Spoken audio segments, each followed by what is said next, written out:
Welcome to the family, son. Jew, what's going on for the 15 months? Welcome back to the family, brother. Appreciate it as always. Glad to have you back. What's going on as well, Skyward and Kev? How you guys doing?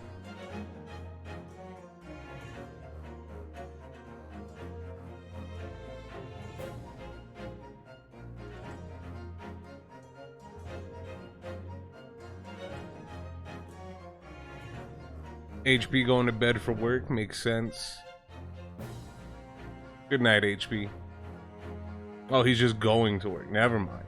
I had it backwards.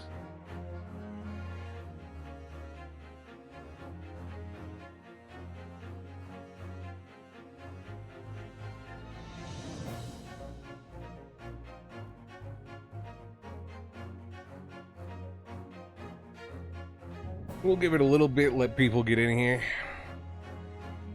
before we continue. For the same 3 people to go, damn, I'm 2 hours late. How you feeling about the Street Fighter collab with Rise? I mean, it makes sense. They had a collab with World too, right? It was Sakura and Ryu that you could get their not layered armor, but their armor sets to look like them. So yeah, I mean, does make sense.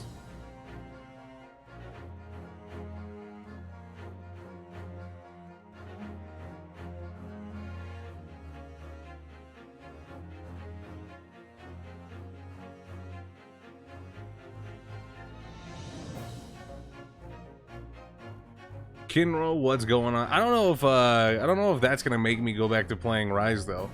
Like, I did the Colve fight, that was cool, but I mean, like, there needs to I'm waiting essentially on the G rank for Rise to come out.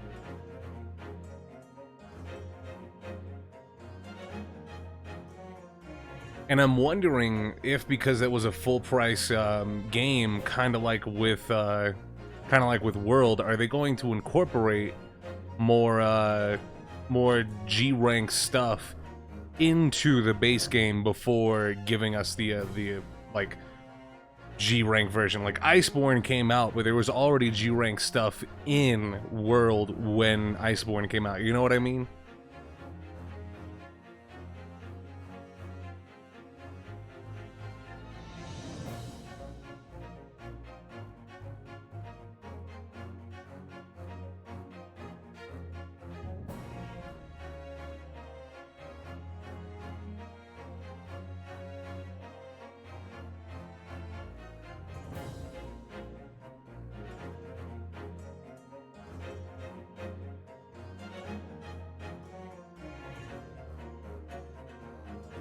Got your replacement airsoft pistol today?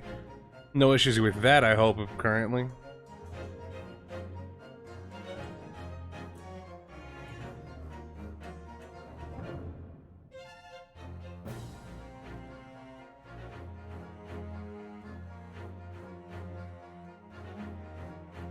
Ayame, what's going on?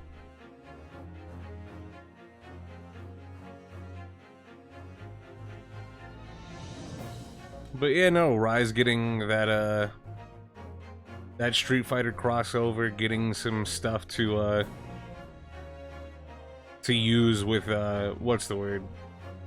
To use in the RE engine, you know?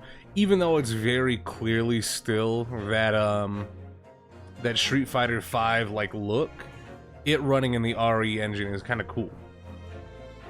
I just wish that they were more frequent with adding the event quests. Yeah, me too. Honestly, like, cause like, I'll get on, play, and then I'm like, I'm done. You know what I mean?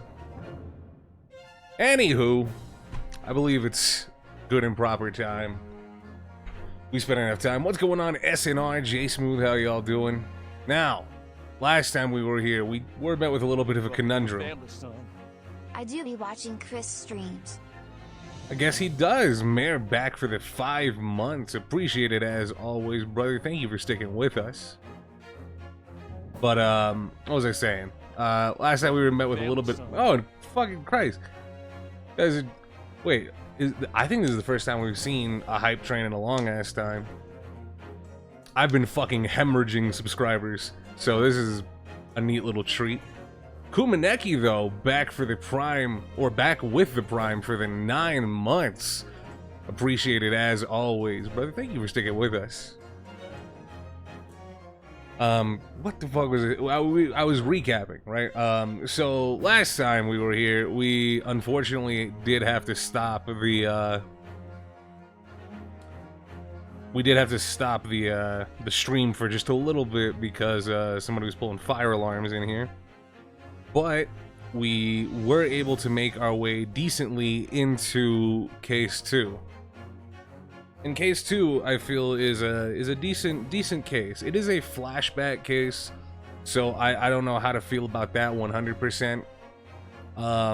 But overall, I do kind of like it. It's got some interesting thoughts and like things that are kind of like, damn, that's pretty smart. Like, for example, this is about the assault or attempted murder of Mr. William Shamspeare, who was evading paying for gas in his home by using like replica coins made of ice to put into his gas meter.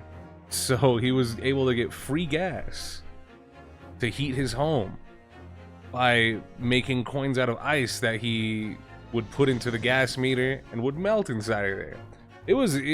That's genuinely one of the more intricate, like, not even super crucial to the plot of the case, like mysteries and like schemes. What's going on, Romper? How you doing? I'm doing pretty well. Jose, Exalted, Iza, how you guys doing?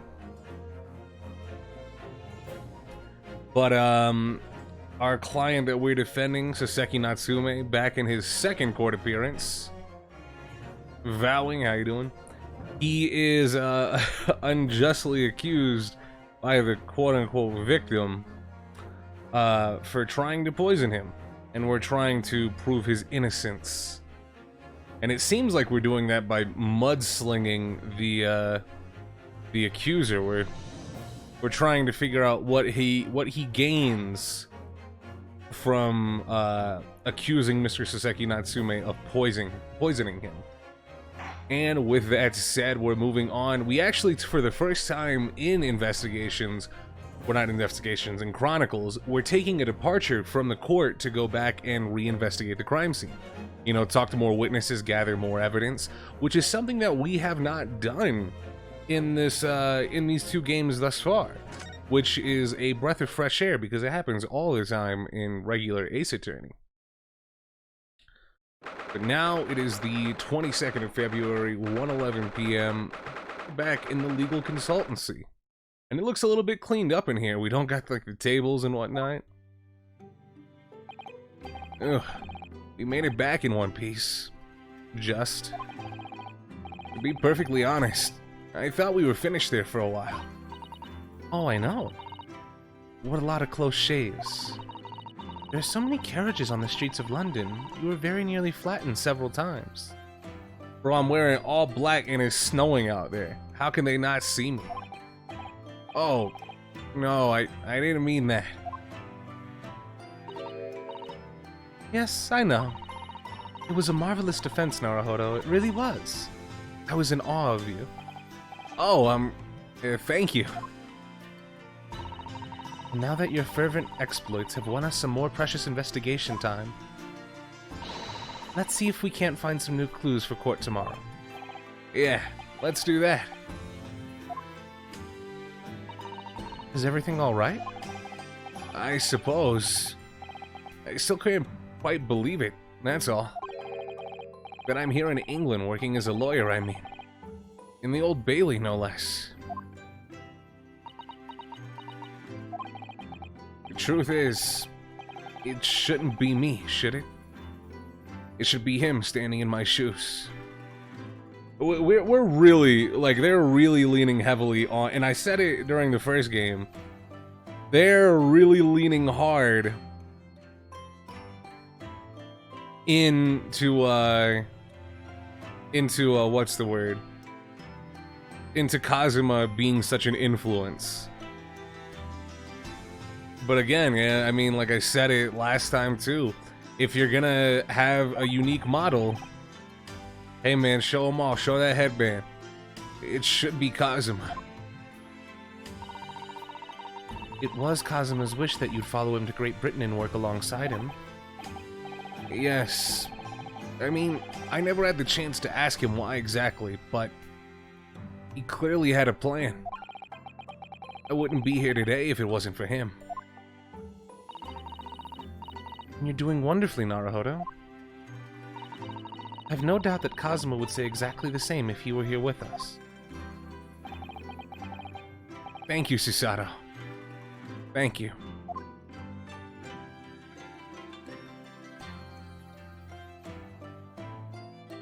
What the fuck is going on? Where is my table? Hey, where's all my shit? Sholmes?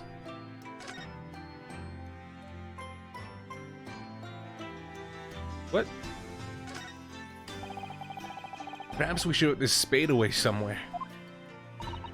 That's not a spade, Naruhodo. It's a shovel. No, shovels are for digging. That's for scooping up loose material. It's a spade. Is that the fucking... Okay, no. Is this the start of it's not a ladder, it's a step ladder? Is this what we have instead? God damn it.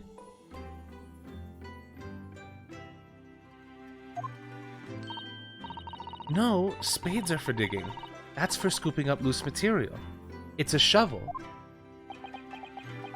Bro, she's so serious. Well, it doesn't really matter, does it?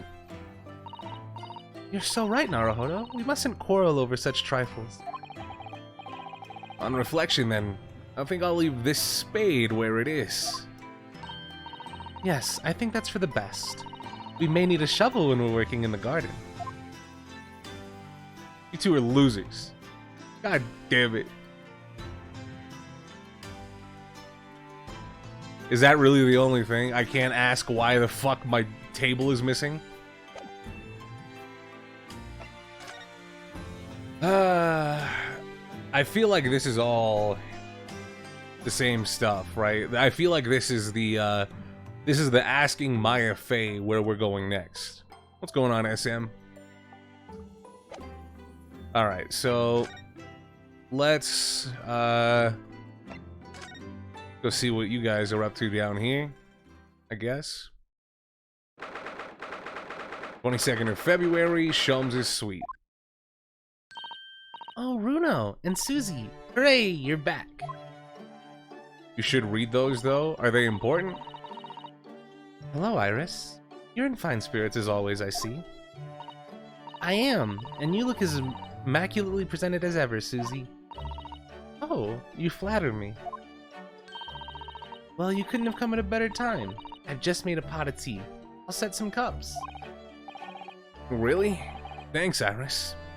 But actually, what is that foul smell? Aha! The Wanderers return at last. Where on earth have you the pair of you been? We've been in court. Oh, for Mr. Mustache's case. That was today, was it? I'm sure I mentioned it only yesterday, Mr. Sholmes. I'm sure you think you did. Well, we can laugh about it now.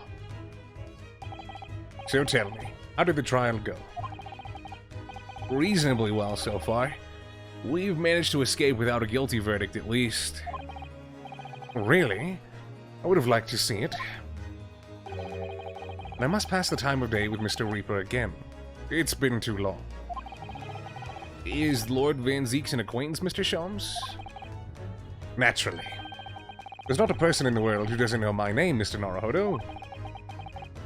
Not quite what I asked, but still.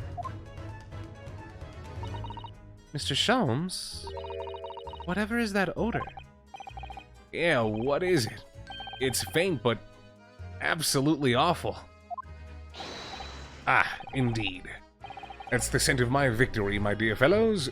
Victory in science. Oh dear. Alright, I'll bite. What's he up to now? Alright, so let's actually move back and read those. Because SNR says they're or is implying that they're important. It was quite a shock earlier today, wasn't it? When the victim himself turned up in court and took the stand. I know. Not only that, but then finding out that he's actually a barefaced gas thief as well. Yes, that was certainly a surprise to us all. For a while, it seemed as though everyone had quite forgotten about Soseki poisoning the tea. Careful of your phrasing, Susato. He didn't poison anything. And there's more to this Mr. Shamspear than we yet know. I'm sure of it. Mr. Shamspear certainly wasn't the noble, upstanding man everyone thought he was at first. What's become of him, actually? I was told that he'd be returning to the hospital ward where he was receiving treatment. Oh, which one is that? Oh, is it fucking Bart's? Fuck. Is he next to Olive Green? No. Please, no. Is he the fucking thing where it was like, patient should not be up and walking around? Because that makes sense. What's going on, Pointless? How you doing? We know that place, don't we? Yes, we visited Miss Green there yesterday. It's the same hospital to which she was taken. Oh yeah, after Soseki stabbed her in the back. You were just getting on her about him poisoning the tea? Come on. Do be careful of your phrasing, Naruhodo. He didn't stab anyone. Perhaps we both owe Soseki an apology. St. Bartholomew's. And we should probably visit the hospital later.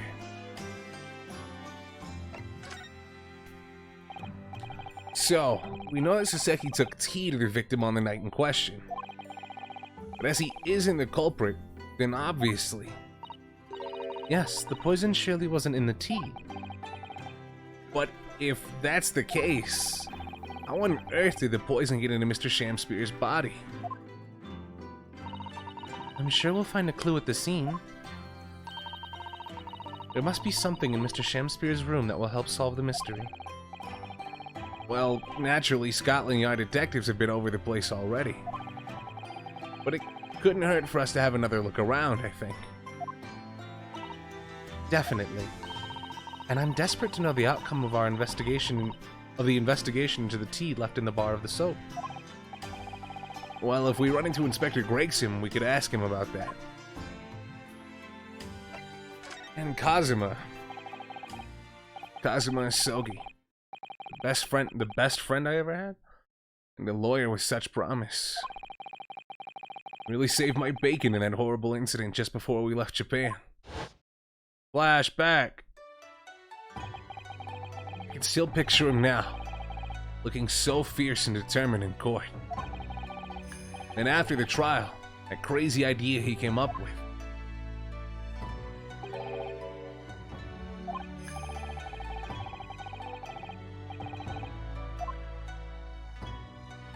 There it is. There it is.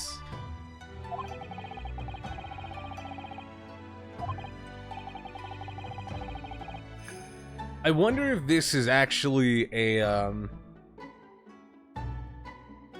like, if, like, this is like, just a thought that I'm having, like, if the Fays weren't spirit channelers, right?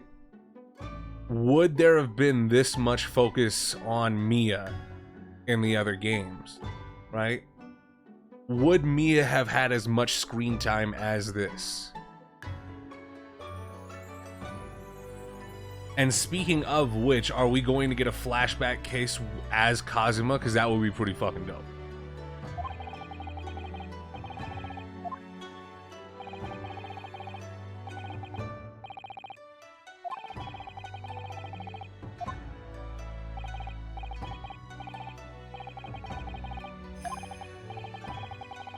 Because it's not like, because with Mia, she had, like, interesting, unique sprites as well. But this is an interesting, unique model with constant movement.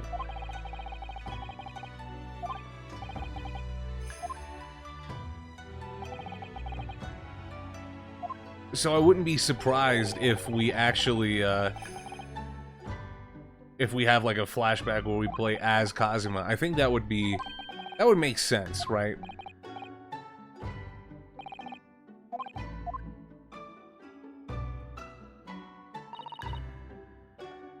Either that, or fucking one of us starts developing the Kurain, what's the word? Developing the Kurain channeling technique, right?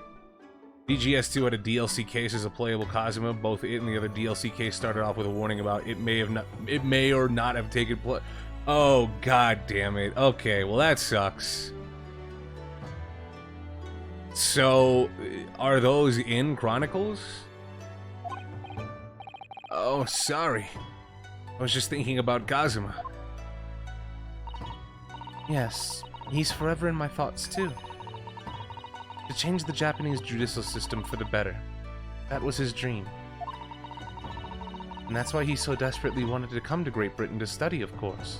I'm not sure, but I imagine not. I wonder then if the Scarlet Letter crew, I wonder if they're down, or instead of, like, working on finishing up their translation of the baseline DGS2 cases, I wonder if they would be doing it for the DLC cases instead.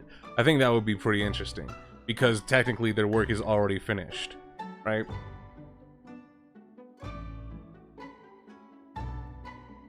They were short too, like an hour long each. That kind of sucks. Yeah, that's right, but... Yes? I do wonder if his true intentions lay elsewhere sometimes. I don't know. The thought just takes hold of me every now and again, that's all. Uh-oh. Naruhodo, what do you mean by Kazuma's true intentions? Whoa, whoa! I mean this. This is the first time we've held the sword out. His katana? Never expected to inherit this sword after Kazuma passed away, of course. No, I know. It was because I asked you to take it. When I have it at my side in court, I feel as though it gives me courage. Yes. Actually, the night before he died, he told me a little about the sword. Would have been very fucking cool to see this, but...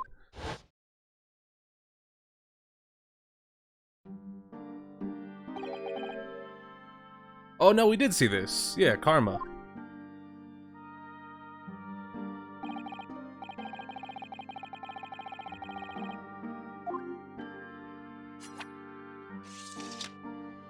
I remember this. Yeah.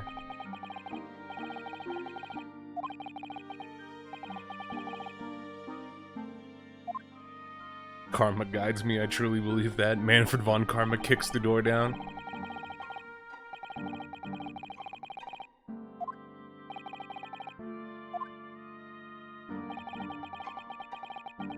I find it kind of weird, though. I think that if this game, like, being an Ancestor game, I think it would be neat to see, like, characters at least, like, you could... Because we've seen the lineage for Phoenix, obviously. We've seen the lineage for Pain. the judge, obviously, right? But we haven't seen like lineage like for Edgeworth. We haven't seen lineage for what's his name? For Apollo, right? Like I think like seeing at least some form of reference to those characters, right? Like we know who their parents are, right? Like we know about Gregory Edgeworth, we know about Jove Justice, right? But like just like a character that resembles the current timeline version of those characters, right? And maybe that's the reason, right? Because we've seen both Apollo and Miles' dad, right? We've seen the lineage, right? Like we've seen Dirk, we've seen Jove, we've seen Gregory Edgeworth, we've seen Raymond. So all of these characters essentially have their pasts on display in their own separate games, right? So maybe that's why we haven't gotten like references to them. And like Athena, I guess to a lesser extent, like we've known about the Karain channeling technique, and we actually visited their village, right, for the phase.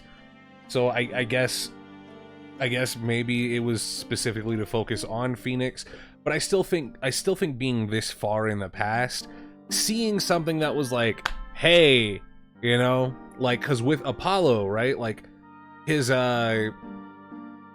lineage is less so much of like this like long laundry list of attorneys, but it's like, hey man, we're just like almost nomadic, almost like a gypsy, right? Which I think is very cool. I actually like really fuck with that style of representation. But you know, I still think it would be nice to see like, hey, this is like a prototype Apollo Justice design. This is a prototype Miles Edgeworth design, kind of like walking in the background. You bump into them.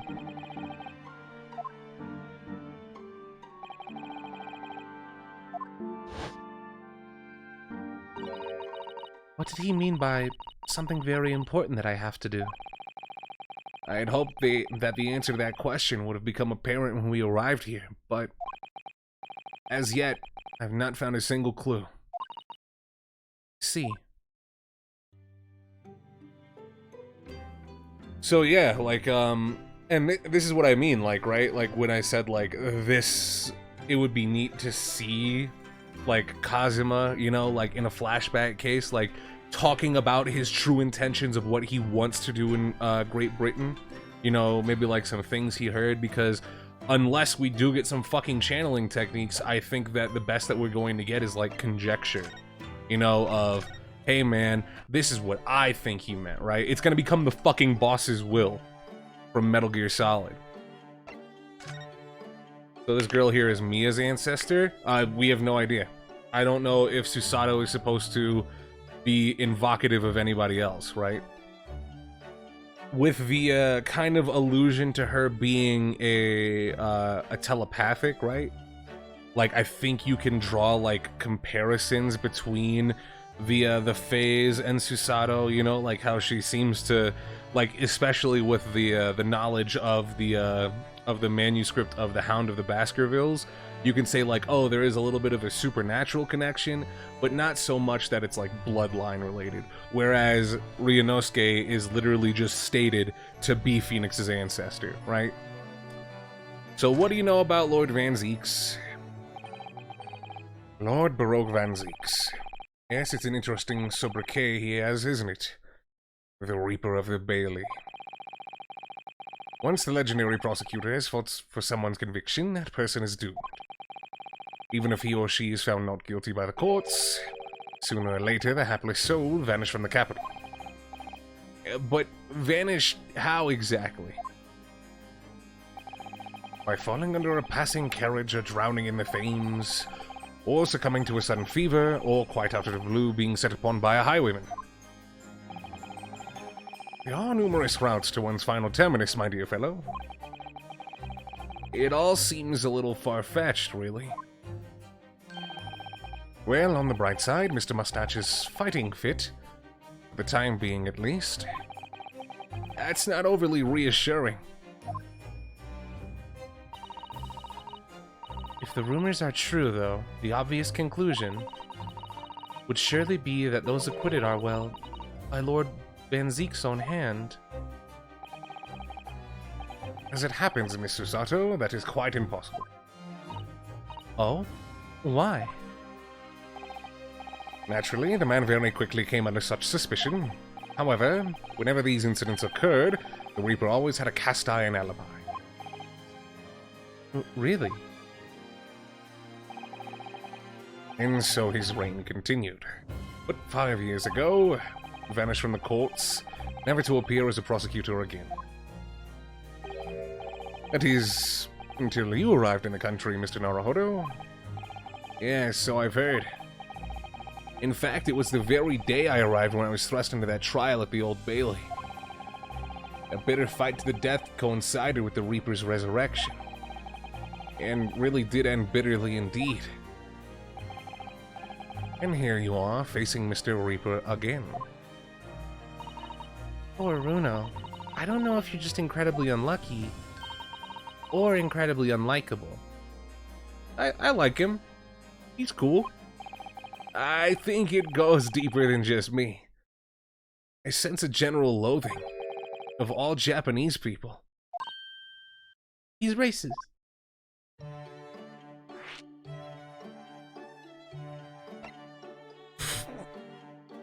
These two topics back to back are terrible. I honestly wish that Van Zeek straight up was the ancestor to Edgeworth. I think that would be pretty cool. I think it would be a little bit on the nose, but I think it would be cool, you know? There's a presentation video from a few years ago where Phoenix and Maya talk to Ryunosuke and Susato. It goes over a number of topics across the series, like the then anime. Well, that's pretty cool. Let's go with foul smell before Japanese people. So, what is that indescribably foul smell? Well, most probably this, I would say.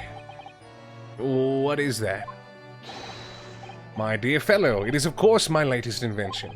A chemical test that can identify whether or not a tea is genuine at the drop of, well, some tea.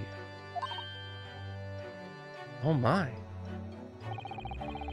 There are some unscrupulous sorts manning the stalls along some of London's less frequented streets. They regularly sell what purports to be high-quality tea, but is in fact merely dyed leaves of drab flavor. Well, that's certainly unsavory behavior. So, when one is presented with what appears to be black tea, one must be careful. Iris?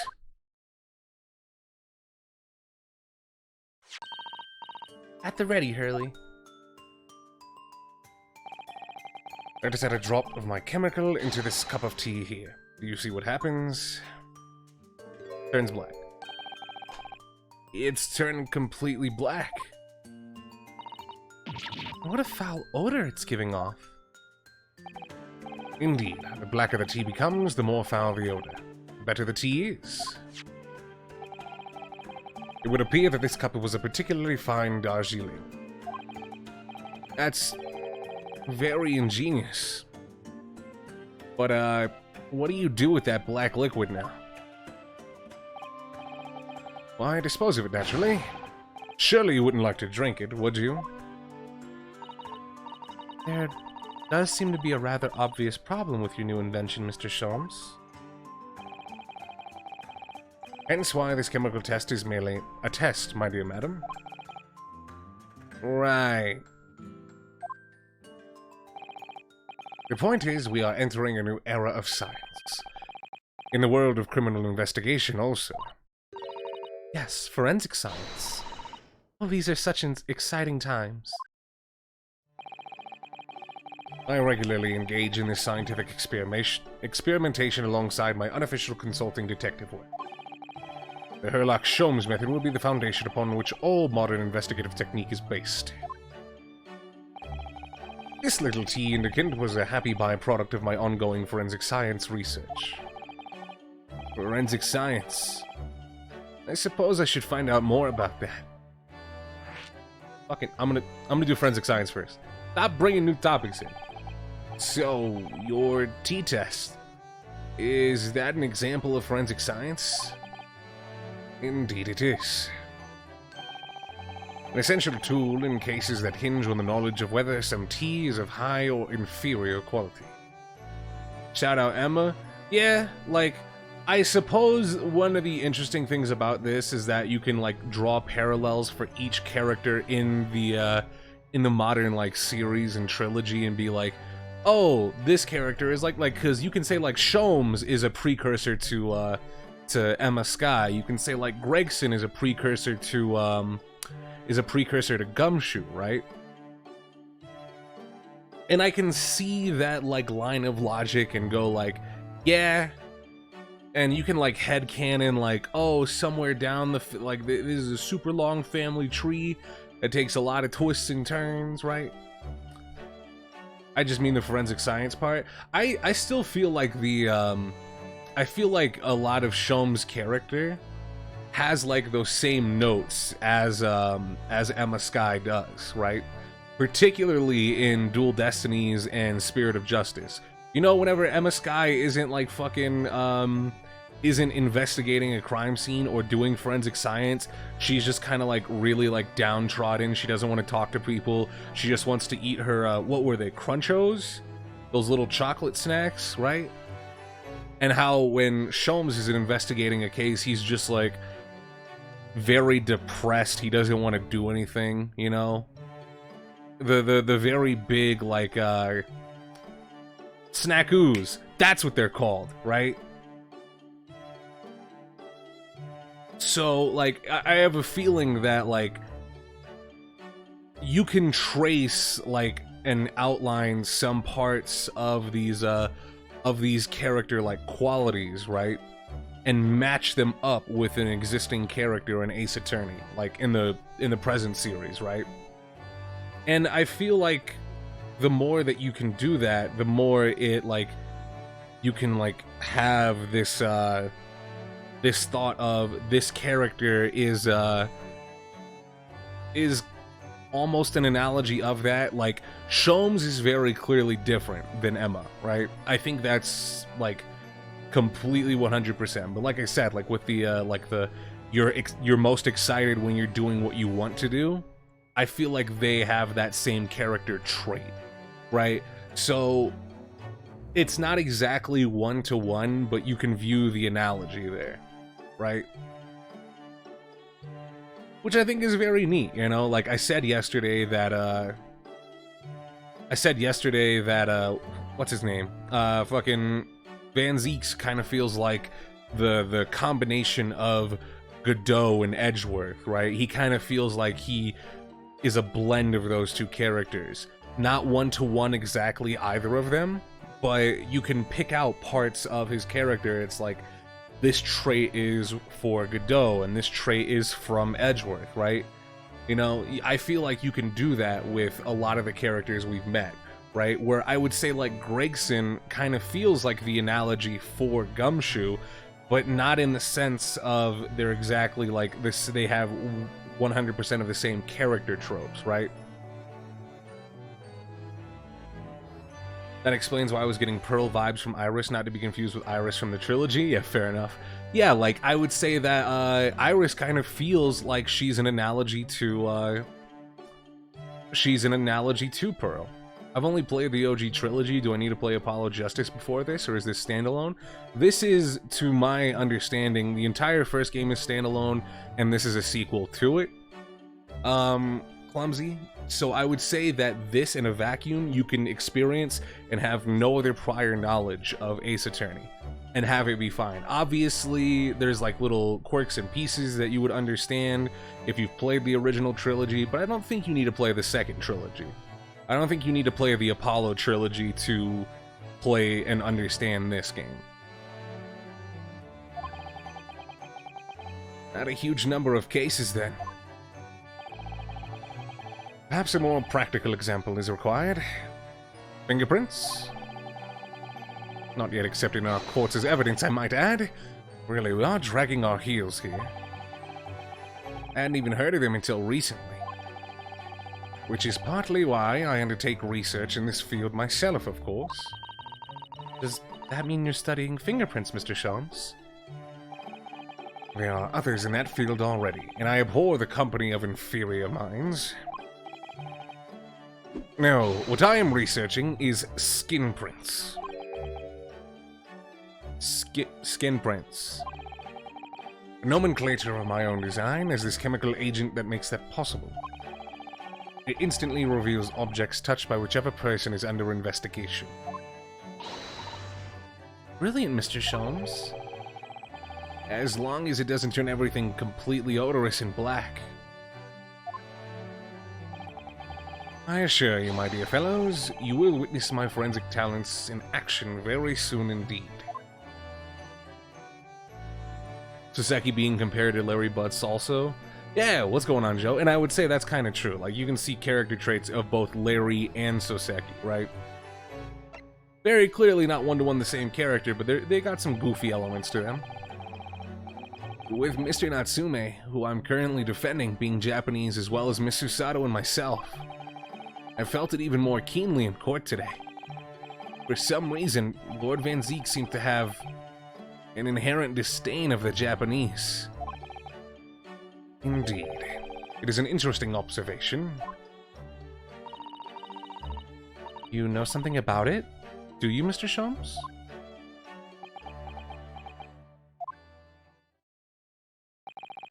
It was about 10 years ago that Baroque Van Zeeks chose to enter the legal profession. However, before that time, the young man's closest companion hailed from the Empire of Japan. So he's hurt. What's going on, mans? How you doing? No. What? Tell us more, Mr. Sholmes.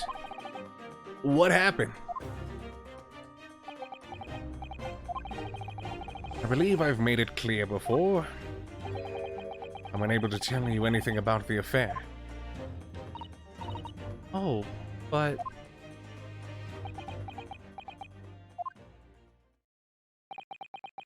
The veil will be lifted on the events of the past in due course, I have no doubt.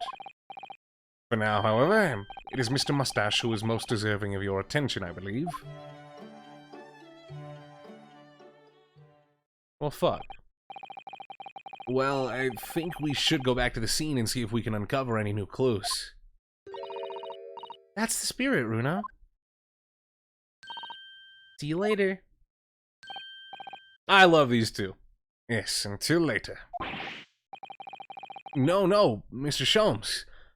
We were thinking you were to come with us. You were? Yeah, of course. You just said so a moment ago. You said we'd witness your forensic talents in action. Yes, I do recall saying something along those lines. But you go on ahead. Shall be sure to follow you later, in all likelihood. Probably. Maybe. Well, I might. Your commitment astounds me. Well, thank you, Mr. Sholmes. We'll eagerly await your arrival. Bye-bye, Runo. Bye, Susie. I have a hunch this companion of Lord Van Zeeks is Kazuma's mother. I mean, considering we have, like, no, what's the word I'm looking for? We have no frame of reference of Kazuma's parents whatsoever. And if it was 10 years ago, that would make Kazuma, like, what? 12 when it happened? So I have no idea. Now, I actually want to go here first. I want to read that, I want to ask about that other patient that was in this room. Fat-ass rat! Where's Miss Green? 22nd of February... Excuse me. 22nd of February, St. Bartholomew's Hospital Recovery Ward. What's going on, Master? How you doing? What do you suppose is happening? It sounds like some sort of disturbance. Yeah, I hear angry voices. Oh. Be not angry, old ample lady. Verily, thou art mistaken. Mistaken my foot? You were looking at my painting. The eye of man hath not heard. The ear of man hath not seen. 'Twas foul indeed, the poison that mustached villain gaveth me. Forgive me, lady. I wish that you died from that poison. God a mercy, ample lady, but thou seest, I have vigor still. Behold, my Shamspear dance! Just call her fat. This looks rather ominous, doesn't it? Yeah. I agree with that.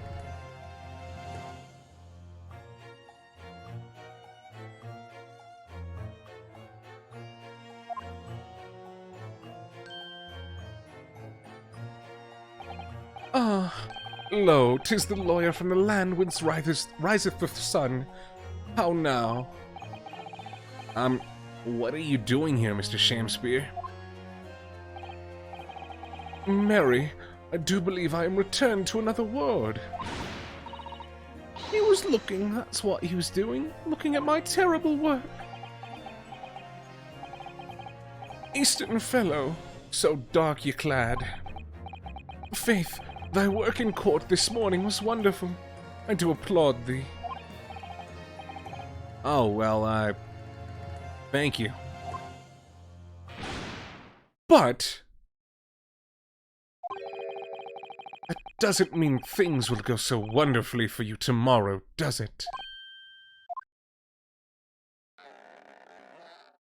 It'll never be the same.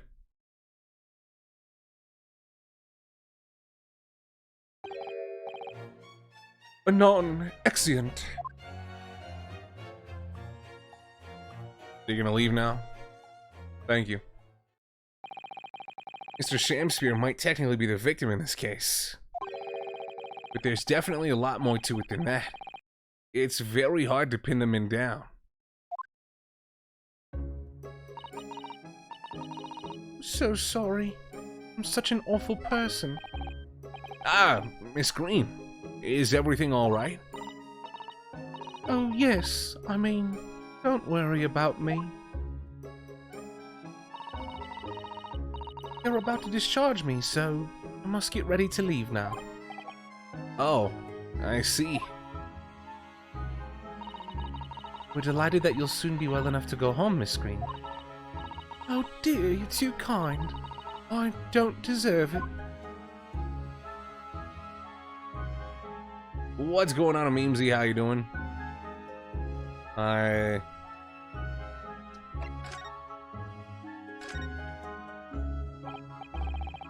So, are you feeling more like yourself today, Miss Green? I am. Thank you. I mean, people do recover from ordeals like this, don't they? Even people like me. Well, yeah. It really was an ordeal, wasn't it? As far as I was concerned, I was just walking along the snow one evening, minding my business.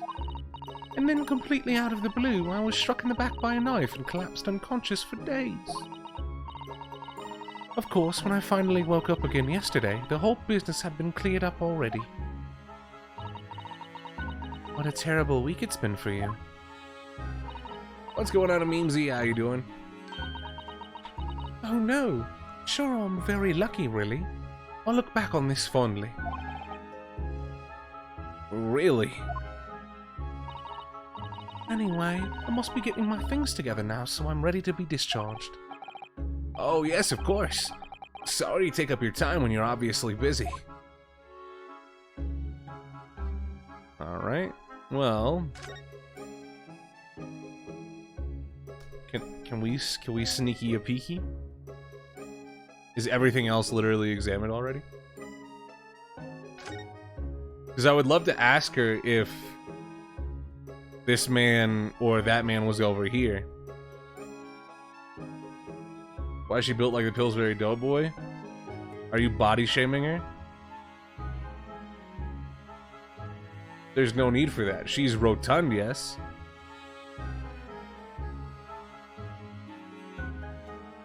What was that shit Drake said? I like my women BBW. Is that really everything?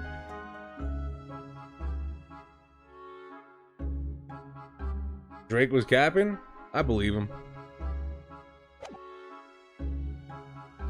Kuramo, what's going on? Chris, you did that yesterday? I just called her round. I said she was rotund. I didn't say she was built like the Pillsbury Doughboy. I guess we can just go over here now.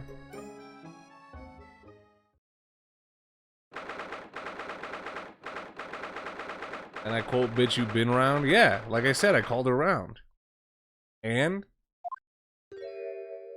Gregson! Oh, hello again, Inspector Gregson. What are you doing here? Well, we're hoping to have another look around, actually. You were laughing at her when she was on the floor with a knife in her in the previous game? Yeah, because the immediate cut to that screenshot and the positioning of the body was funny. It wasn't, haha, she's fat and got stabbed, right? I don't know what the fuck... Wait, okay, you're gonna have to back it up. What's the correlation here? Show your work. How did you get to this answer? The lawyer representing the defendant has a right to examine the scene, as I'm sure you're aware. Yeah, I know the score. Oh, yeah, one other thing. The soap on the ledge outside the window. Did you find it? With the tea in it? Yeah, we found it all right. There was a small amount of tea in it, as you said. I knew it.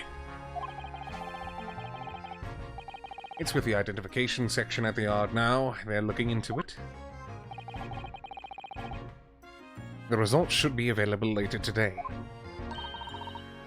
It's wonderful news. Thank you. I don't know what it is. There's certain things in this game where, like, not even this game. This has happened in other games for me too.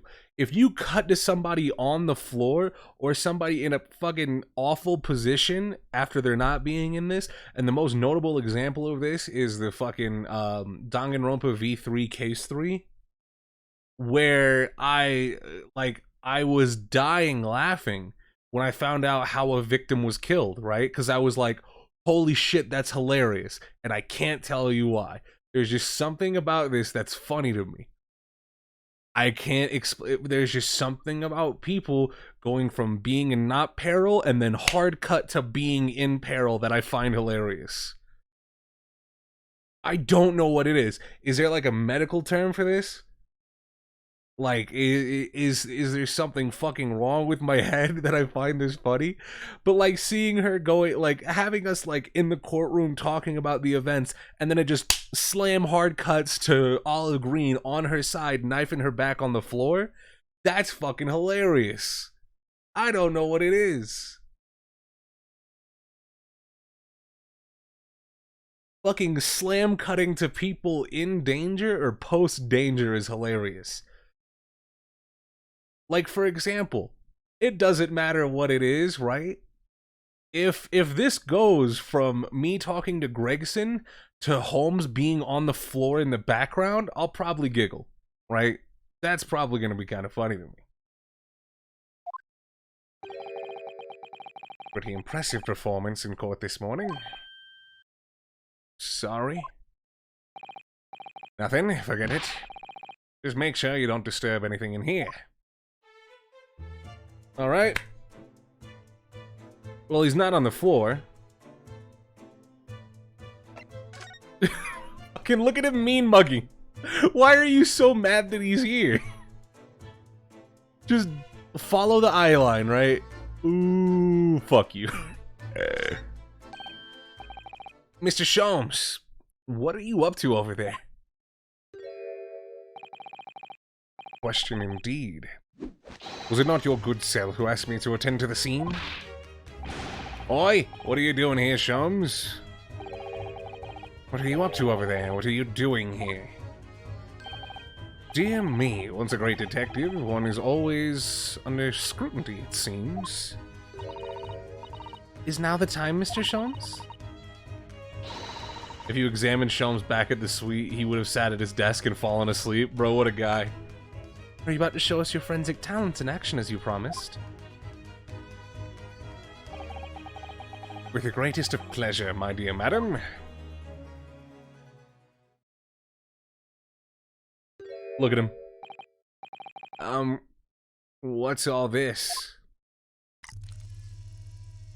Oh yeah, okay, so one interesting thing that I think I never brought up because I never really thought about it. In case 2, while we were on the Buria in the first game, right? He kind of used these to examine the crime scene and then never used these again. Oh, this is precisely what you requested, Mr. Naruhodo. Sherlock Sholmes' sensational skin print Seeker gun. He's got a loudencer. Bro, that is just dead-ass a revolver. Also, this looks like a breakaway. A sample from Mr. Shakespeare's cup. Each individual leaves microscopic secretions on everything he or she touches.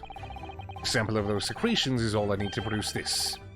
A refined indicator solution. By liberally spraying the room with this chemical, everything the victim touched is instantly revealed with the aid of these goggles. Here, try them on. Ooh. I mean, Sherlock got crypt vision. Ah, goddammit, take a shot. I said Sherlock. There. Now spray the chemical indicator about and all will be revealed. Spray? How do I do that exactly? Woo! Remember that shit I said about Emma Sky? Ooh, I meant it! What is that stuff? It's like fog. A suspension of the chemical indicator in a pressurized gas. It's the most effective way to cover a large area. That was another invention I discovered incidentally whilst working on my tea. As you do. Go ahead and try it, my dear fellow. We may learn something interesting about the victim's movements on the night in question. Well, there's nothing to lose, I suppose. Let's explore. Bam. Of course. I wasn't spraying over here, but that's what's up. About to look like a fucking Jackson Pollock painting in here. Hey, yo. That's all I'm gonna say. Hey, yo. Hey, fucking yo. Really? Not on the envelope, huh?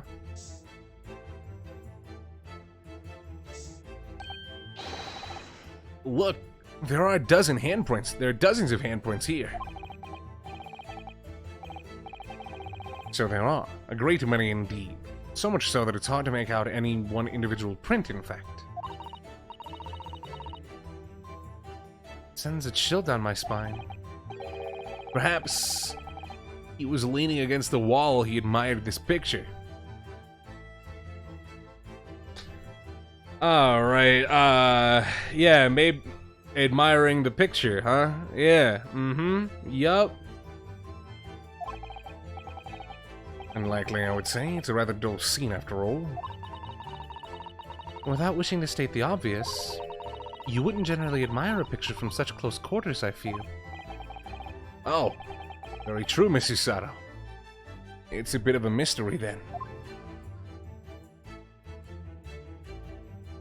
Do I need to spray anything else?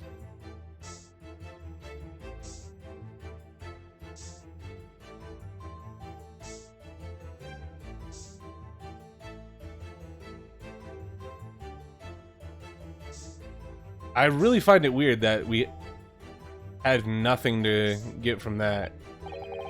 Okay. Oh, look at all this here. I was about to say that floorboard looked a little bit displaced, but... yes, interesting. A multitude of the victim's handprints. Why are there so many of them on the floor in this one spot? Oh, perhaps he had a bad fall just here. There's nothing obvious that he would have tripped over, though, is there? I wonder.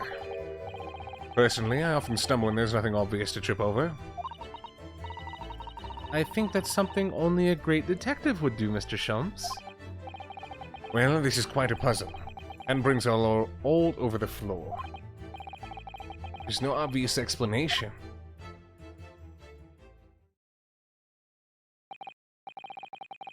Yeah, this floorboard looks displaced. Well, we sprayed Mr. Sholmes' amazing skin print indicator all over the room, didn't we? Did, but there are two places in particular that are of interest, I would say. The handprints on the floor there. And on the wall by the picture, you mean? Yes, and I think the floor warrants closer investigation. I won't be a moment.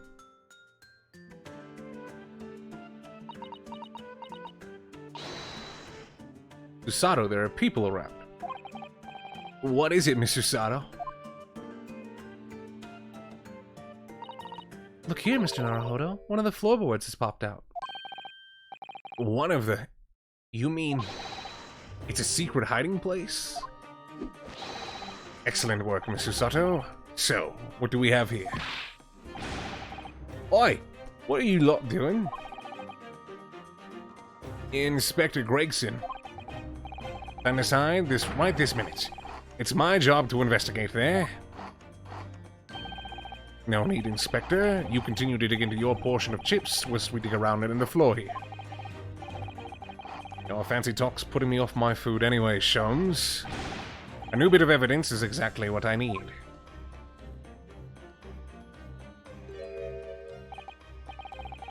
Oh, secret hiding place under the floor. What a find. It's not a hiding place you can make use of in Japan. I don't think I could lift a straw at tatami mat. No, I know, but I never expected one of these wooden floorboards to move either. It's got me wondering about the wall over there, too. Aren't you curious? Oh. I'll investigate it once. Go, Susato, go.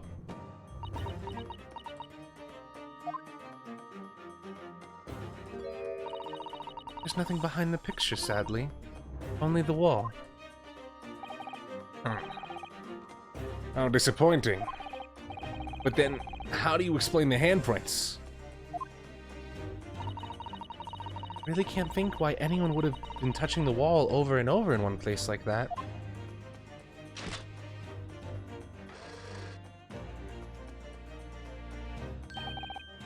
There you are. A print for you. Thank you, Mr. Sholmes. Thank you very much. Oh, thank you very much. His invention can make prints, too? Now then. I wonder if Inspector Gregson has found anything under the floor there. I'm desperate to know. So am I.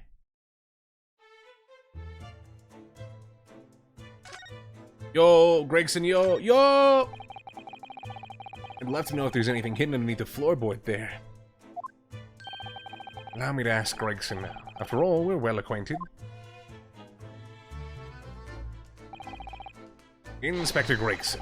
Really, it's been too long. What is it, Sholmes? I thought perhaps you might show me what you found there, seeing as we're such good friends. We're not friends. No, I suppose not.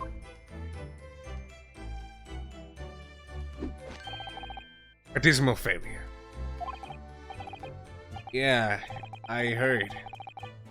Kill to know what was under that floorboard.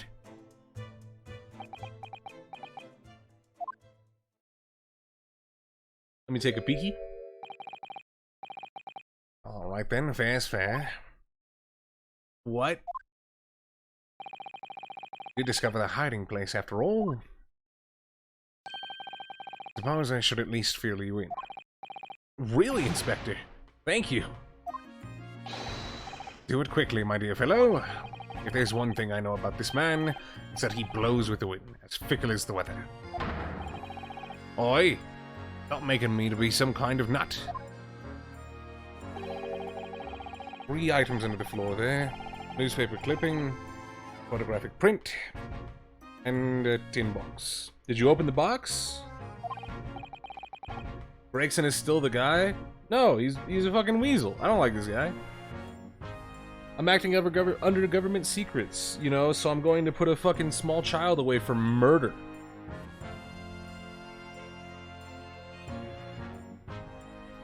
Like, what? All for my your country sucks, buddy. Just look at what's going on over here, right? You're loyal to your country. Your country had to board up windows because they cost money. This place sucks. Just give it a couple years. Y'all gonna get clapped up and have to call. Y'all got to call up Mr. United States, right? You got, yeah. Be very thankful, right? Maybe start looking towards the United States, bro. All right, talk to us about the clipping. Like this was cut out of the paper 3 months ago. It's about a convict who got sick and died while he was serving time up in Manchester. Terrible. It made the headlines down here in London as well. The bloke had been sentenced to death, you see, but nature got to him first. Oh my goodness. He committed a capital offense? That's the one. Yeah, that's the one. Easy. And by the name of Selby. Nasty piece of work into burglaries and murder. So, why are... They say the hoard he knocked off was about £1,000. A hoard? Of, treasure, you mean? Jewelry and the like, but he's hidden it somewhere and no one knows where. And now he's dead. Did he at least tell us where to find the One Piece? I'm sorry, I couldn't resist. Papers loved it, of course. £1,000 lost en route to hell, or some such was the headline. Sideline? Does it not strike you, though? Why such an article would be so carefully ensconced under the floor?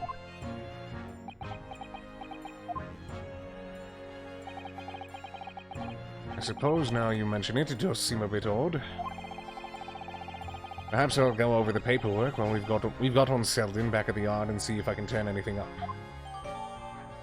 Well, it's gonna become relevant.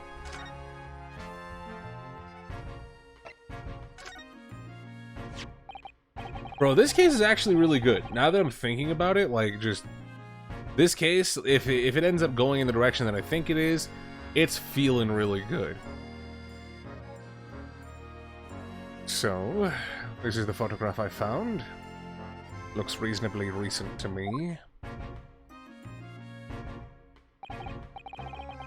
Yes, it would appear to have been taken on the street in front of the house here. The gentleman on the left is Mr. Garrett, the landlord, of course. But who's the young man on the right? Mr. Garrett's son, perhaps? I don't know, but I saw, like, the fucking... the artist tools that he had. Is that Olive Green's, wife? Or Olive Green's husband, excuse me? Really? Are you sure?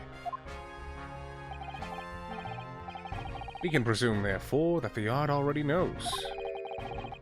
The identity of the young fellow, that is. Ah! Is that true? Huh. Well, it's too bad if we do. Unfortunately for you lot, leaking information isn't one of my pastimes. Yeah, I know, you stingy bitch. My dear Inspector, if I may be so bold as to point something out. Pastimes are for one's leisure, but this is for work. Well, I mean, technically he's right. All the more reason I'm not telling you. A dismal failure. Yeah, I heard.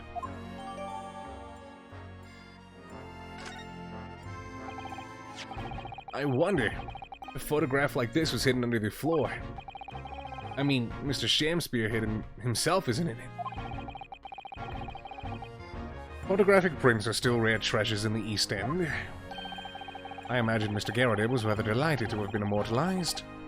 He probably made a proud present of it. Now tell me about that box, Roddy Rich niggas. This tin box looks interesting, doesn't it? Might I suggest, Inspector, that you open it?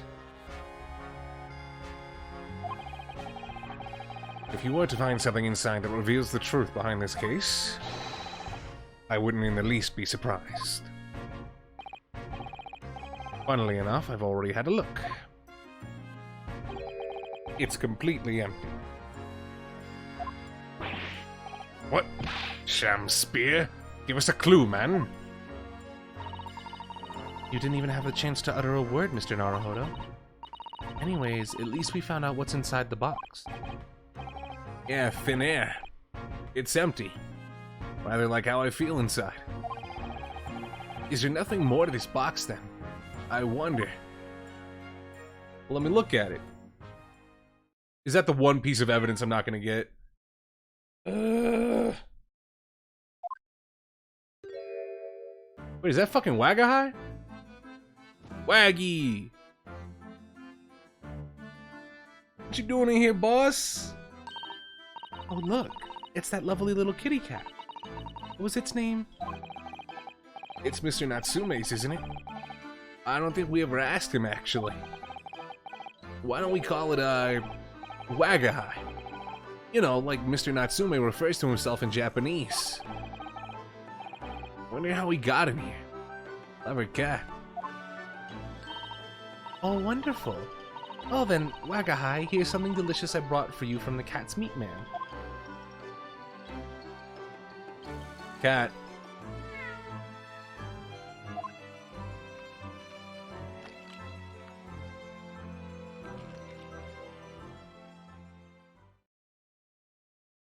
Look at him go.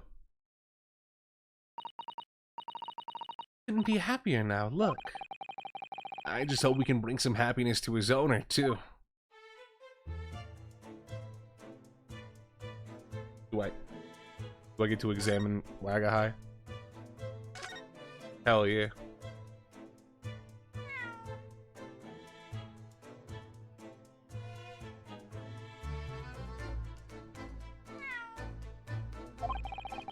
That was a cheeky little meow, Wagahai.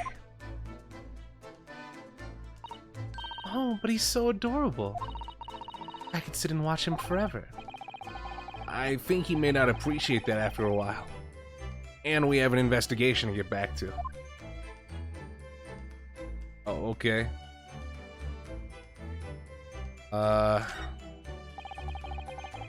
Sun never shines in this room thanks to that depressing bricked up window. Yeah, with enough determination, you can always remove the bricks to set some soap outside, can't you? That sounds like a very wise life lesson, Miss Susato. Only if you plan to follow a life of crime, Mr. Naruhodo. Aight then. Didn't they take this out? If you ran out of change, you wouldn't even have any light, let alone heat. I mean, the needy London winters can be very harsh. That's true, but if you think about it, even the wealthy would find themselves freezing if they ran out of small change.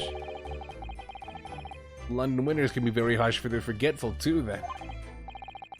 Frankly, I'm starting to wonder if Susato and I are going to make it to spring. That's true. You don't even have a meter at Baker Street, let alone a gas stove. Look how dark the stain on the floor is underneath the meter there. Yes, from all the water dripping out after the ice coins melted as you established in court this morning. It's a very large and obvious stain, isn't it? Mr. Shamspeare must have used an awful lot of ice coins, I suppose. It was an ingenious idea, I'll give him that. Am I really gonna get Nathan here? So it turns out that Mr. Shamspeare wasn't eating the soap after all. That's right. The mystery of why he had it on a plate whilst holding a fork in his hand is solved. Yes. To prize his latest ice coin out of its mold. And in the process, he accidentally broke the bar of soap in two. It certainly was hard to imagine, let alone deduce. I still think wax would have been a much cooler alternative. Ah, the ill-fated teacups from which the two men drank on the ill-fated night. During their heated literary debate, yes. Who's stronger, Romeo or Juliet? It sounds like it was quite a discussion. Now that I think of it, I'm sure the two lovers in the play ended their lives with poison. That's fiction, Mr. Sato. Let's hope it stays that way.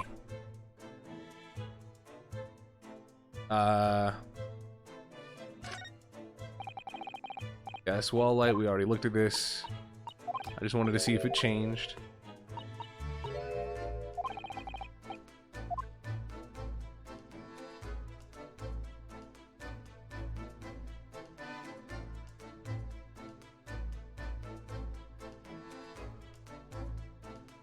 Oh, I didn't want to click on that. I wanted to change the side. Nothing there. Did we really examine everything? Well, shit. I don't know what's the point of Wagahai popping out then.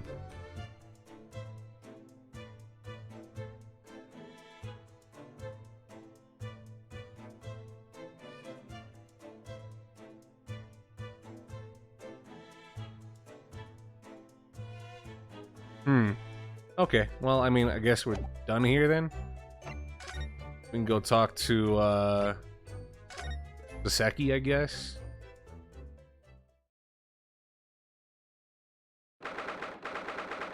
"22nd of February, local prison, cell 9.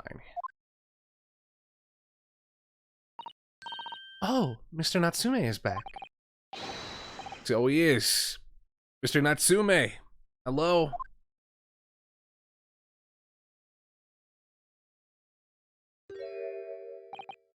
I am a cat. Sorry. I don't know who Mr. Natsume is, or Hairlock Sholmes.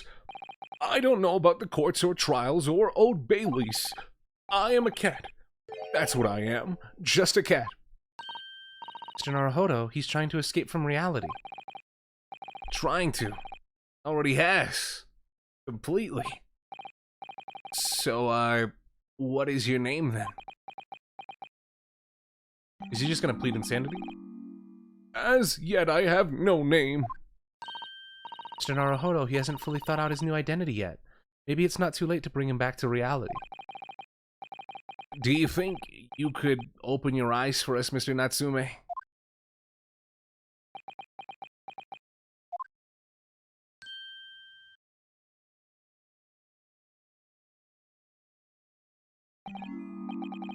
I am not a cat. It worked. He's back in the real world. What's going to become of me? No! Don't answer that. It's obvious. My accursed soul is never going to escape this accursed fate. Mr. Natsume, no. This morning's proceedings in court prove that there's hope. Yes. Yes. Locum student Mr. Naruhodo Esquire was brilliant, but the Reaper is omnipresent in court, in my lodgings. Here, there, everywhere. What's he looking straight at me for? I think perhaps there are some things we should discuss. Oh, yes, we must.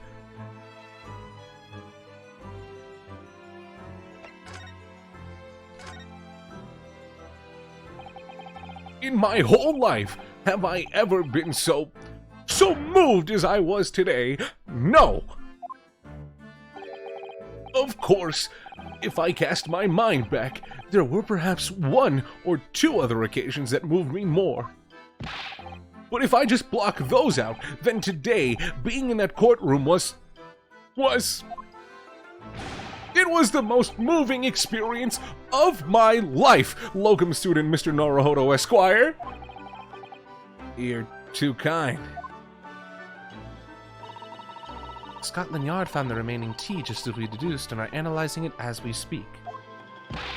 There's nothing wrong with that tea. They won't find a drop of poison in it. That's a solemn sworn Soseki certainty. Tell me, did you both drink the tea at the same time that night? Oh yes, most definitely. Remember, drink tea while it's hot. We both poured it down our throats like it was a hot bath for our bellies. Wait, what? And at the time, you were both completely fine. As shown by the fact that he and Mr. Shamspear then engaged in the Romeo and Juliet match. I suppose the focus of tomorrow's proceedings will be how the poison was taken by the victim then. Yeah, it is kind of weird that they're kind of going like, yeah, if he drank the tea too, how is he fine? Right? If they both drank it at the same time, rather. That rotten Shamspear! What have I ever done to him? You don't recall him taking issue with you over anything you've done recently? I've been holed up in my room, immersed in books. I don't recall anything at all. Right. But what I don't understand is why he didn't let me know sooner. Let you know what, Mr. Natsume? About the soap, of course. What else? Oh dear. Are you struggling with such meager stipend? Of course I am. If I had money, I wouldn't have chosen to live in an accursed existence in such accursed lodgings. Oh yeah. You said that because the place is cursed that it's so cheap, didn't you? Exactly! Especially the room that I rent. The spirit of that capital offender who lived there still haunts the place, and it's trying to kill me. Capital offender. Oh, is that what it is? He's trying to get rid of fucking Soseki so he can get into the floor above him and find the treasure. This case is actually pretty good. Is that? I really hope that's the case. Because that would be that's actually a pretty fun idea.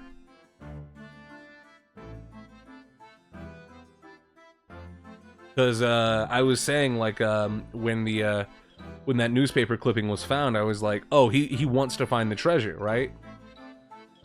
But then I was like, well, how does Soseki fall into this? And I was like, well, he said the person that was living in his lodgings died before he moved in. And the newspaper clipping said that the guy had died before he was able to, what's the word? He died before he was able to be punished by the capital. Manchester Strange. Ooh. Dr. J&D, he's back. And for 10 months, too. Welcome back to the family, brother. Appreciate it as always. Thank you for sticking with us.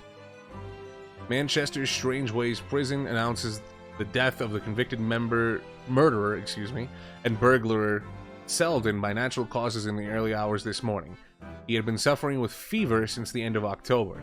Alerted by the shouts of his fellow cellmate, medical staff arrived to find him already dead before his capital punishment could be carried out. Yeah, so this was probably the person that rented out the room before Natsume got there. Might I ask, Mr. Locum Student Naruhodo Esquire, that the next time you visit me, you bring scores of super soft soaps. What you want them soaps for? Also, is this the capital offender? What's this? It's a newspaper cutting that we found in Mr. Shamspear's room. So he knew, did he? Sorry. about this man, Selden, a convicted killer and the evil spirit behind the curse that afflicts my lodgings. What? He's already taken one man's life, and now he's trying to take the life of another, a miserable mustached, much-aligned Japanese man. Much maligned, excuse me. Mr. Natsume, if you know something, please, you must tell us. Tell us everything you can about this evil spirit. Fallen. The truth is, I didn't know the details myself until very recently. That Selden man was arrested about a year ago now. And at the time, he was hiding out in lodgings at Mr. Garretib's house. What? He lived where you do now? That's right, yes. Exactly where I live now. In my very room. Oh my. Your room was previously occupied by a criminal found guilty of a capital offense. But before his sentence could be carried out, he died in prison. That was 3 months ago now. And that's when it started. The curse. What really is this curse you keep mentioning, Mr. Natsume? It's already caused one death. A few months after the criminal passed away in prison, a man died in the room. The man who rented it after Selden, in fact. The poor lodger, he was found dead in mysterious circumstances.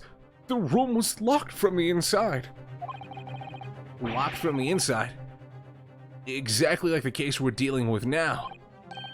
So, that's the convict's curse, is it? Yes. Well, that was the start of it.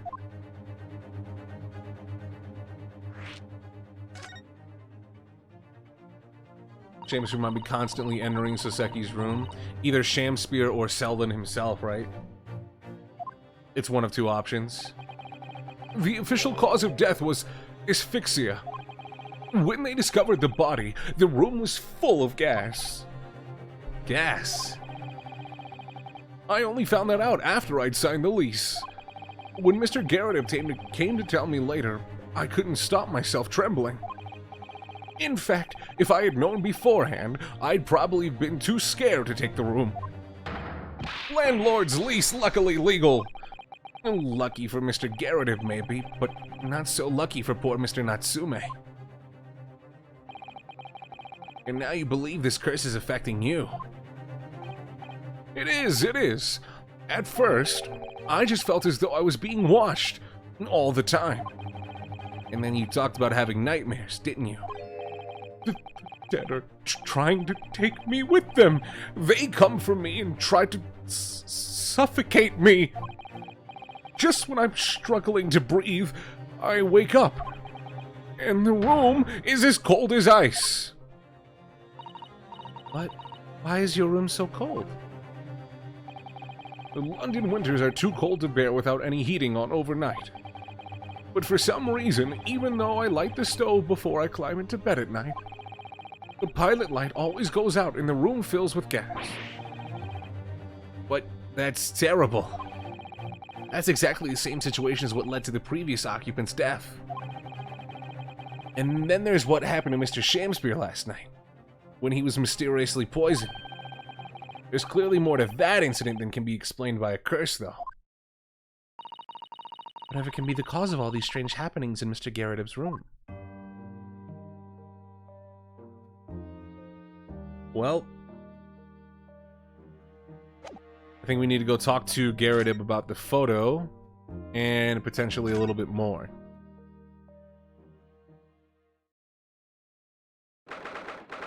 22nd of February, Mr. and Mrs. Garretib's room. Ah, you're here now, Mr. Garretib. Right bally business it is for me, you know. Getting out and about. Were you at the Old Bailey by any chance? Naturally. Fate of my lodgings hang in the balance and all that. Not a trial to miss. The fate of what's already been dubbed your haunted lodgings, yes. course, the place has been caused quite a stir around the capital on more than one occasion already. As the old haunted lodgings or some such. Ah, well, at least he knows. Makes you wonder what the blazes is going on, don't you know? Yes, I'm sure it does.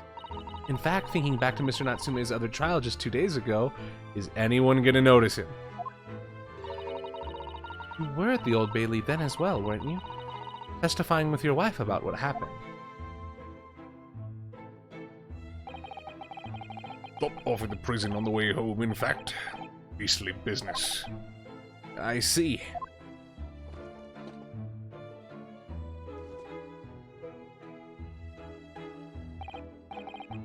Is anybody gonna notice, Shumps? So, what brings you to my haunted abode today, eh? To quote New Yorkers when confronted with Spider-Man, yo, who the fuck is this nigga? Mr. Gerardip, can I ask you to look at this photograph? Every time I do, it makes me laugh. Is that your son that's with you there? Oh no, not at all. He was a lodger here once. Duncan Ross was his name. Duncan Ross? I can't glean anything off of that. As like a pun, I mean. Duncan Ross. Duncan Ross? No, I can't get anything off that one. A street photographer just happened to be passing, so I asked him to take a shot. Just for kicks, really. Was he by any chance the lodger before Mr. Natsume? Yes, that's right. Ah, the young gentleman who died in the room in mysterious circumstances. Just what Mr. Mustache was waiting for, one might say. Yes, young Duncan lived in the room at the top of the first flight of stairs before that Japanese chap. That one just might be a regular name, otherwise I have no clue if it's either if it's a pun name. Yeah, Duncan Ross just kind of sounds like it's just a straight up name. Would you mind telling us a little bit more about him? Well, shit, I didn't even ask about the other things. Fuck those other things. Yes, Duncan Ross. Young chap was attending art school. Had to work to pay for it, mind. Moved into the middle floor room about a year ago after that criminal Selden was arrested. Students are always on the hunt for rooms with a history behind them. A history of cheap rent, maybe, yeah. Yes, well, anyway, it was one morning, about a month ago now.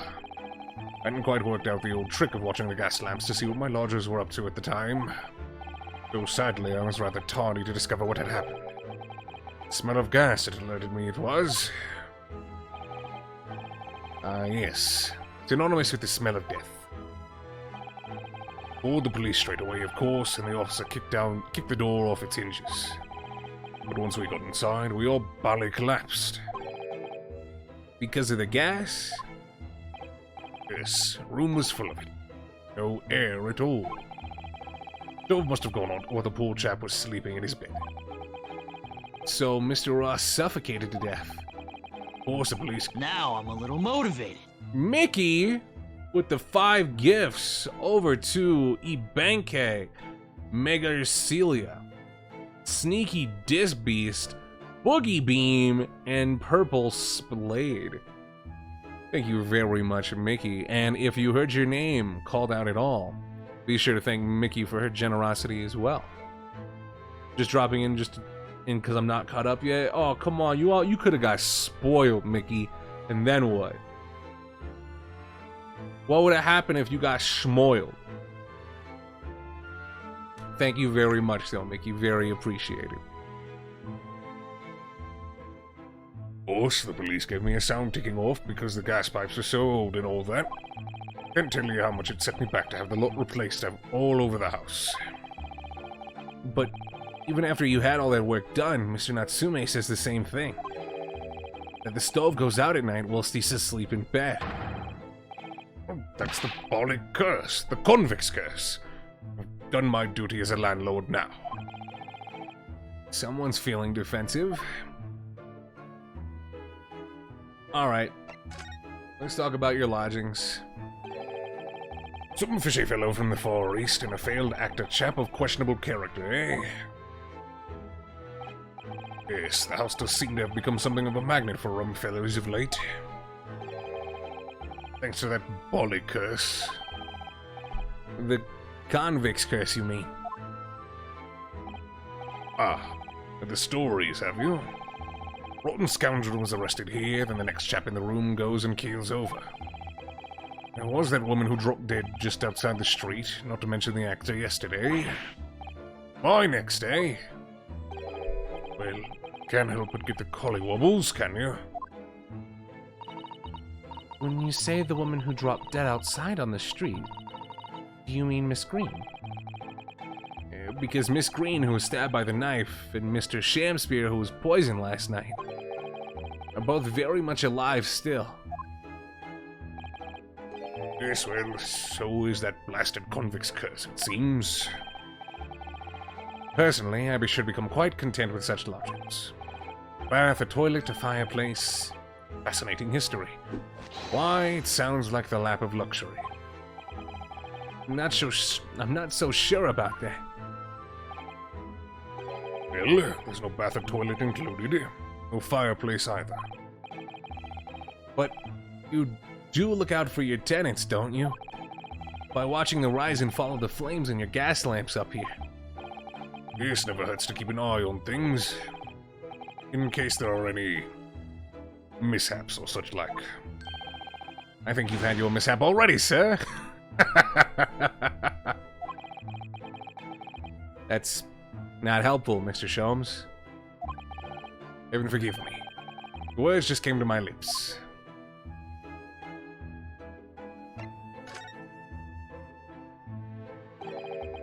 Some fishy fellow from the Far East and a Wait, hold on. Didn't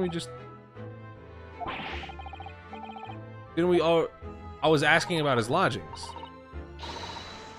Oh, wait, no, this is different, right? That's right. Mr. Natsume is in no way fishy. He's undeniably peculiar, however. Is it right that he took the vacancy immediately? After the previous tenant passed away? Yes, that's right. I asked the estate agent to find someone and he popped up the very same day. Never come across a chap so keen for a place with a background, as it were. I don't think it was the room's background that he was keen on so much as the cheap rent, actually. So, how long has Mr. Shamspear been lodging under your roof? You guys ready for 3 months? Because we know it's 3 months. That failed actor chap? Let me see. Of course. Yes, it's been 3 months now. Quite sure of it. Only 3 months? It's quite new here too, then. And to what do you owe your certainty in that regard, Mr. Garrett Dibb, if I might ask? Well, it was that Selden scoundrel, as it happens. Selden? You mean the convict? Do Selden and Shamspear have some kind of connection, then? Of fucking course. That convict chap, Selden, passed away in the clinks 3 months ago, now you see. Some malady or other. Yes, we've seen a report from the newspaper at the time. Well, it was only 3 days later that the Tragedian showed his face. The actor fellow. Really? Yes, I remember it quite distinctly. 'Tis small, this world we inhabit. Prithee, landlord, hear my request. I, the humble Shamspear, who desire to take thy room on the middle floor, offered erewhile for rent. Terribly sorry and whatnot, but that won't be possible. Already have a lodger on the middle floor. Ground floor is vacant though. Nothing can be made out of nothing. Let me repeat mine will unto thee. Those curls must be muffling your ears. The room on the middle floor is taken. It's the ground floor or nothing. Very well. We have an accord. Glad to hear it. Welcome to Briar Road. Lo! A Shakespeare dance to celebrate.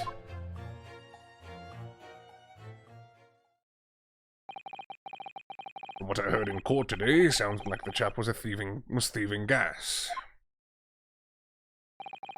And he was 3 months in our ears with the rent too. Yes, the fellow was a bally player, all right.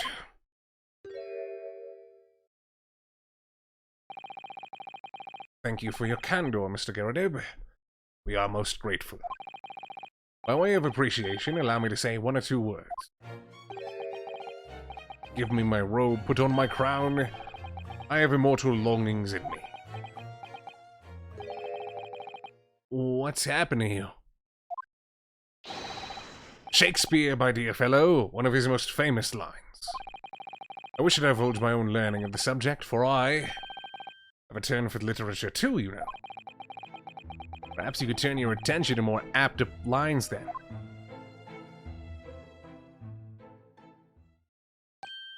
Ah, it reminds me, actually. Yeah. About young Duncan. The night before the poor chap perished. He'd been writing a letter of affection to a young lady. A love letter, you mean? Yes, where did I put it now?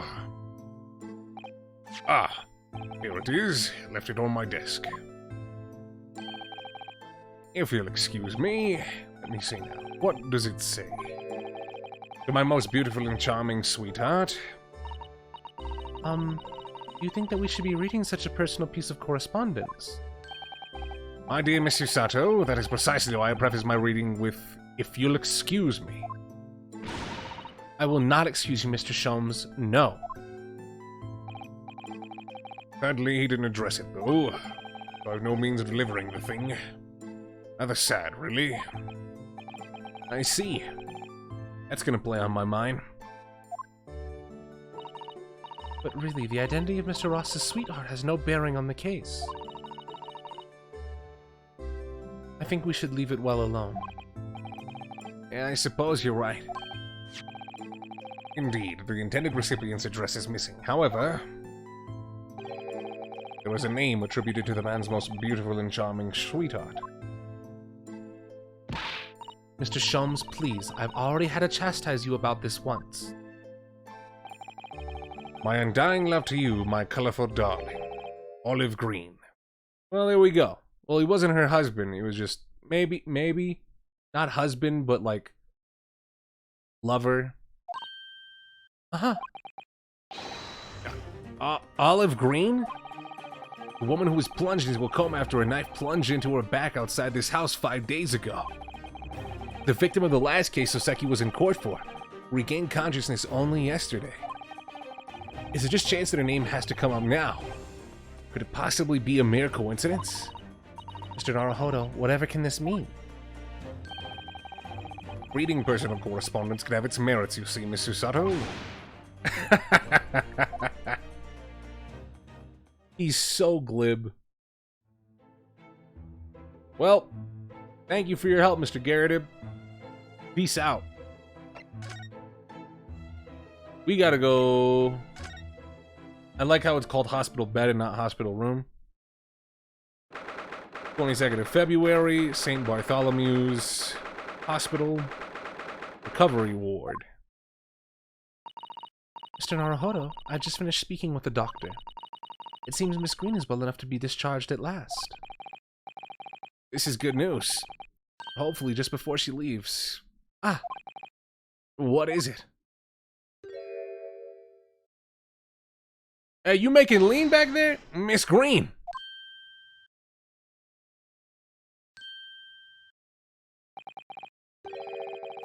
Nigga, did you know I can see you?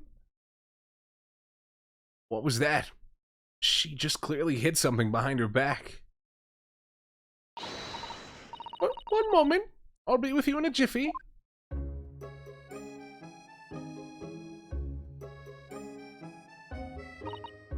Oh, hello everyone. What are you all doing here? The doctor has said I can be discharged, so I'm just getting my things together. Miss Green, what were you just doing? Oh, nothing, really. I was just about to take some medicine the doctor prescribed for me. That's all. Well, we were hoping to have another quick chat with you if that's alright. I don't really have anything else to tell you. Alright, she's definitely behaving strangely. Let's see if we can't coax something out of her.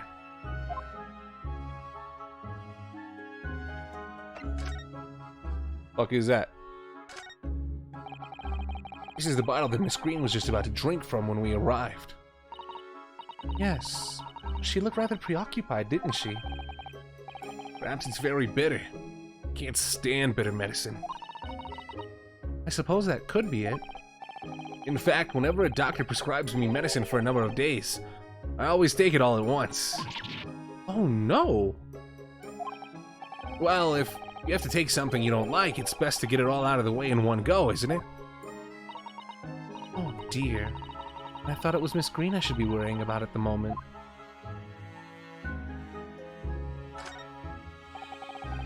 This is the card that Miss Green was looking at so intently before, isn't it? Mr. Naruhodo, we shouldn't be peeking at a young woman's private effects. Right.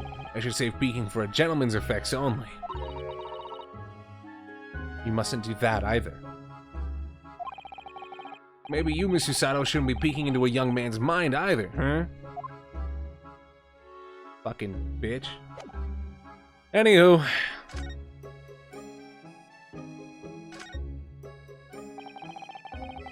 I have wonderful news that you're going to be discharged, Miss Green. Oh, yes. I mean, thank you. Once people are better, the hospital staff doesn't want them lingering and wasting space. People like me, anyway. So, I don't think I should keep anyone waiting. I shouldn't stand around and chat. He certainly doesn't seem to be in the mood to talk, that's for sure. Well, how about... What? And that's why she wants to become an artist. It's because that's what he was doing. Oh, that's so sweet. I actually really like this case. I think this case is great, and I'm not even at the end yet. This is like far and away one of the best cases of the two games, like even at present. And this is only case 2 of the second game. Miss Green, we were hoping to ask you about someone. Mr. Duncan Ross. You knew him, didn't you?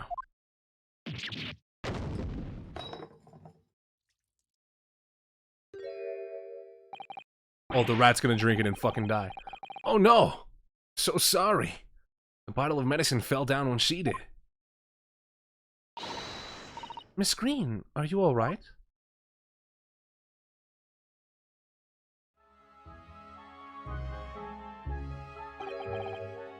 I'm so sorry. I didn't mean to startle you like that. Oh, no, it's alright. I just wasn't expecting it. How do you know about Duncan? Mr. Ross had been writing a letter when he passed away. The landlord found it in his room. It was a very personal letter to you.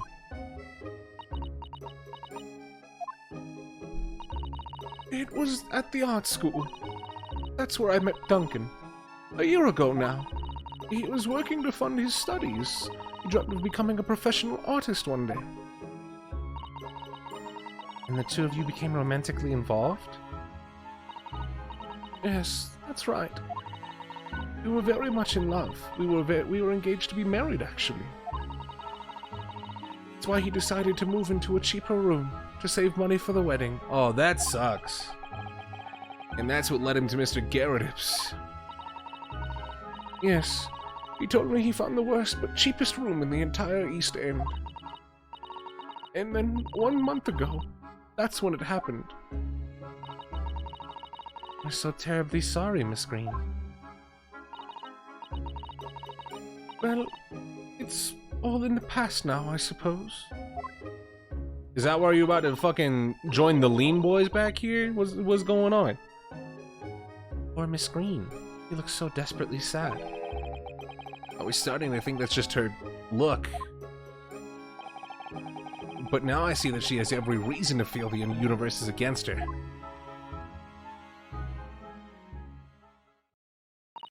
Oh, where did the rat go? I do hope you won't think I'm being rude, but... would you mind leaving me in peace now? I have to leave the hospital soon. Oh, I'm so sorry. We didn't mean to hold you up. Of course, we'll be... Mr. Naruhodo? Surely you were not about to leave. That's quite out of the question. Mr. Sholmes! I didn't realize you were here. But of course I was, my dear fellow. Watching intently from the shadows, as always. Well, make your presence known next time.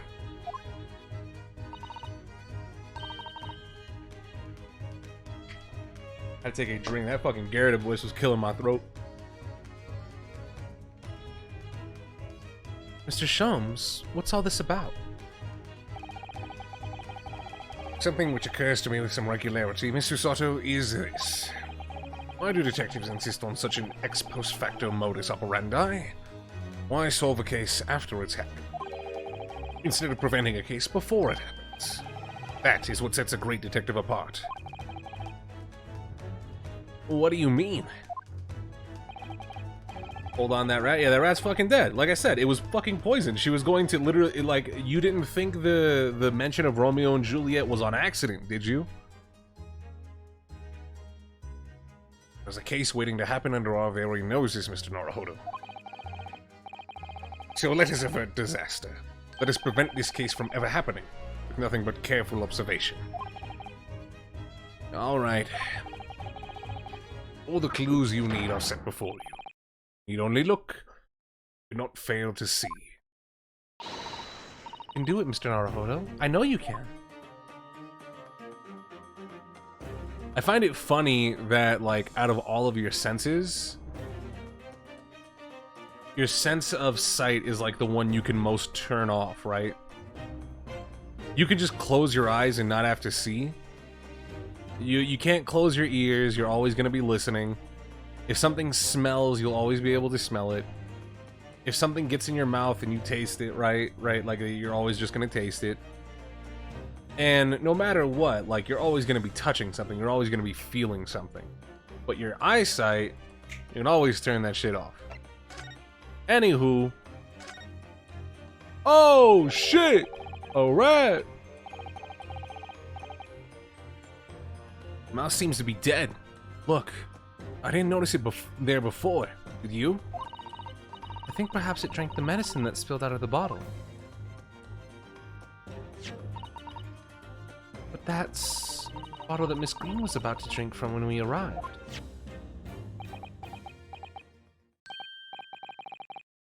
You don't think... See, you've come to appreciate the true nature of this scene. That of a tragedy about to take place. I can barely see as it is. Both sides of my family wear glasses. I am the only person in my immediate family that I know of that has to wear glasses. No, my brother does as well. My little brother does as well. We both have to wear glasses. My sister doesn't. My mom doesn't. Both of my grandmas do. And I think, yeah, no. Really, just out of my immediate family, it's just me and my brother. Damn, that's fucked. I think it's falling into place. Miss Green, contents of the bottle you had before has spilt out onto the floor. Poor mouse that drank it has sadly died. Oh, I think it's clear that the bottle must have contained a powerful poison.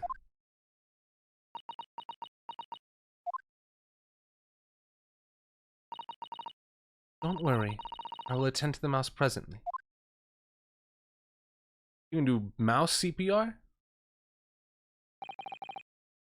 Miss Green, are you intending to go the same way as that rodent? To take your own life? Once we'd left, you would have put it to your lips again, wouldn't you? And taken the poison? No! Miss Green, please. Please talk to us.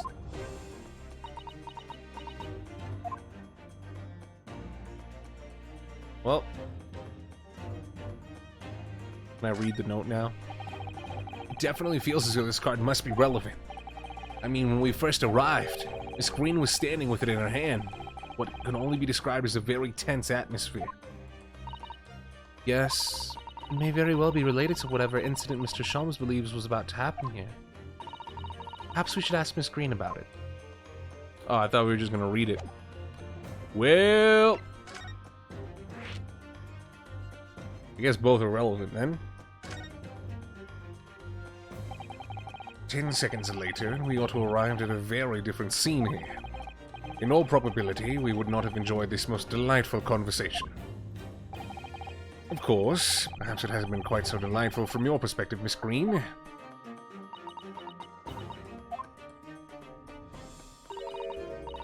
actually, in a way, now that everything's out in the open, I feel like a weight has been lifted.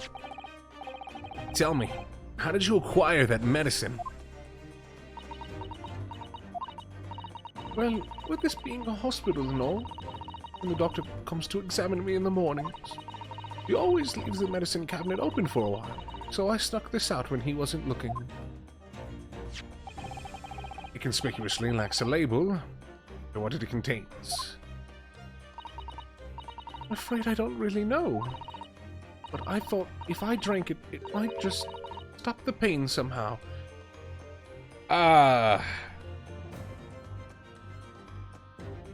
Really on the nose here. Oh, please, Miss Green, don't talk of such things. Well, it seems clear now that it contains poison. Yes, that poor little mouse is proof of that. Oh no. Oh, it's all my fault. What have I done? I shall remove this to my office, Miss Green.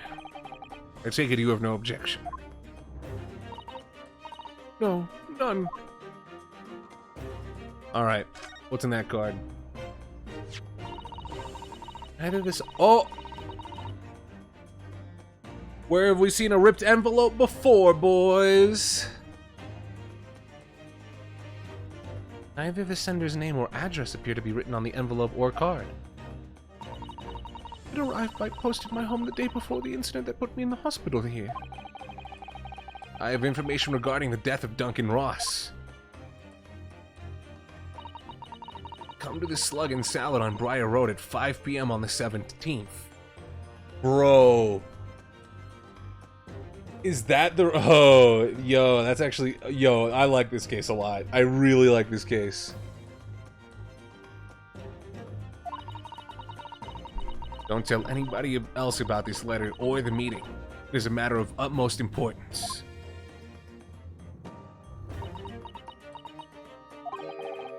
Wait a minute.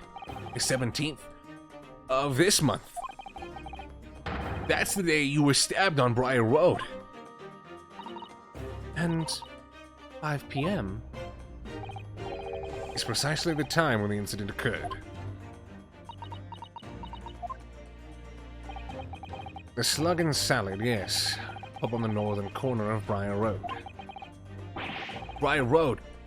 That's the house that Mr. Garrett of Street is on. You know what I meant.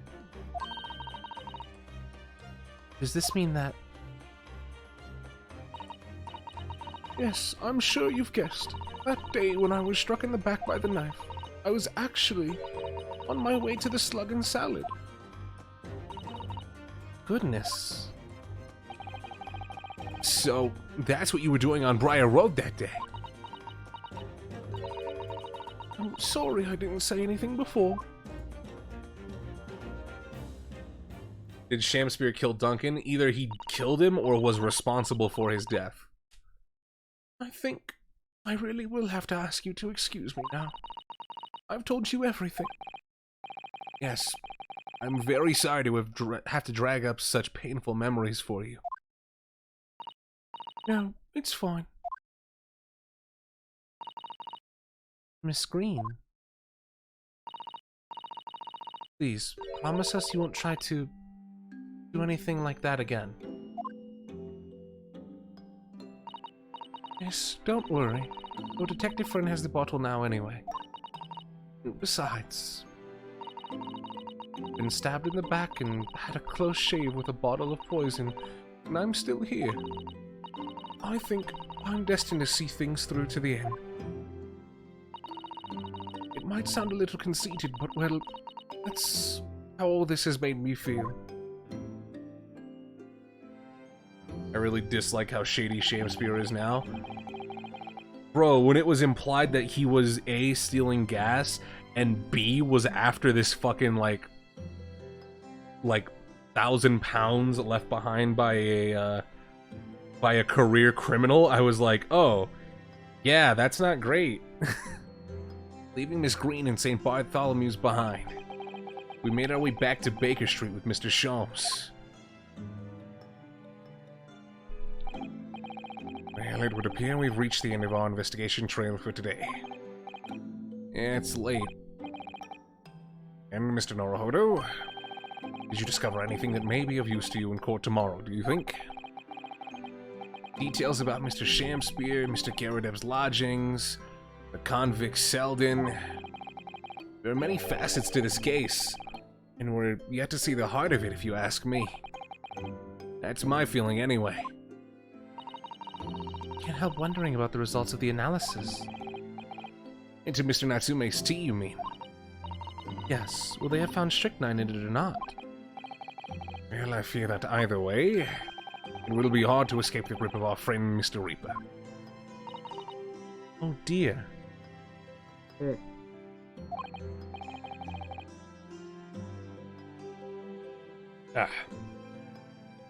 And Baroque Van Zeeks. I wish you every success, of course. And though I was late to rise this morning, tomorrow will be a new dawn. I intend to spring for my bread at a crisp hour and attend the trial. Mr. Sholmes, you're going to come? Indeed, whatever happens, I shall be there. Assuming my eyelids cooperate in the morning. Well, I think we've done all that we can. All that's left is to remain focused and keep fighting for Mr. Natsume's case till the very end. I'm gonna assume that we're gonna go right into trial part 2 then, right? London, the world's most prosperous city, with 6 million people. That's a fucking lie. It's home to about like the same 18, given how many like repeats we've had in the jury. You sons of bitches. But away from the razzle-dazzle, down back alleys and behind bricked-up windows, the lonely lurk. Sasaki had battled long and hard with loneliness during his many months here. And so I felt honored bound to battle equally hard for my compatriot, to lift the curse that gripped him. As Mr. Sholmes said, tomorrow would be a new dawn for all of us.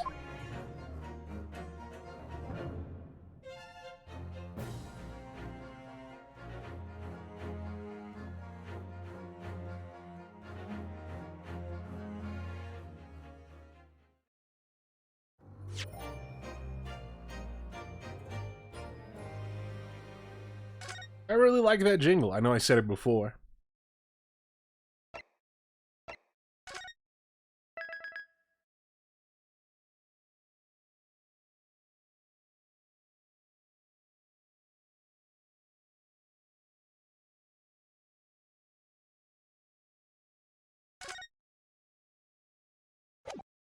Did you think I was gonna stop? Absolutely not.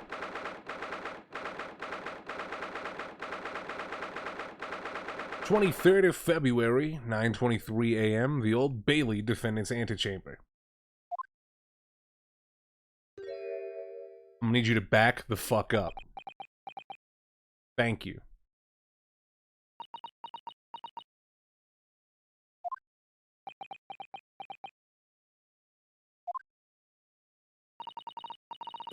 This is it then, Mr. Naruhodo. Yeah, it's time to put an end to this now. The miserable curse that's been plaguing Mr. Natsume. To everything. And in my own small way, I shall do everything I can to help you. I always appreciate your help, Miss Susato. Suffering Zoseki selfishly sidelined! Ah. Good morning to you too, Mr. Natsume. Good morning? Good morning, locum student Mr. Naruhodo Esquire. Listen to you two, chatting away happily as if the main player of today's trial isn't here. Why would you do that? Oh dear. I didn't mean to cause offense, Mr. Natsume. Thought perhaps because you had your eyes shut so tightly you were meditating, finding inner calm. It seemed wrong to disturb you. I was waiting. What's the matter, Mr. Natsume? You seem different somehow today. Why, naturally. That's because I've attained spiritual enlightenment. The path of literature, you see, is a journey to discover one's own death. Or such like. That's the sort of morning conversation I was hoping for. That's why I had my eyes shut. I missed the signs, I'm afraid. Somehow. You'll have to forgive me. You mustn't talk of your path leading you to death, Mr. Natsume. That was just an example! Oh yeah, there it is. Inner calm. You barely came to see me at all yesterday. I was sure you'd abandoned me and returned to our beautiful, long-lost homeland. We've not even been in Great Britain a week yet. Yeah, well, anyway. I intend to set everything straight in court today. I'm determined to uncover the truth. I've actually reached an important decision myself. Oh? What sort of decision? I shall fill you in after the trial. Alright. It would seem Mr. Sholmes isn't coming today after all. It's a very clever message, I think. My dear fellows, you must win this battle on your own merits. It's a very clear message, I think, that he's overslept again. The great detective? My arch nemesis. Long may he stay away, if you ask me. Defendant and your legal representative. Trial's about to begin. Make your way into the courtroom immediately.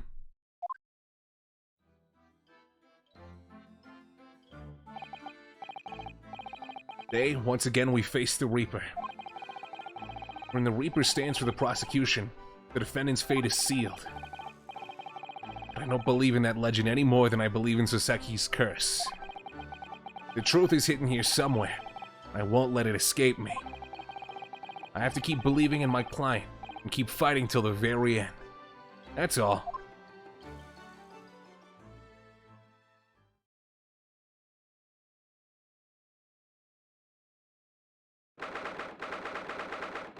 February 9:40 a.m. The Old Bailey courtroom. Kind of weird that they only have one courtroom here. You guys suck or something? In the name of Her Majesty the Queen, I hereby declare this court to be in session. I call upon the counsels for the prosecution and defense to declare their willingness to proceed. The prosecution is ready. Yeah, the defense is ready. Very good. I now call upon the 6 ladies and gentlemen of the jury, chosen by lot to represent the will of the people in this trial. Are you ready to proceed? Absolutely. Justice will be done, you mark my words. I feel obliged to say, I feel especially ruthless on days when my hat is sitting just right. Oh, well, I wonder if you could adjust my hat for me. And please, be as ruthless as you like.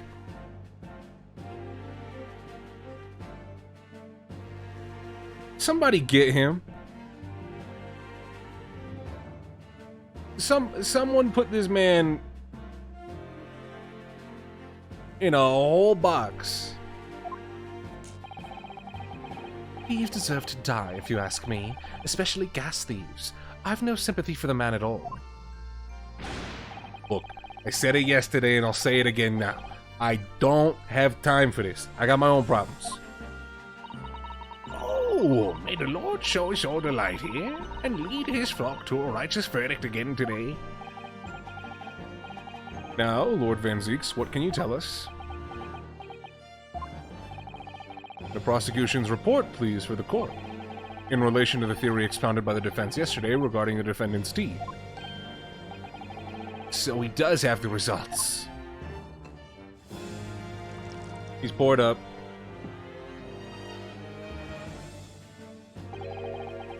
Before the prosecution delivers the black news about the black tea belonging to the blackguard in the dock. So you got bars. He's got bars. Okay, whatever, man. Pray, allow me a moment to savor a liquid of more sanguine hue. In fact, I'll defer to the good detective for the report. Here's to you, Inspector. Yes, sir. Thank you, sir. As indicated by the defense, we found a bar of soap just outside the victim's window in the snow. And there was indeed a frozen reddish liquid in a little depression on the top of it. Yeah, that's the tea. That's what Mr. Natsume brought with him that night. Well, the brains of the yarn analyzed it, and yes, you're right, it was tea. And there wasn't a trace of strychnine or any other toxic substance in it. We got him. Bang bang! No poison at all. In other words, the tea that the defendant brought with him to the victim's room is innocent. It's in the clear. What a revelation!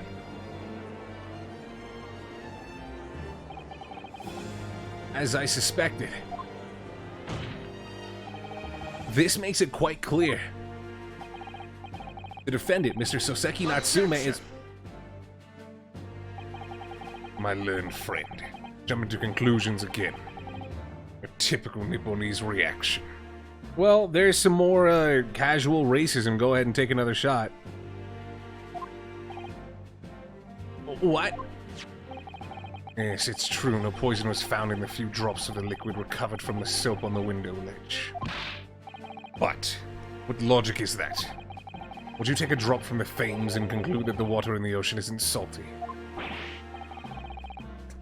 Come on.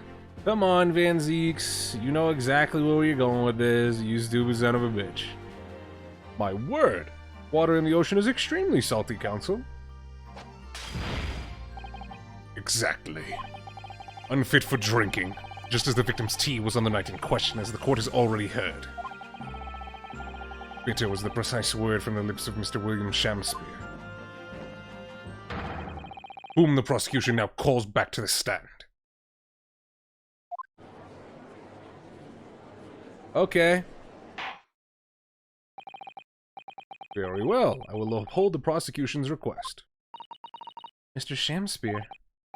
It sounds like we're going to have another confrontation with our theatrical friend. Bailiff, show Mr. Shamspeare to the stand.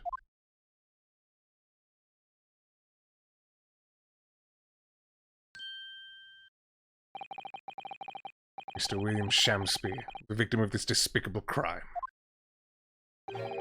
Oh, heaven! Oh, hell! Do you command me to remember? Forsooth, 'twas I, Shamspeare, did have a belly full of the foul fluid given in mine innocence. Yes. But as was revealed in yesterday's proceedings, the witness is not as innocent as we had perhaps been first led to believe. By using bars of soap such as this, he'd been stealing gas from the supply company, yes. One may smile and be a villain. Forsooth, 'twas I, Shamspeare, did have a room full of the sweet fuel given. That's right, fellow jurors, don't forget, this man is a rotten thief. I haven't forgotten. Kept all that about the ice coins a tidy secret, didn't you? You should have owned up sooner. Arrest him, I say. Arrest him at once, and let him feel the sting of my tail. Get it? Because she's the... Because her name is Queen. See, because it's funny, because she said Sting, and her name is because she's Thou wouldst not pardon my sins, of that I am sure. If you acknowledge your wrongdoing, what exactly are you doing here? Cowards die many times before their deaths, and for a coward such as I, death be well deserved. But Would it be that a still greater crime passes unpunished? For lo, the hairy-faced gentleman of farther east in Verona did contrive to poison me. Objection! There was no poison found in the tea in your room. The police have attested to that. What the defense would assert as an inconsistency will be quickly cleared up by the witness testimony. Is that not so, Mr. Shamspeare? Verily, my liege, I would most gladly speak. Very well. Let the witness testify to explain this as an inconsistency. Tell the court why it is that the poison apparently entered your body, though none was found in the tea.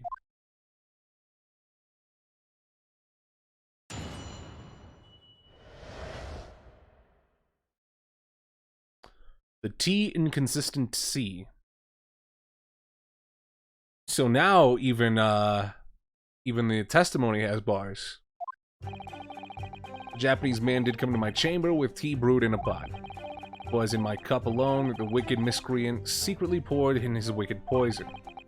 Was feigning distraction in our debate, narrated a drop of his own drink past his lips.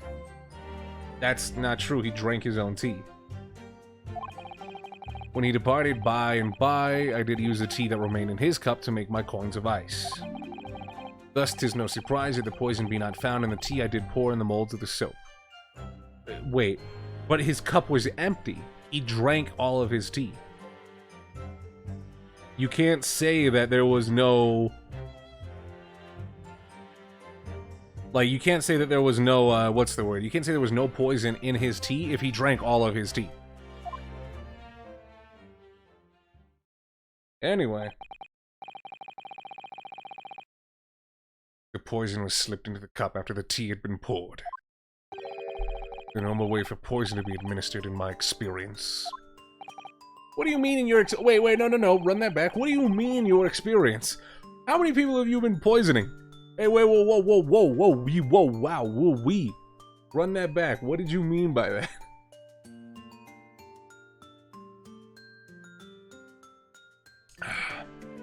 Why? Otherwise, it would be disastrous if the poisoner were to mix up the cups, for instance. But no poison bottle was found at the scene. Because, quite simply, the Nipponese took the bottle back to his own room. The absence of a vessel containing the poison only becomes problematic when considering suicide. I knew that. By now, it should be perfectly clear. A bar or two of cheap soap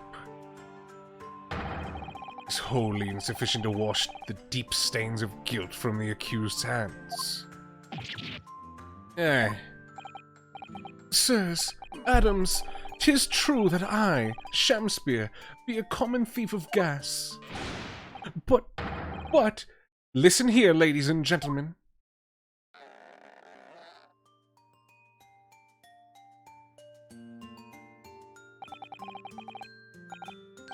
Wherefore would I lie?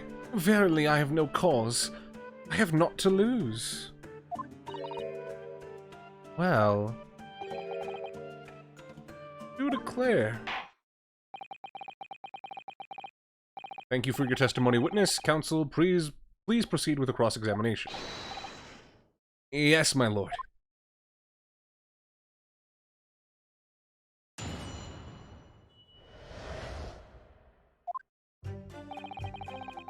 So, about that. Shamspeare and Van Zeeks are full of shit. I know Shamspeare is full of shit. I don't know if Van Zeeks is full of shit, or if he's just kind of like self-fulfilling prophecy, like, oh yeah, well he's not Japanese, so he's telling the truth, right? But this guy is a dumb motherfucker. Objection! Oh. Well, shit.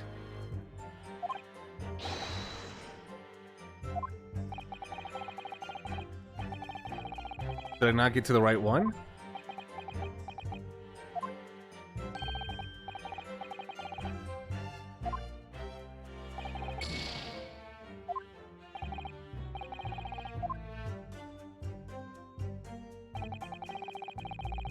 Yeah, okay. I was presenting... Did I present on this one or this one? I think I might be going crazy. Did I... I wanted to put it here, right? Or... rather here, exactly. Because his cup was empty.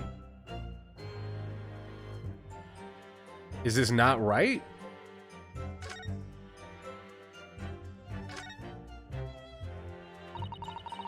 This is the teacup from which Mr. Natsume was drinking.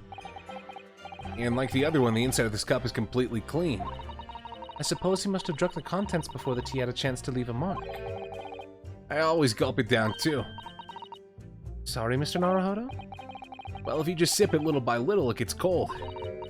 Clearly, I shall have to instruct you in the proper way to take tea.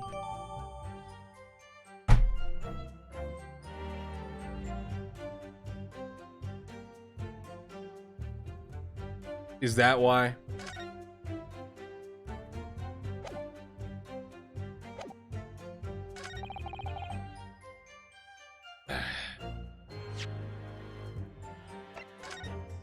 What? Pardon? Objection! God fucking damn it. Okay, so I was right. You claim that Mr. Natsume didn't drink a drop of his tea on the night in question. But that's impossible. How? Chop logic. What is this? You clad fiend. The two teacups from the scene, one used by the victim and the other by the defendant, have a clear difference between them. One that represents incontrovertible proof. Incontrovertible difference. Just look at the insides of this cup, of the cups. Just here, there's a clearly visible ring. Yes, a tea ring. Commonplace enough. Indeed, such stains occur all too readily when one leaves the tea in the cup for a while. And yet, Mr. Natsume's cup has no such ring. But Lord, you're right. It's completely clean. And prithee, sir, what makest thou of it? Exactly what Mr. Natsume told the court yesterday. The Japanese saying he quoted. Drink tea while it's hot. That's right. Yes. The jittery Mr. Natsume was true to his usual self that night and drank his tea in no time.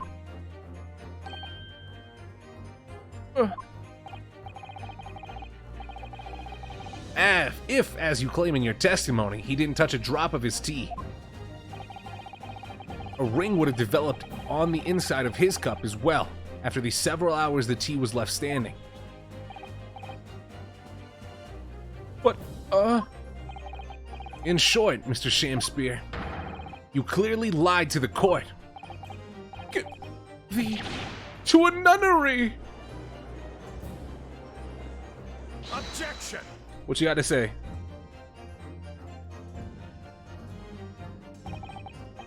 As a rule, I filled my hollow chalice up to 7 times during any one trial. Well, we at least get a number. Up to 7 times. You might want to keep that information to yourself. Yet on occasion, tedium distracts me and I pour more times than I intend until the bottle is dry. Well, never mind then. Your drinking habits are fascinating, but irrelevant. On the contrary, they illustrate the fickleness of human memory.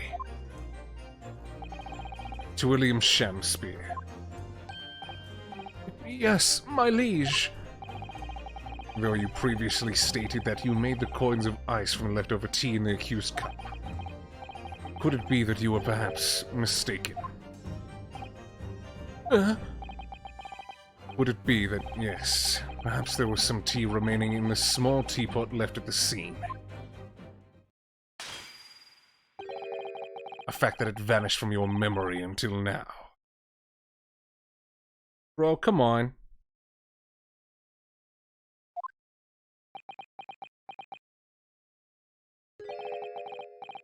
Faith, my liege, thou art a magician. Oh, verily, 'tis as though thou hast seen with thine own eyes that night. What? Forsooth, I was mistook. I did plan to use the tea from the Japanese fellow's cup, but lo, when I looked, 'twas empty. And thus did I use the dregs that festered in the teapot, as my liege did suggest. Objection! And you've just suddenly remembered now that you've made a mistake before. Are we supposed to believe that? Objection! People's memories are as imperfect, my learned Japanese friend. Oh, I just auto-completed that. Which is why we rely on evidence instead. But in any case, it makes no difference. The victim's most recent testimony tells us two things of note. Firstly, that the poison was put into the victim's teacup only. Secondly, that this spoiled cup was not the source of the insipid ice coins that have bewitched this court.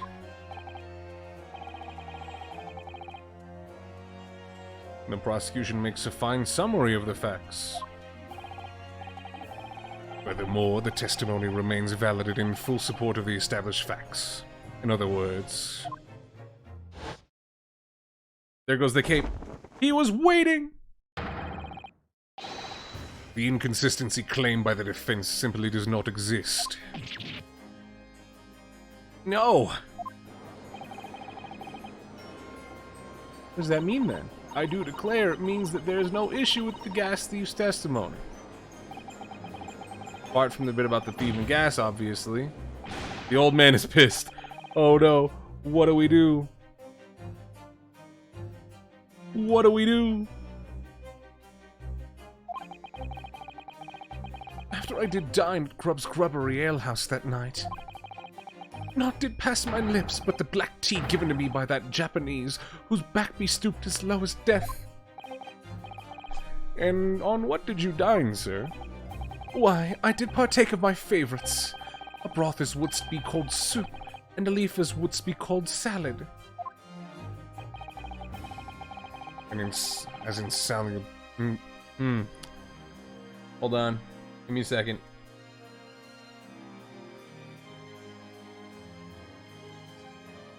Insalubrious. As insalubrious a menu as the establishment where I was served. You gods will give us some faults to make us men. I used to know somebody that used to be like their fucking like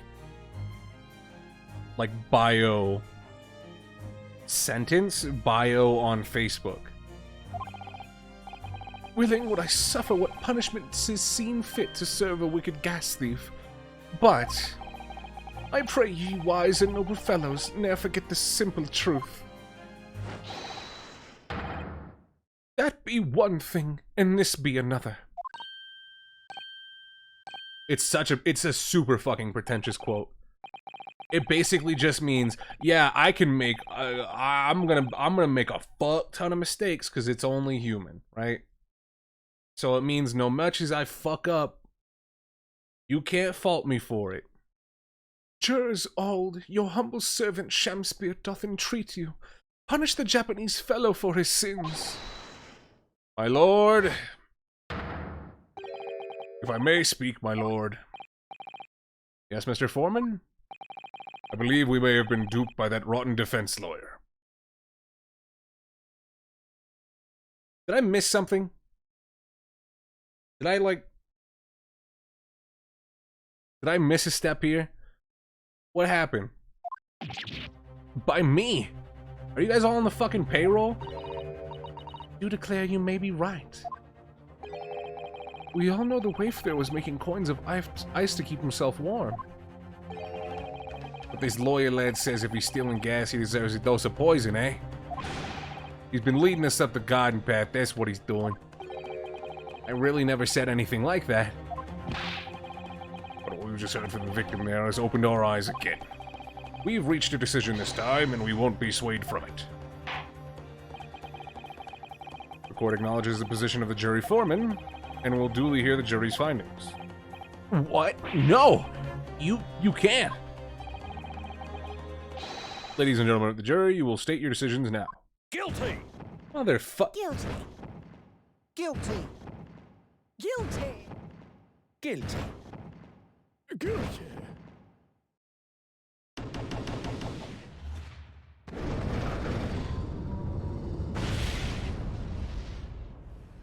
I hereby declare the jury to be in one accord. Oh, happy day! How is this happening? My lord, the defense asserts its right to carry out a summation examination. Very well, this court upholds the defense's right. Typical. My learned friend is unable to accept the obvious truth. This trial will therefore enter its second summation examination immediately. Jurors, the court calls upon each of you to state the grounds on which you find the defendant guilty of the crime of which he is charged.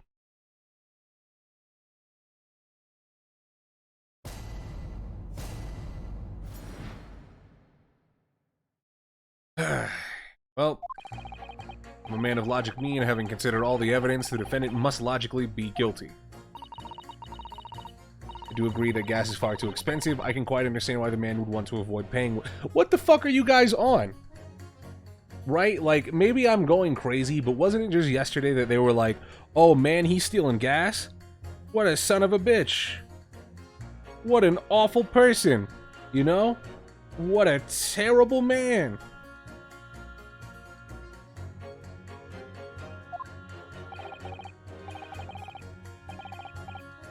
The stuff explodes and it can poison you. It's absolutely lethal gases. Gas doesn't come for free. It costs a fortune to deliver it around the city and maintain the pipes. Truth be told, the tea my wife serves up for me is a little sketchy at times.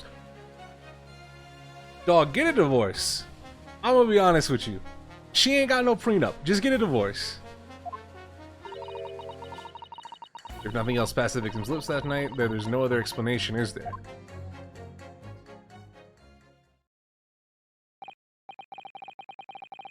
I do feel that perhaps personal opinion about gas and its supply has influenced decisions somewhat. But never mind. No. You really should mind. The truth is, our counter-argument wasn't as unassailable as we'd hoped. Mr. Shamspear was poisoned. There can be no doubt of it. But how are we supposed to turn this around? I think we need to establish the method by which Mr. Shamspear was actually poisoned. Our only hope is to demonstrate to the court that incontrovertibly.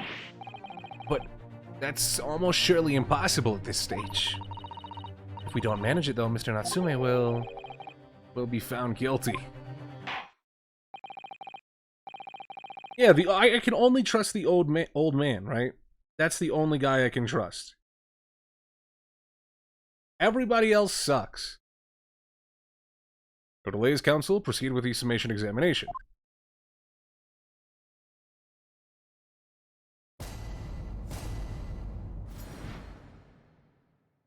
The defense's rebuttal.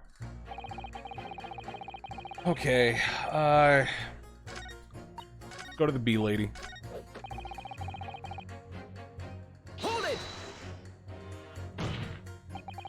Can we please refrain from all this talk of gas?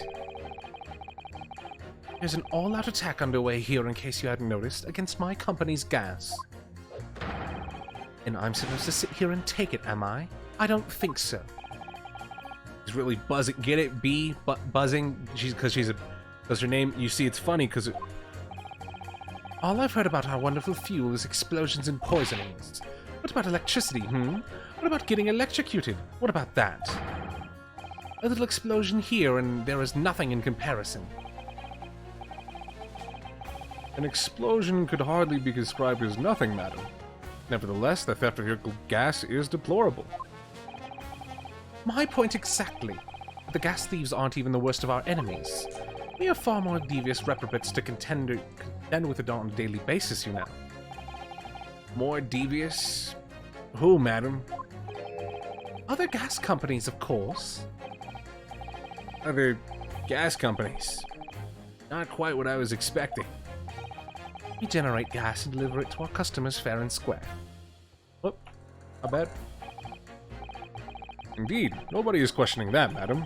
Altamont is an exemplary gas company. But there are other unscrupulous gas companies here in London that don't even have any gas at all. What? What if they don't have any gas? How do they go about selling it to people?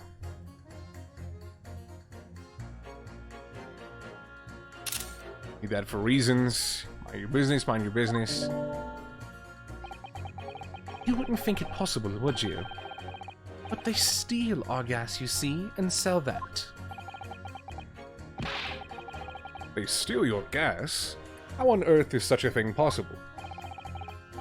Gas companies like ours deliver gas to people's homes via a network of pipes.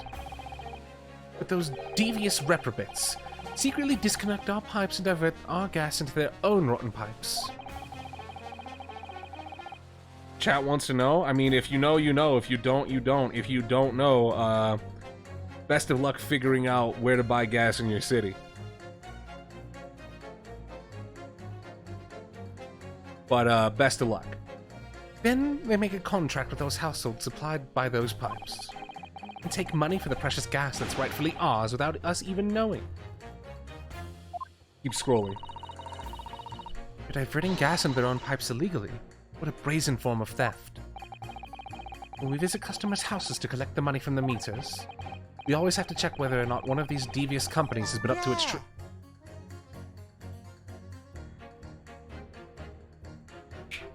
Excuse me. Do you have something to say about that, juror number 3? Oh golly, you mean me? I'm terribly sorry. I was just thinking to myself. Really did catch him off guard there. Thinking about what the lady next to you was saying, correct? Well, yes. I just got a little riled up about it recently, you see. Go on. An Altamont gas worker visited my house the other day to investigate the pipe work. We need to ask for your cooperation while we carry out a secret check for your property, sir, the fellow said. So I let him in, and you know what he did? I'm, afraid I have no idea. Please tell us. He proceeded to take one of my lights off the wall. Never have I ever. Then he grabbed the exposed mouth of the pipe and started... Hey! Yo. What do you think you're doing, young man? You're giving away company secrets there. Oh, please, everyone knows. But it was very nearly the death of me, I tell you. What do you mean? I'll explain if you don't mind. As I said before, these unscrupulous gas companies connect their customers' pipes to our pipe network. Yeah, but how does blowing into the pipes come into it? Obviously, there's gas in the pipes. That's at fairly low pressure. By blowing air through the pipes, you can make the pressure drop temporarily. And if you do that, any lights connected to the same pipe would flicker for a moment. I see. In other words, if upon blowing into the pipe, the lights of any adjacent property that has no contract with the company flicker, you can know that these devious scoundrels have been meddling with the pipes. Exactly, my lord. That's in a nutshell. It's the reason why we have teams of workers going around neighborhoods to investigate which lights flicker. The trouble is, the particular worker who came by my house didn't know the strength of his own breath. He blew down the pipe with all his might, and you can guess what happened, can't you? Well, if he blew hard, then... Wait, you mean... That's right. Lights didn't just flicker, they went out. Along with the stove. Gas started pouring into the house. What a disaster. The gas supply must have been interrupted briefly because the man blew too hard. The flames went out. I'm afraid I yelled at the fellow. Are you trying to kill us all? I said.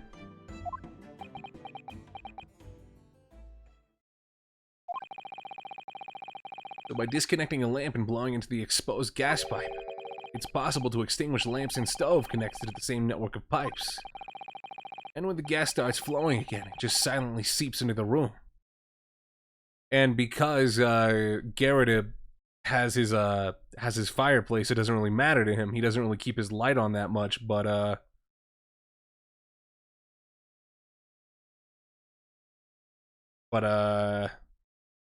you know, that might be a way you could get rid of some unsavory customers in your way. Mr. Naruhodo, I think perhaps... And this is almost certainly the clue that we've been hoping for. Juror number 3. The defense requests that you amend your statement to include that information. Oh, well, if you'd like, I don't mind. Well, I do. That's our company's secret method of identifying the rogues that try to Diddle us. Diddle? Diddle is such an awful word. Like I said, madam, it's widely known already. Very well, juror number 3, you will amend your statement accordingly. Yes, my lord. Although I'm not really sure what the point of all this is. Well, maybe you and the fucking old-ass man that actually was listening and paying attention, right? Bop, bop, bop, bop, bop, bop. Objection. Those two statements clearly contradict each other.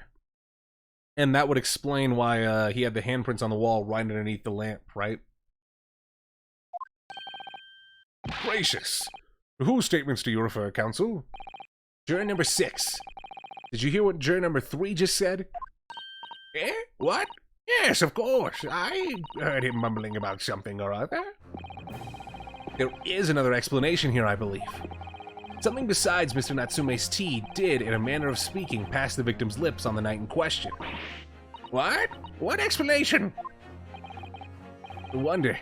The police checked the mouth of the gas pipe feeding into the wall light at the scene, to see if there were any traces of poison there.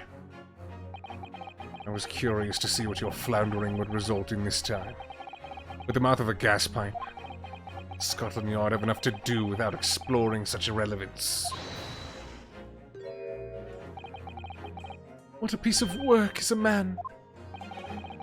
What are you trying to say, Mr. Shamspear? What speakest thou? Prithee, is it not strange and strange? That is what I say to thee, sir. I thought I'd been quite clear. Let me put it another way.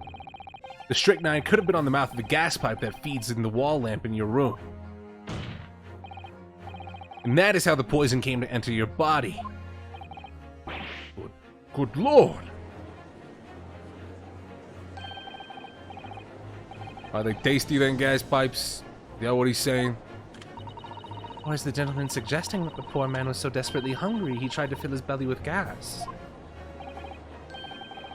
Perhaps no actress would perform a kiss scene with him, huh? For shame, madam, speaking thy fancy. I assure you, I'm not such a buffoon that I have to kiss pipes. Objection.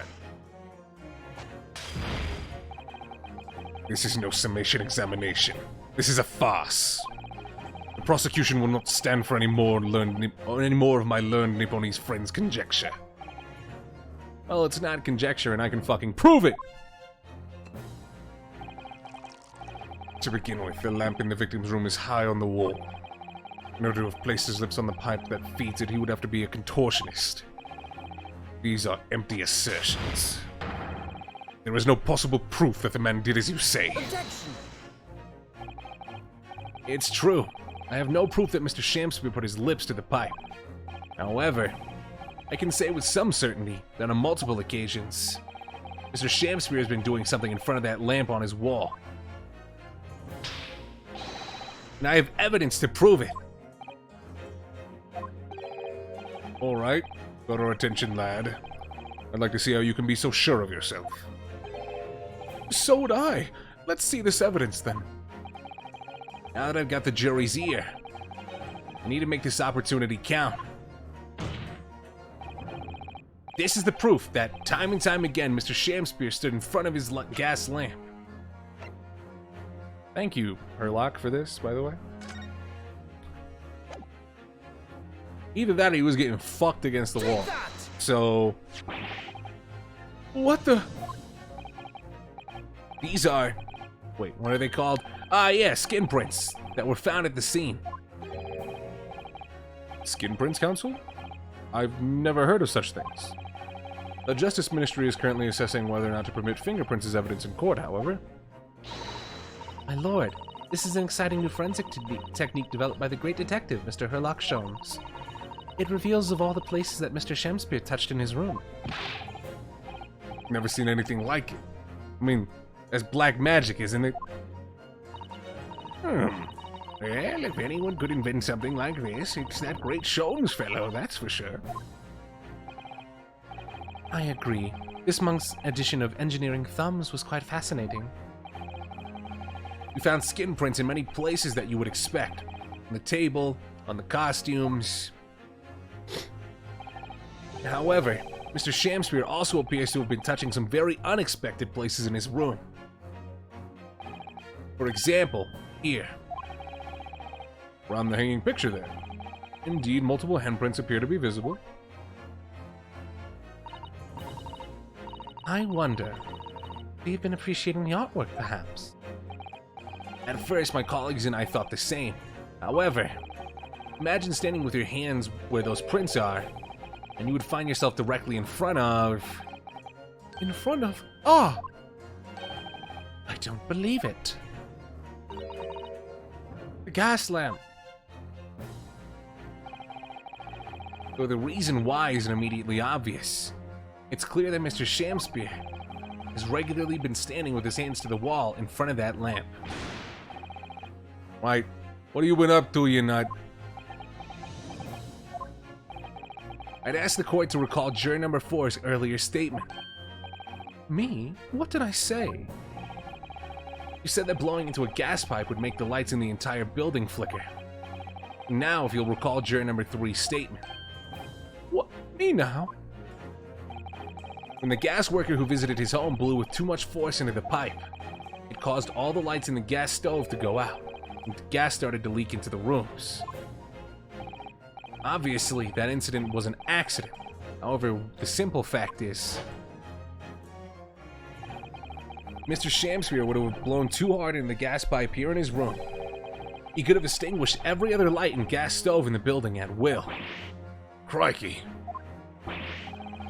Are you suggesting that the man purposefully caused the gas to... Objection! Venziques, please. First, I acknowledge that the prosecution is required to remain silent during a summation examination. I must toast my learned friend's utter disregard for the letter of the law. What is the meaning of this, Lord Venziques? This curious photograph, or whatever it is, presented by the defense. The so-called skin prints. Clearly, that cannot be accepted as any form of usable evidence in this case. What's an exciting new forensic technique developed by a great detective? It's nothing. A mere toy developed by an amateur sleuth with too much time on his hands. Well, he does have a lot of time on his hands. Certainly, even research of this nature is esteemed by the esteemed Mr. Sholmes cannot be recognized by the court as formal evidence. Hold it! What? Please, my lord, if I may. Miss Usada. It was not the defense's intention to submit the skin prints as formal evidence.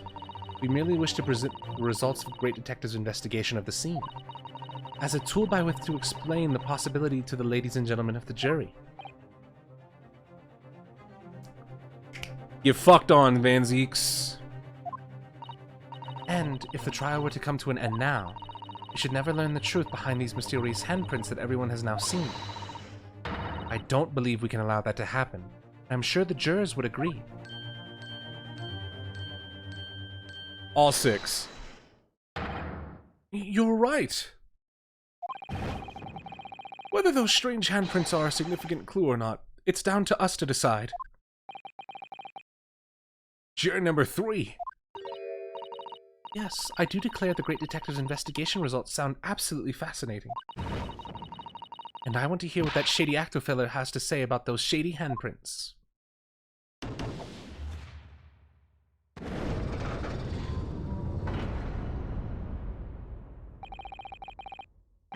What's the matter with you two? That was foolhardy. Well, I did say it, didn't I? And I don't like to break a promise. No, wait. You heard his lordship. It's not fair dunk of evidence.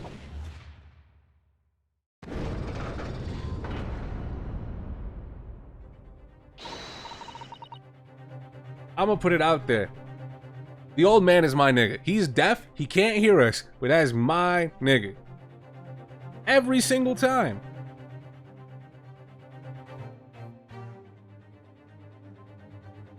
Every single time. He be helping us out. Oh, well done, Mr. Naruhodo. If just one more juror changes his or her... What do you mean, well done? That was all you. Susato was in there hooping. You can check her feet right now. She's got fucking Air Maxes on. She was hooping. Mr. Natsume's trial will have to continue. Thank you, Mr. Sato. But I couldn't have done it without you.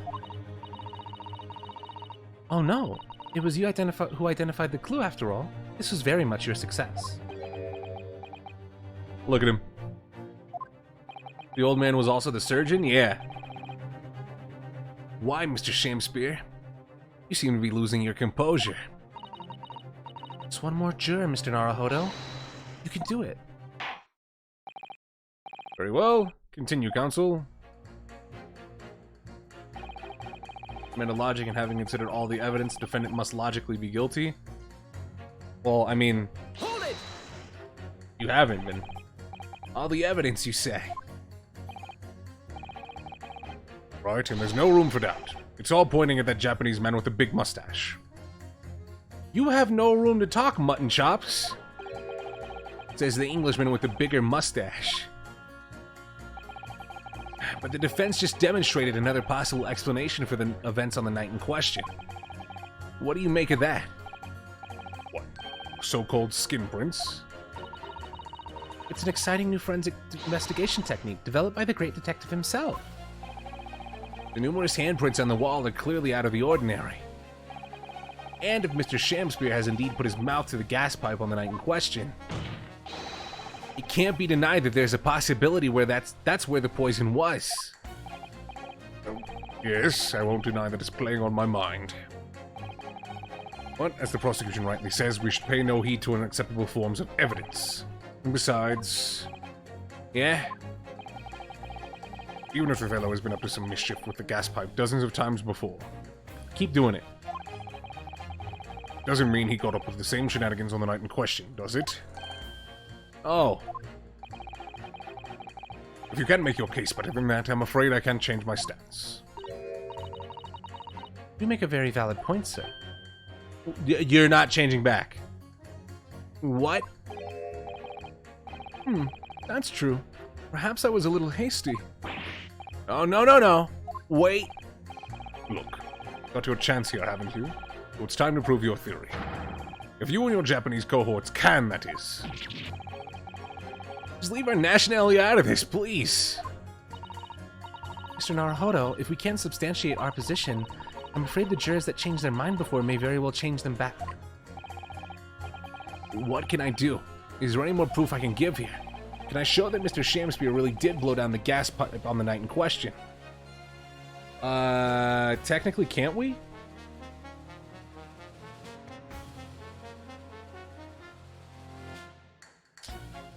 Would it be... It would be testimony, wouldn't it? It would be Natsume's testimony, right? Where he felt that he was being suffocated? No. In truth, I don't have any evidence to support my theory. However, there is witness testimony that substantiates it. What's that? Testimony? This is incredible. Whose testimony? Yeah, it's all connected. Everything is linked. A person whose testimony revealed details about the gas in the Garrett residence that night. Namely... Take that! Obviously, I'm talking about the defendant. Mr. Soseki Natsume himself.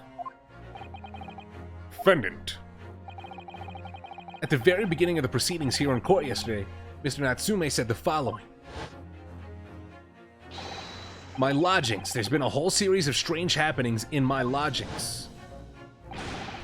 Even on that fateful night it happened, when I returned from Mr. Shamspeare's room, I lit my gas stove and climbed into bed, but before long, the stove went out, and somebody tried to kill me. On the night in question, the gas in the defendant's room went out. So I asked the court, was that a mere coincidence or not? Good golly! That Shamspeare fellow blew air into the gas pipe to make the man's stove go out on purpose.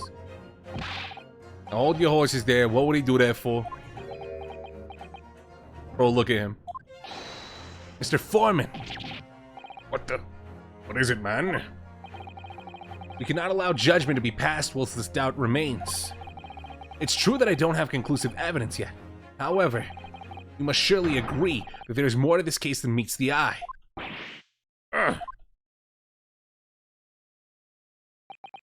Look me in my eye while you're being a bitch, Garrett. Or, well, I mean Garrett too. But I mean, look me in my eye while you're being a bitch, fair play. You have to. Come on, man. Look at me while you lie.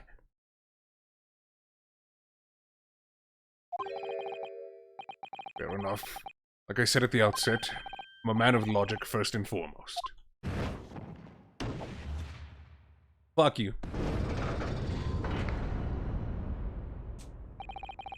It's 4 jurors leaning towards not guilty, my lord. We've overturned the decision. Therefore, the defense calls for the trial to continue.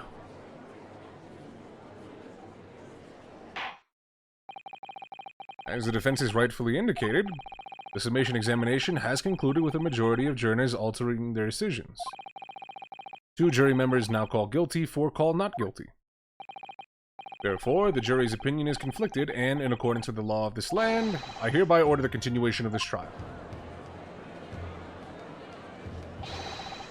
Mr. William Shamspeare? My lord, how can thy humble Shamspeare serve thee?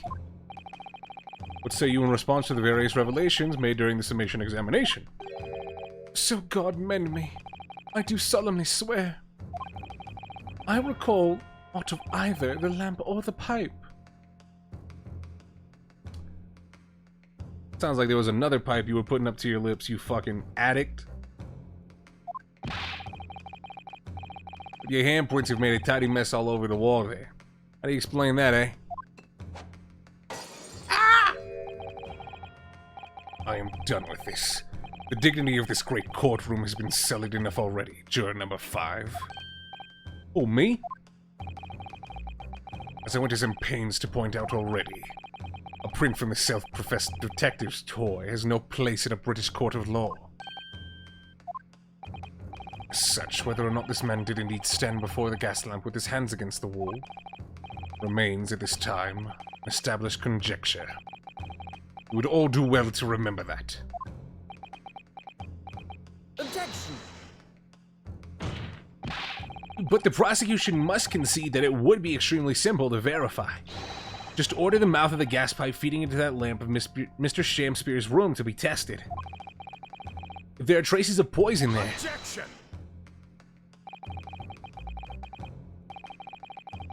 It appears to be extremely simple as my Nipponi's friend's mind. I'll fuck you up. You got your sword, I got my sword. I will fuck you up, Vince. You'll recall that in order to check the presence of poison in the tea, some remnants of the tea were required. Yes. Therefore, it shouldn't be beyond your wit to imagine that if poison were to have been spread on the pipe, it would have been completely evaporated by now, making any analysis impossible. I didn't think of that. In any case, counsel, I fail to see what possibly could have motivated the man to do as you described. Why on earth would this fellow want to have blown air into the gas pipework where he lived? There's only one possibility that I can think of, and that is to use the leaking gas to commit murder.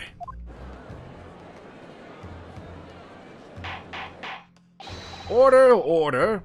Council. Precisely whose life do you propose this young man was plotting to end? The answer couldn't be more simple. Now we've unraveled the mystery this far. Mr. Shamspeare wanted to end the life of... Take that! If a gas lamp were to go out, it would be noticed immediately, of course. But a gas stove, on the other hand, could be silently extinguished by the killer without anyone noticing. I live around those parts myself, so I know what it's like. I can tell you, trying to sleep without the stove lit is pretty much suicide. You'll freeze to death in no time. Mr. Garrett, the landlord, has a large fireplace in his part of the residence on the top floor. In other words, it wasn't the landlord, but a fellow lodger whose life Mr. Shamspeare was trying to end. Regis. I'm talking, of course, about the defendant.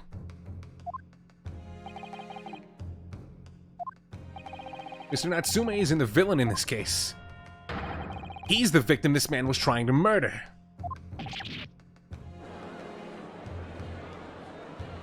Objection!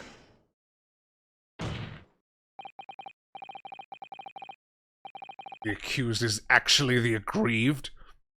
Interesting. However, the fundamental facts of this case remain unchanged. Namely, that the accused is the aggressor here. What? How can you still claim that? Let us indulge your fancies for a moment and assume that there was indeed poison on the mouth of the gas pipe. The question that then arises is who put it there? Who did put it there? The only logical conclusion is that the person responsible was aware of this man's trickery with the gas supply and his intent to kill. Yo, did Garrett want to smoke him? That would be great. Or no. Fuck. She lied to us.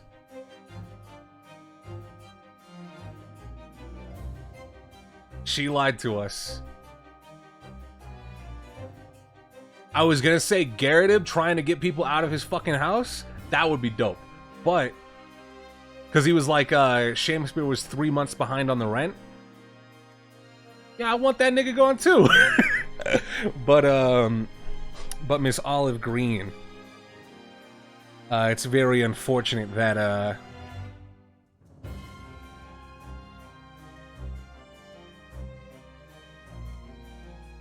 It's very unfortunate that, we saw her with poison.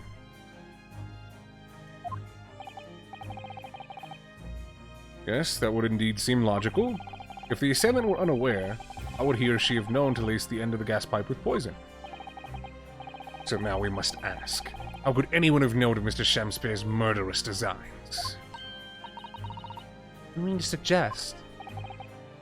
Naturally, the sole possible answer to that question couldn't be more obvious. Only the man whose life was being threatened could possibly have known. What? In other words, the person who put the poison on the gas pipe in what was a clear retaliatory attack can only have been the accused, Mr. Soseki Natsume.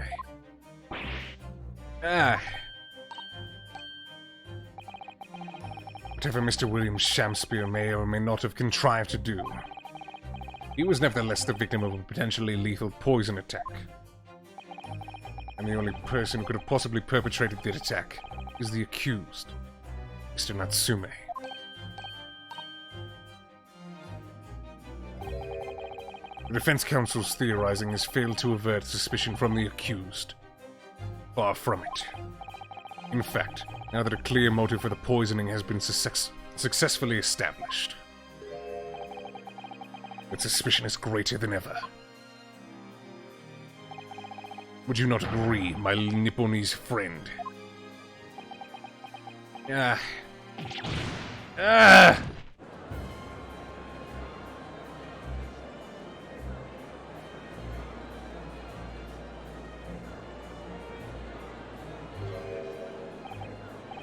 How did he manage to turn that around on me so rapidly? Now, in all fairness, he did fuck you up with that. He did fuck us up with that one. We'll give him that. He did kind of pivot kind of smooth on that one. Mr. Naruhodo, you must respond. Otherwise, the members of the jury may very well change their leanings against us again. And this may be our last chance to gain the advantage. What advantage? Well, it would seem that somebody put poison on the gas pipe in Mr. Shamspear's room. So we must name that person now and absolve Mr. Natsume of guilt. You mean, name the true culprit? I know it might sound impossible, but if we fail to do that, I have no doubt that Mr. Natsume's fate will be sealed once and for all. As it happens, one possible culprit does come to mind. The evidence, the poison, it's all pointing to a particular person now. And the reason why it would be Olive Green, even though she spent like the past couple days in the hospital, is because while she was in the hospital, Soseki was in prison, right? And with him being in prison, there would be no need for him to blow into the gas pipes. This case is actually really fucking good. I'm gonna be honest. This case is actually fucking amazing.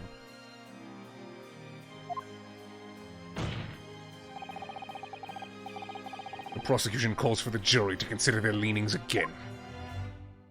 I trust you'll make the correct choice this time, Mr. Foreman. What? Oh, don't you worry. We know exactly what...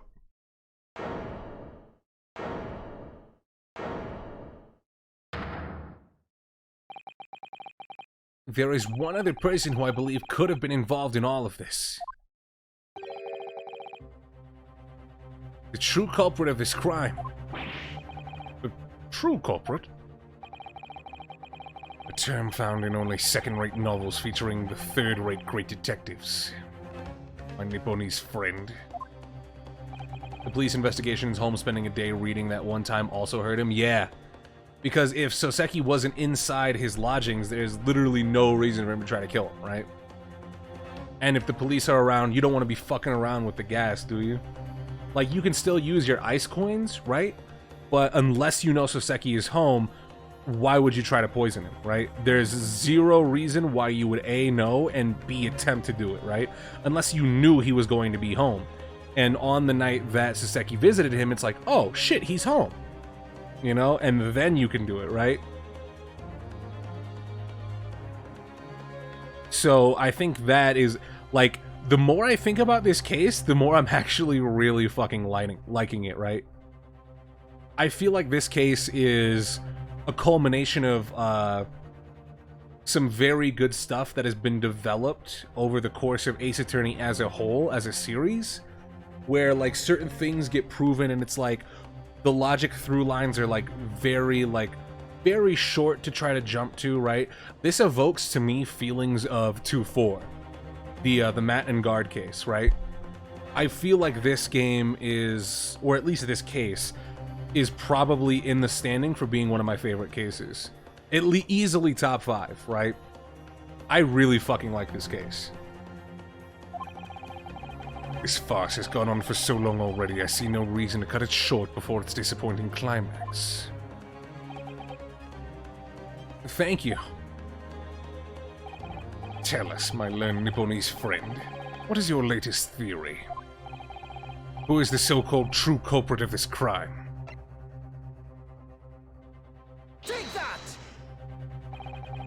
The name of the person responsible for the poison that afflicted Mr. Shamspear is, I believe, Miss Olive Green. Olive Green? Miss Olive Green. I do feel as though I've heard that name in the recent past, Council, but I don't recall where. Miss Olive Green, the woman from 6 days ago. Like, there's just something about this shot. This shot does not, like, if she was face down, then that would be a little bit more understandable, right? But it's like she just kind of like fell over, right?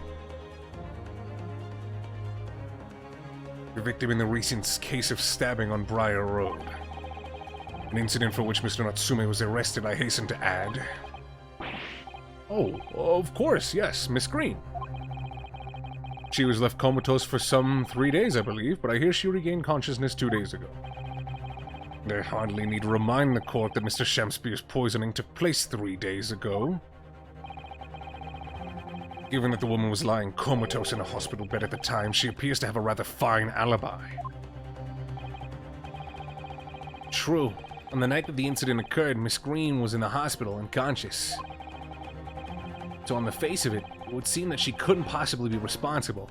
But still, my colleagues and I visited Miss Green in a hospital yesterday, and we found her to be in possession of a bottle of poison. Gracious, she had poison? And there is another fact that links Miss Green to this case as well. The defense requests that she be brought to the witness stand in order to explain the details to the court. Tell me, Mr. Shamspeare. My lord, pray, what be thy bidding? Are you acquainted with Miss Green? No! Never heard of her. Judging by the look on Mr. Shamspeare's face, I think perhaps he genuinely doesn't know her. At least, not by name. As the voice of Her Majesty's prosecution here, I adhere to my word. We will see my learned Nipponese friend's farce through to its conclusion. I appreciate that. The prosecution requests a short recess, my lord, in order to subpoena the witness and bring her here. Yes, Miss Olive Green. Indeed, my lord. 1 hour should be sufficient. Very well. I grant the request. Excellent. I hope. The defense has made a most extraordinary accusation, I must say. But at present time, I feel the prosecution's argument remains largely uncontested. Accordingly, I'm afraid the defendant and his culpability remain the sole subject of this court's attention. Thank you, counsels. We reconvene in 1 hour. Court is adjourned.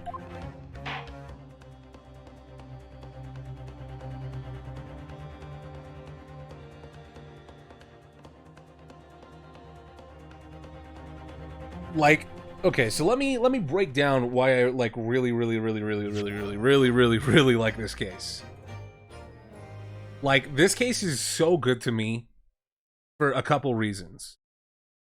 One, you have very clearly the evil party, right? His name is fucking William Shamspeare, right? Like, I think off rip, if anybody reads that name, they're like, this guy is fucking guilty, right? Of whatever it is, right? It's also a case in which it's not actually a murder. I think cases that aren't murders in, well, I mean, we're going to be solving another murder, but initially this case is not about murder, right? It's about a poisoning that was an attempted murder, quote unquote, right? And with that said, we're going back and we're looking and we're seeing like, okay, why would this usually good person, right? Or seemingly good person rather, name some person as a as their assailant, right? As their attacker. And it's like, well, very clearly he's up to nefarious means. And you find a small inkling that allows you to unravel, like, how good is this guy really? Is he the upstanding member of society that you really think he is? Well, no, he's stealing gas from the gas company. So, and he's stealing it quite fucking smart too. It's not just like, haha, I put a nickel on a string and I am pulling it through the fucking coin slot once I put it in there, right? Like, he developed this rather fucking smart plan to steal gas. So he's at least got the wherewithal to know how to do that. And then you get extra evidence about like, about what went on before this case happened, like, and it's not like the DL6 incident or SL9 where it's like these events so far in the past would allow somebody to try to want to cover up their tracks so much more so. It's this guy continuing on his plan and he unfortunately got hit, right? And like the weird inconsistencies kind of line up, right? Because it's like, if Miss Olive Green did want to poison him, right? If she did want to poison him, and he was, and by the means of which he was going to be poisoned, right? He would have been like, okay, well, I'm not going to do this thing because this person is not here, so I will do it now, thus creating an alibi for the person that tried to assail him, also letting some of that poison kind of evaporate, right? So it's maybe not as lethal as a dose. That's why he survived. Like, this case is really fucking good. Like, I can't overstate that. I am so relieved to have this case, because thinking about it, like, right, like the previous case obviously was our tutorial case. It was this is the first case of an Ace Attorney game. We have to kind of lead people back into it, right? But even in the previous game, I feel like the cases were, like, they were very straightforward, right? Like, even in the finale case, right, with Ashley Graydon, it was like, yeah, okay, Graydon came back and he shot him. There you go, right? He came back and he shot the pawnbroker to try to get the disc back. Yeah, there you go. That's it, you know? Like, you had some more revelations about a more interesting case beforehand, right? But it feels like everything in Great Ace Attorney 1 was just a setup for everything in this game, right? Even the tutorial case, right? With Susato having to take the court as Ryutaro Naruhodo, that wouldn't have even been set up well, and even that tutorial was a sequel to the tutorial from the last game, right? Where it's following up on the murder of Giselle Brett, and like, even that case, like, being a tutorial case, like following up on a previous case from the game before it, it was still very nice, right? Like, yeah, the mystery was solved rather quickly, you know, like, the newspaper reporter, you found his pen at the scene, and it's less so much of a mystery as it is a storytelling case, I feel, right? Where this case is an actual fucking murder mystery. I think this case is great, dude. I love this case. And we're gonna keep it going. I just wanted to take a minor brief stop to talk about how much I really like this case. This might actually be like one of my favorite Ace Attorney cases. Like, bar none. Like, this case is like really fucking good.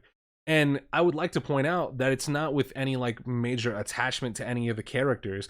This case isn't good because I get to see Miles Edgeworth doing shit, right?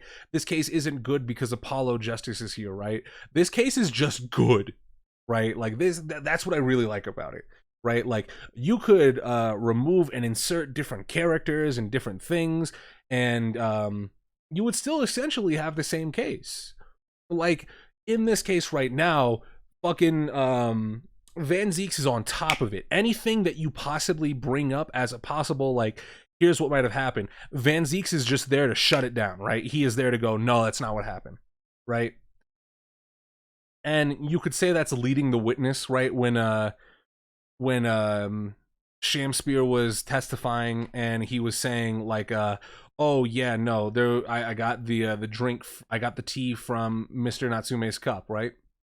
And then Van Zieks is like, oh, no.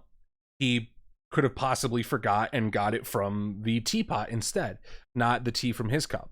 And it's like, well, that's kind of leading the witness, but at the same time, like, there's logic behind that, right? Like, had the tables been flipped, right? We, as a defense attorney, might have said that, right? We might have said, no, the poison wasn't in the cup, it was in the teapot, right? Like, it's just as simple as a deduction that we could have made had the situation been reversed, right? And I feel like this is a very good showing of the prosecution being just as good as us, right? Just as good as us on the defense side, right?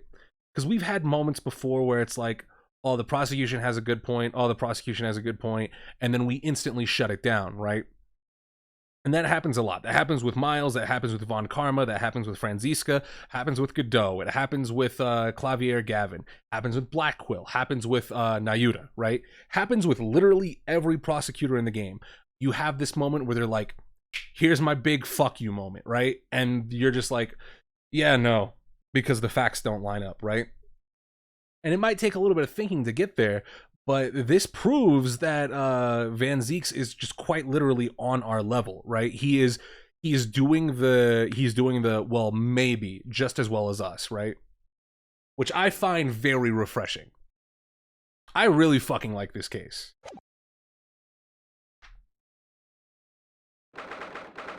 23rd of February, 11:32 a.m., the Old Bailey, defendant's antechamber. Joyful, jubilant jumping jacks! Oh, Mr. Natsume. I'm so pleased for you. Locum student Mr. Naruhodo Esquire, and locum student judicial assistant Miss Mikotoba Esquiress. Now, finally, at long last, there can be proof. Proof that I'm innocent, and proof that my tea is innocent. Good morning, my dear fellows. Herlock Sholmes! May you drink my tepid tea and fall forever silent. Sasaki. I thought the tea was innocent. These games are also far more wordier than the normal Ace Attorney games. Even the investigation games could have that argument as well. Yeah, like, I feel like, not even so much the, like, language used, right? But they elaborate to points, like, they don't really, let me phrase it this way. They're not holding my hand, right? And that's how I feel like a lot of Ace Attorney cases go. It's like, well, you have to prove that this man was shot. All right, here's the gun from the crime scene. Okay, whose fingerprints does it have on it? Not the suspect. Okay, well, it's not his gun. And then you spend like 4 hours figuring out that it's not his gun. It's like, great, I found that out from the moment I fucking looked at the gun, right? So, like, I feel like this game, like, it says a lot, right? But it doesn't, like, push you in that direction, right? Like, even with all of that shit with the jury and the summation examination, like, it was like, okay, so, we need to get a little bit more information here. We got the information, and it's like, oh, he was trying to kill Natsume, right? Ah, because that's how he killed the other guy. And if he killed the other guy, that would give us reason to suspect that Olive Green wanted revenge. You know, like, it let me do that workout in my head. I am so, like, I may sound like a fucking broken record. I really, really, really, really, really like this case.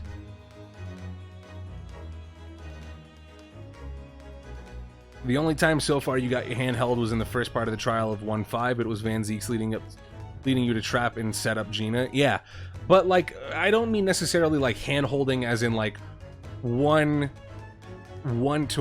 like, here is point A that you need to remember, and we're going to walk you through to point B. But at least a lot of Ace Attorney, like, feels like that, right? At least to me. And I don't mean to, like, brag and say, like, maybe I can figure it out because I'm smarter, but because a lot of these murder mystery things aren't really, like, mysterious. For example, in one of the Discord servers that I'm in, I've been watching a group of friends of mine play through Justice for All, and they're currently doing Turnabout Big Top, right? And, like, as I'm watching and I'm reading, right, like, I'm realizing that, at least in previous Ace Attorney games, right, they present to you all the pieces of the puzzle, right? You just have to put the puzzle together, right? They're currently on Turnabout Big Top, right? They're on 2-3. And I'm like, I don't know. I feel like this is all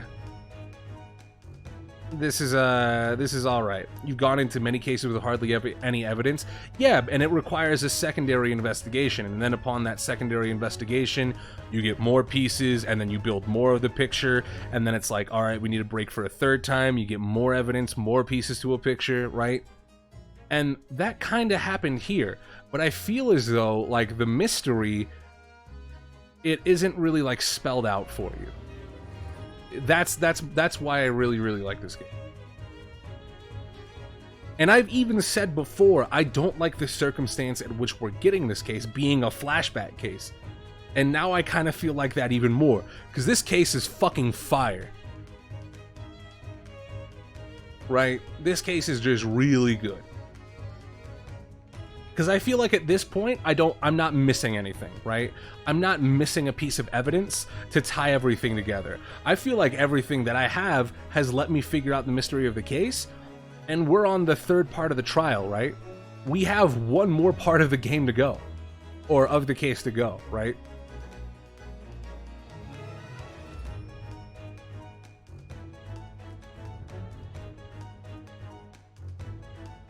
You're saying this case should have been the last game's case, and Gina should have been in this case's place? No, I'm saying that you know what I'm gonna say? I'm gonna say that this case should have been in the previous game. I think the previous game should have had 6 cases. And I know that's an oddity for Ace Attorney, right? And it only really happens with DLC cases.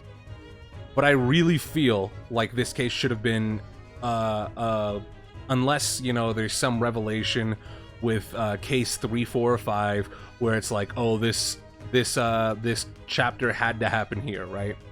Unless I get some information that, like, without like any like thought from me says that this case has to happen here, this case should have been in the previous game. At least in my opinion.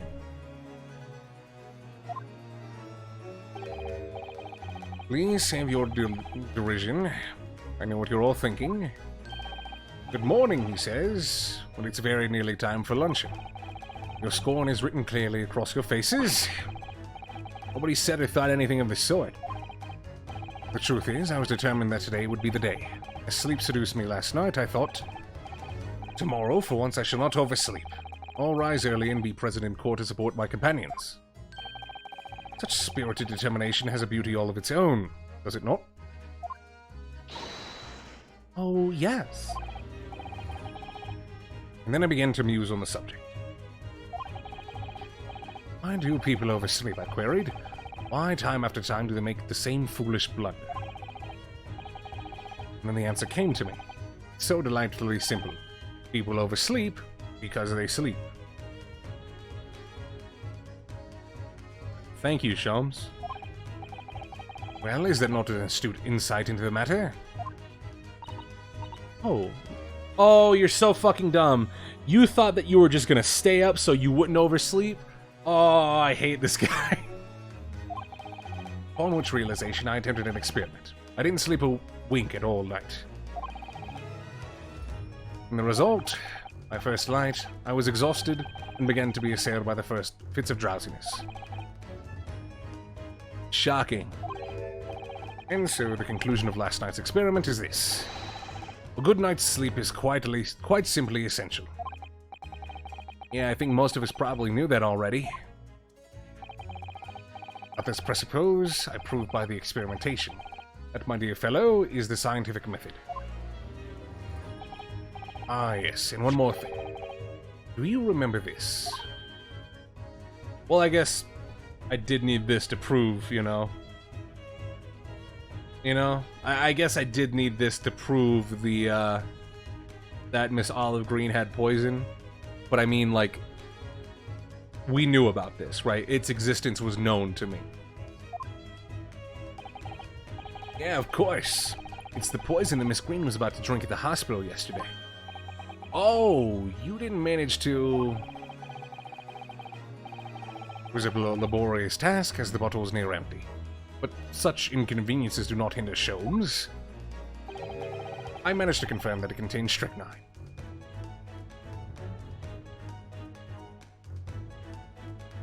We got him. So I was right. Perhaps, though of course, such circumstantial evidence doesn't prove Miss Green's guilt. I shall leave the bottle in your care now, but licking the inside of the neck is not recommended. Thank you, Sholmes. Ah, could I have a word?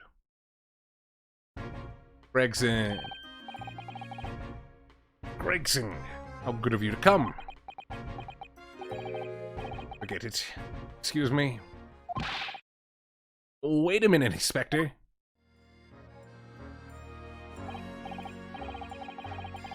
I don't wish to make a nuisance of myself. Look on your face, I'd say it's someone else who you think is making a nuisance of himself. My dear Inspector, please, speak freely. Pretend that I'm not here. Believe me, if I could do that, life would be a whole lot easier. Do you have results, Inspector, of the investigation of Mr. Shamspeare's room? Not yet. Shouldn't be long now, though. No, I'm here about something else. A dead convict, actually. Oh, you mean from this newspaper article we discovered yesterday in Mr. Shamspeare's room?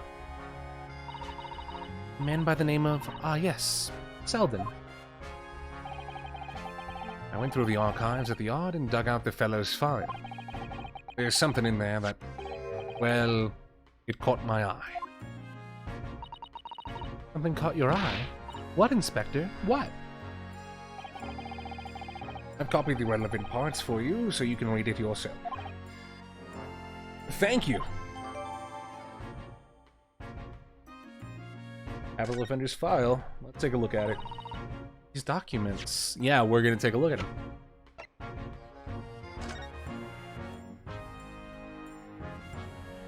You guys couldn't fucking get this guy off the streets instantly? Bro.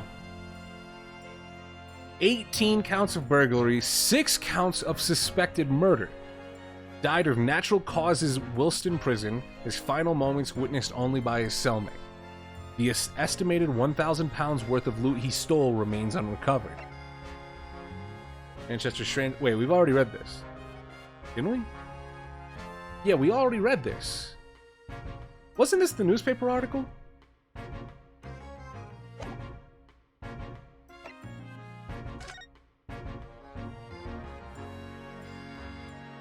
Yeah, what?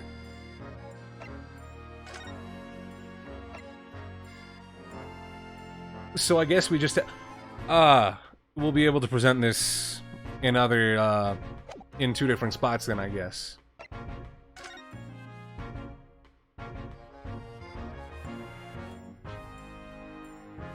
Y'all want to take a sip? So this is the poison we've been hearing so much about. Strychnine. There are a few remnants on the bottom of the bottle here. Look. Must be tempted to try it. Of course not. Long as we don't lose this trial. Ryunosuke, what the fuck? No, even if we lose the trial. No, we mustn't lose the trial in the first place, Mr. Naruhodo. Make your mind up, Susato. Fucking psychopath.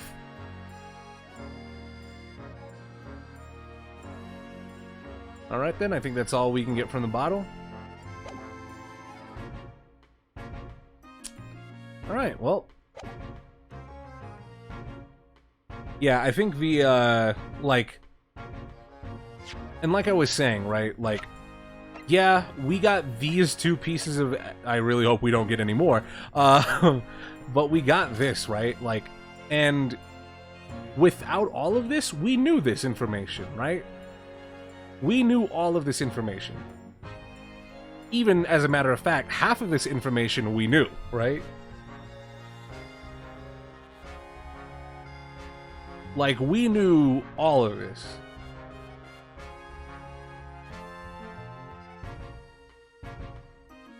Because we had this piece of evidence before. And this really doesn't... Does it really need to be here? I mean, we're gonna have to present it, assumably, but, it's whatever.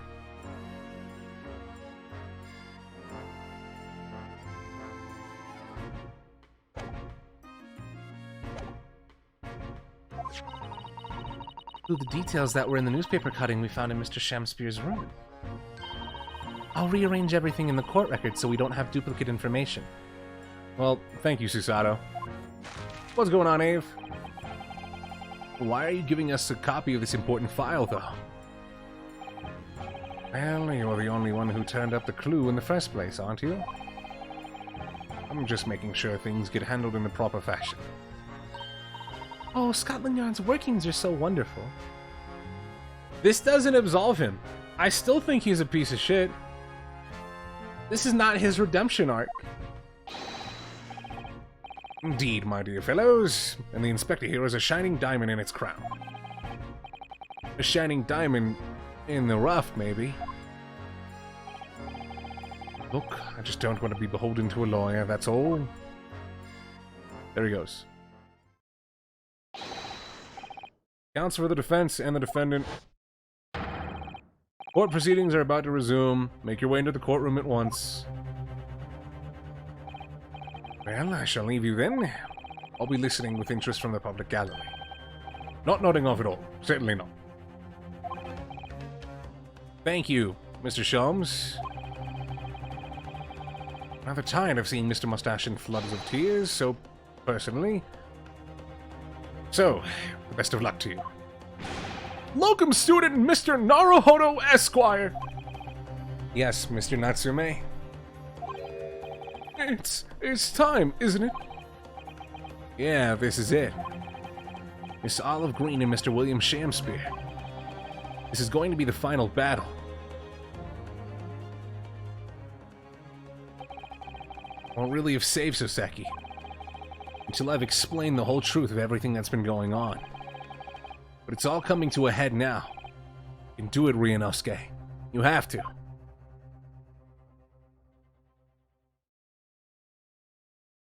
I was about to say, it's fucking black screen for a minute there. 23rd of February, 12:30 p.m., the Old Bailey courtroom.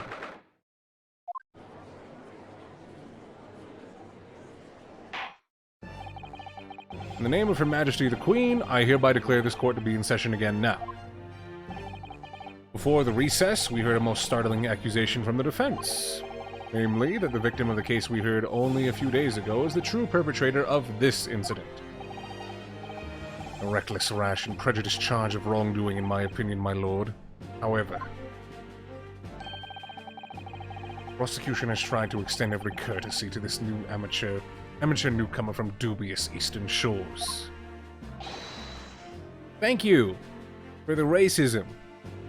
Again. I feel like he definitely has to die next chapter for that moment. Who? Fucking... You're not talking about, what's his name? Soseki, are you? Because we know that guy's alive.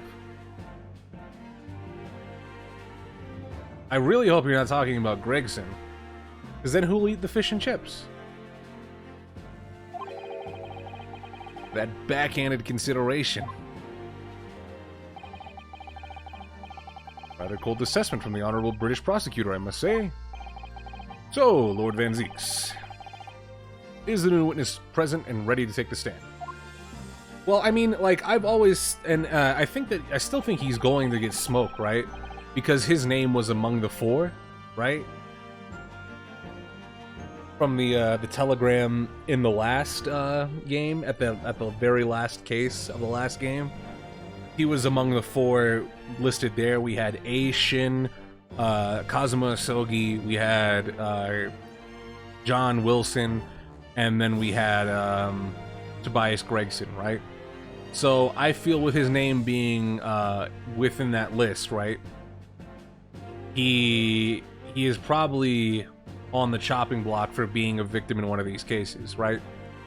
But I don't feel like he has come full circle enough. And personally, if he does die like next case, right? If he is the victim of next case, I don't think that would make sense, right? I think we have to have one more case, right? It would make sense for him to be the case 4 victim, right? Because if we follow how the games sometimes work, it's case 4 leads into case 5, and I feel like having Gregson get, like, because he's the, like, chief investigator, and having another investigator for the 4th one, right? A new investigator, rather, I think wouldn't make sense, right? But if it's, he gets smoked in Chapter 4, and you're having to prove everything in Chapter 5, That makes more sense to me.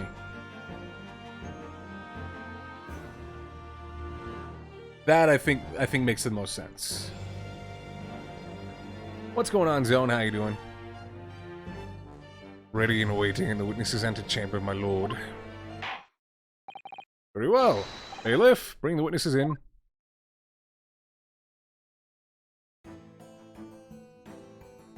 God, I hate that fucking guy.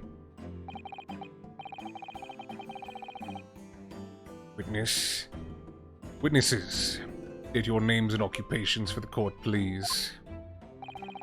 William Shamspeare, my liege. For mine occupation I can say only that I be a tragic victim to be pitied. Currently unemployed, in other words. I'm Olive Green, a fledgling artist. Well, no, not a fledgling, really. A hopeless failure who's too weak-spirited to admit she has no talent, I suppose. Also currently unemployed, in other words. What a coterie. Mr. Shamspeare. My lord, I am thy humble servant. Afraid that you are no longer merely the victim in this affair. I keep forgetting this is case 2. I keep thinking it's 3 because the previous games with the same characters was case 3. Yeah. Right? No.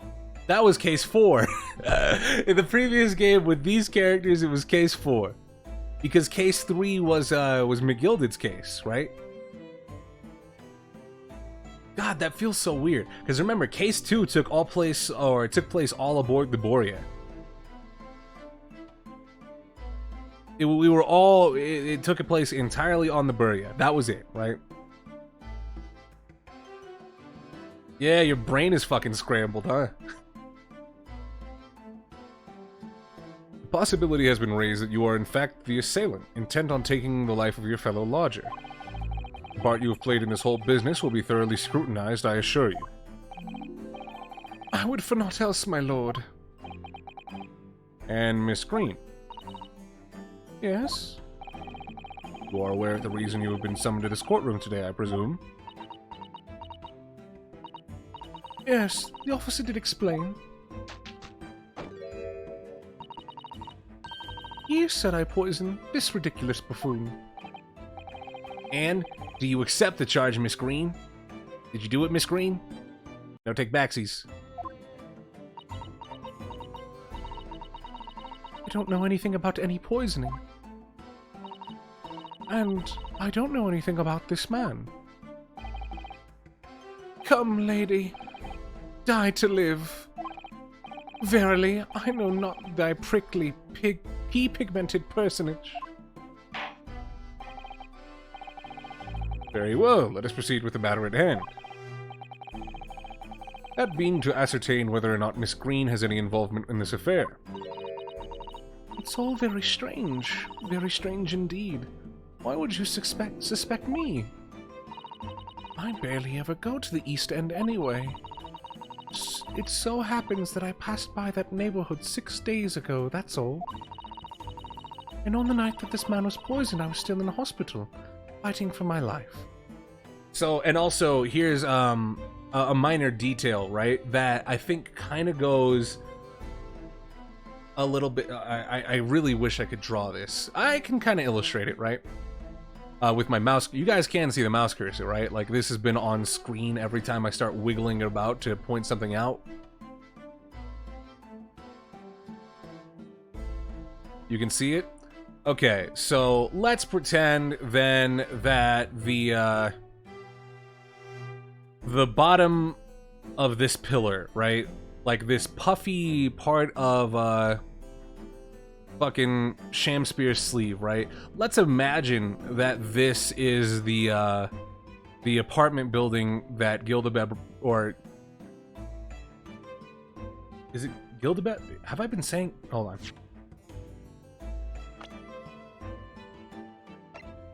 Garadeb, there we go. Gildebeb. What the fuck did I... My brain.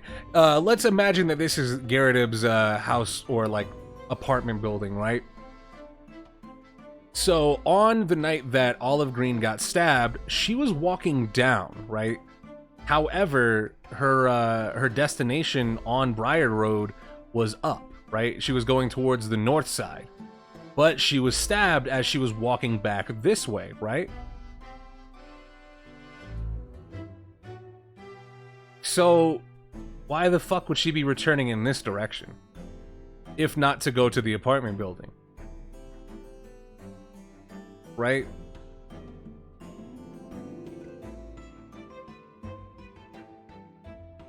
Unless I'm misremembering something.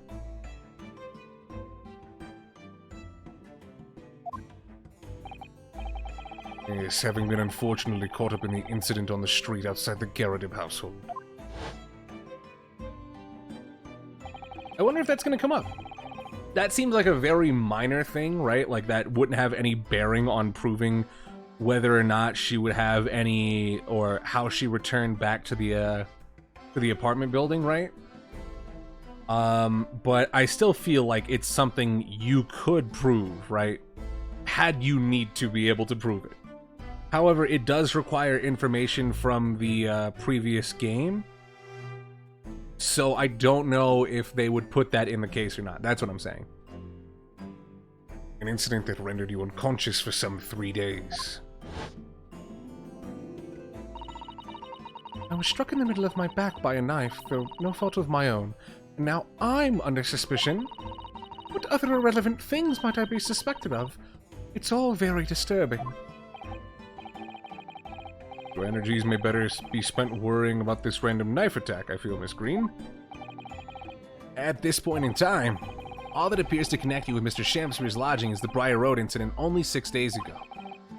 That's why we would like you to testify formally now about exactly what happened.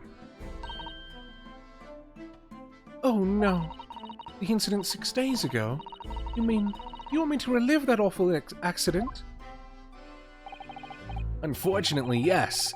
Please tell the court what happened that day, when you got stabbed in the middle of the fucking back. Yeah, just relive it. Come on, come on, come on, come on. We all know. And of course, we will be interested to hear from you about your movements that day too, Mr. Shamspeare. What happened 6 days ago has nothing to do with me being poisoned. Let us proceed then. The witnesses will present their formal testimony to the court on the subject of the incident that took place on Briar Road the evening of the 17th of February.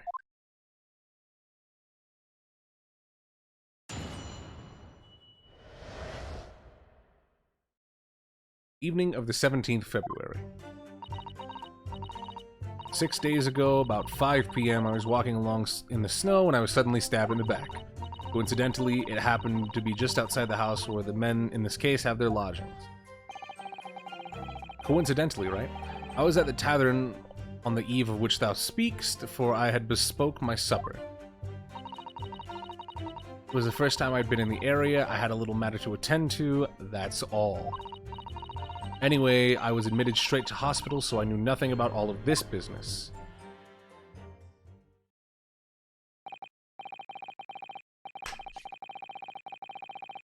You had no reason to be in the area, huh? What do you mean by that? Yes, a second incident inside a week at what I believe to be aptly described as the haunted lodgings. One can only presume that this is a most unfortunate coincidence.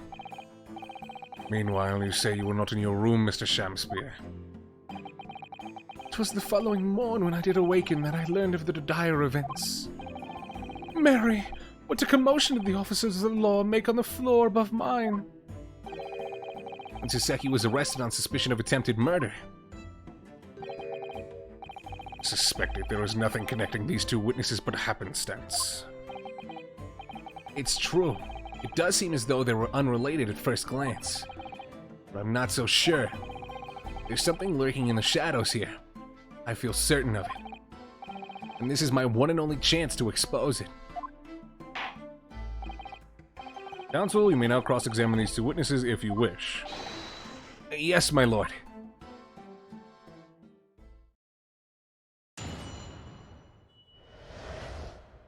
Evening of the 17th February. 6 days. Yeah. Second to last one. Keep moving.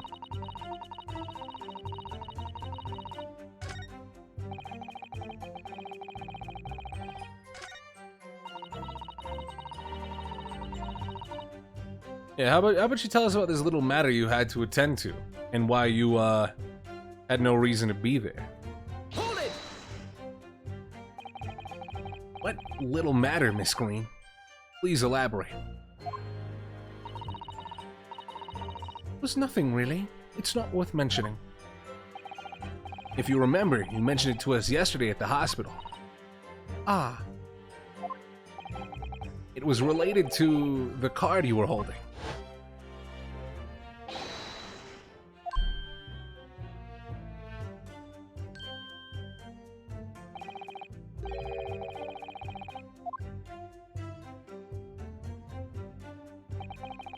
From memory, I believe the card contained a note that read, "I have information regarding the death of Duncan Ross." what does that matter? This, oh!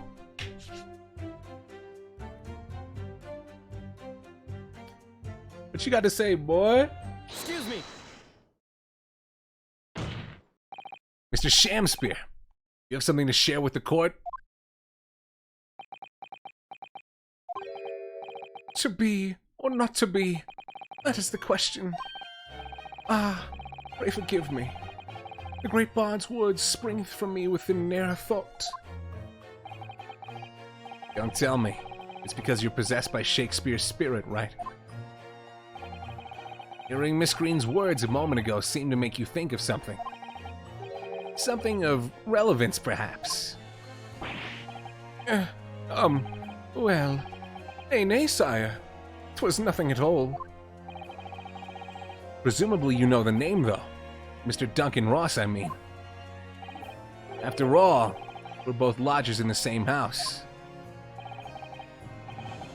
I would it were so, but sadly nay. Lodging be a lonely occupation, sire. My lodging fellows be rarely known to me. So you haven't heard of him, even though he passed away in the room just one floor above yours. Got him. Miss Green. Me, my lord? Have I done something wrong? The card that was mentioned before containing the note. Do you have it upon your person?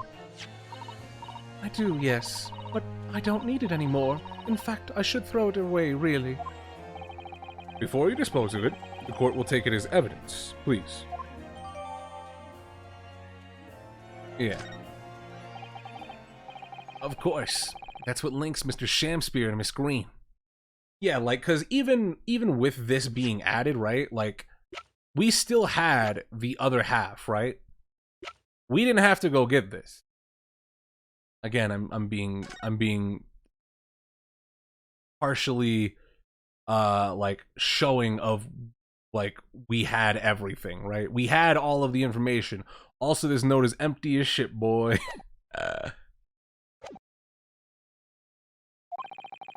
It's Duncan Ross. Now, continue with your testimony, please, Miss Green. Oh, you know what I probably need to do in order to not get fucked in the future?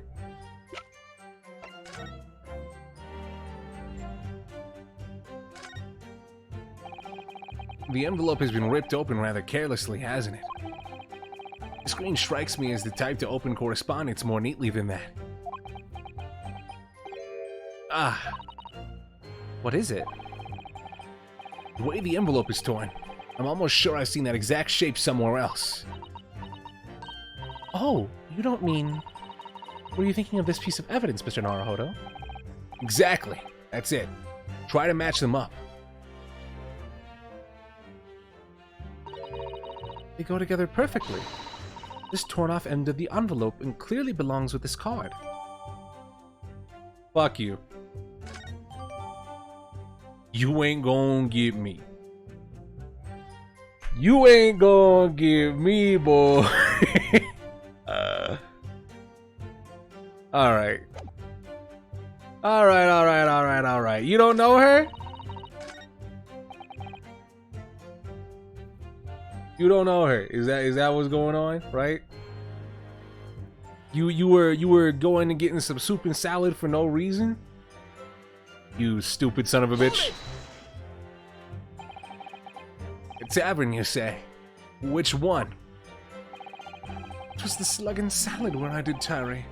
Tis a jewel in the East End. A little unexpected, I feel. Hmm?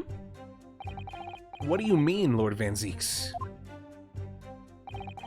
Slug and Salad offers unusually fine dining for the locality, at least.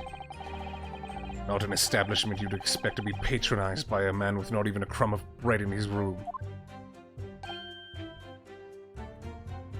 You poor bitch. It's true. The menu lists premium crusts of bread and glasses of water. And different levels of cloudiness.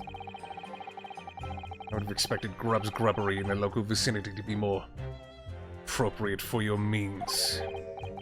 Watery soup and mushy peas, or rather, soupy water and pea-like mush.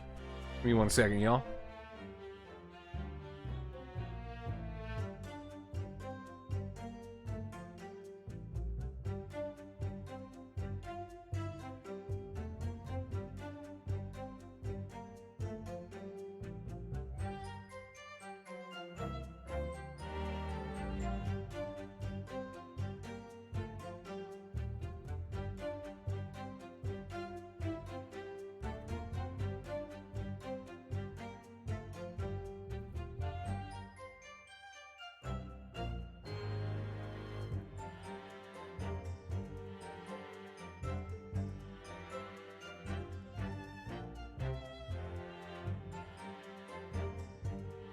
Sorry about that. He's taking a pic. I was answering a phone call, but, you know, whatever. We can be psychopaths at our own time. All equally appetizing. I just wanted to try some water in a different pub for once. What's wrong with that? How different can water really be? Or perhaps there's a more plausible explanation. Specific reason why he had to go to that particular establishment. Agreed. The fact that on that day of all days he dined at a place that he wouldn't normally, it does stand out. So Mr. Shamspear's own actions on the day of the incident 6 days ago were slightly suspicious. I wonder if we have some evidence that can explain these actions. Mr. Shamspear. Yes, sire. On the day in question, is it not the case that you visited the Slug and Salad, a place you normally don't patronize, for a very particular reason? I don't know what you're talking about. Pray, if thou hast some purpose, speakest. Very well. I'll present the court with evidence. Evidence that explains why you had to be at the Slug and Salad that day. Namely... Take that! I believe this card reveals the answer. Lord, Miss Green's card, you mean? That's right, my lord. It reads... I have information regarding the death of Duncan Ross. Come to the Slug and Salad on Briar Road at 5 p.m. on the 17th. Don't tell anybody else about this letter or the meeting. It is a matter of utmost importance. Mr. Shamspear, your actions on the afternoon of Miss Green's stabbing are exactly as described in this note. Personally, I find it hard to believe that's a coincidence. Don't you, Mr. Shamspear? Well... Excuse me. Can I say something? Yes, Miss Green? That card was delivered to me. It doesn't have anything to do with this odd man, does it? Well, you'd think so, yes, but... it's hard to believe it's merely... My lord, may I? May you what, Miss Green? I'd like to make something very clear about that card. Very well, then. You may amend your testimony to include details about the peculiar note. The note was delivered to me at my address. It's nothing to do with the odd man next to me here.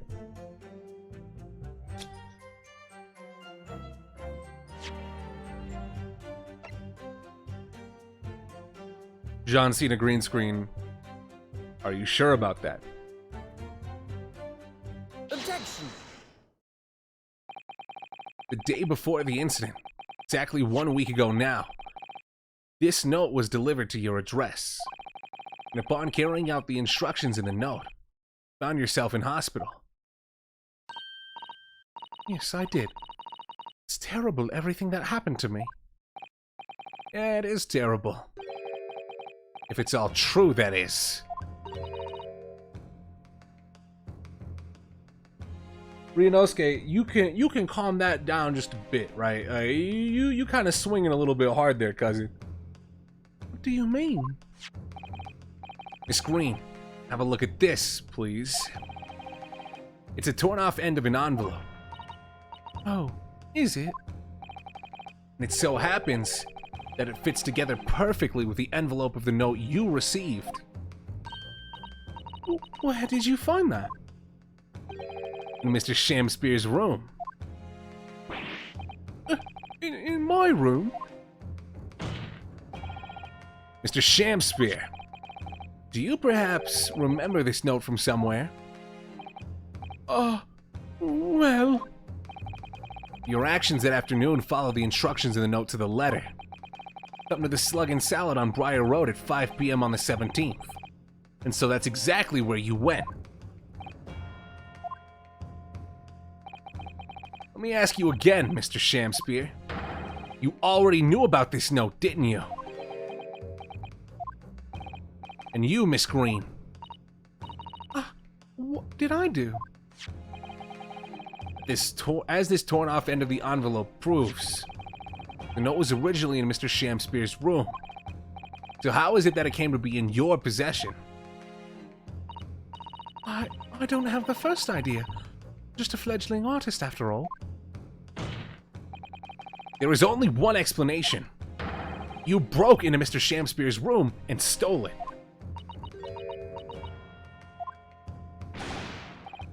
What? Sorry? Thou hast done what? You broke! I mean, thou were in my room? What on earth do you want with me? It would seem that both witnesses need to testify again.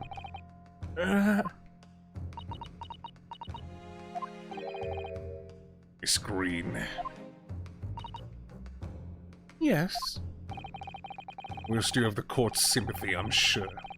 The suffering you have endured in recent events. Anyone found to be giving false testimony in a court of law will be duly punished. Please bear that in mind.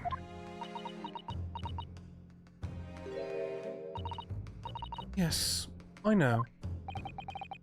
Very well then, witnesses. You will give formal testimony again now, on the subject of this curious anomaly regarding the note Miss Green claims to have received.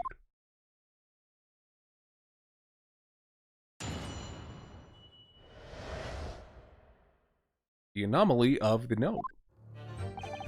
I do remember now, 'twas a week ago, her adventure, that note was delivered unto me. On the day written therein, I did tarry a long hour at this Slug and Salad, yet nobody came.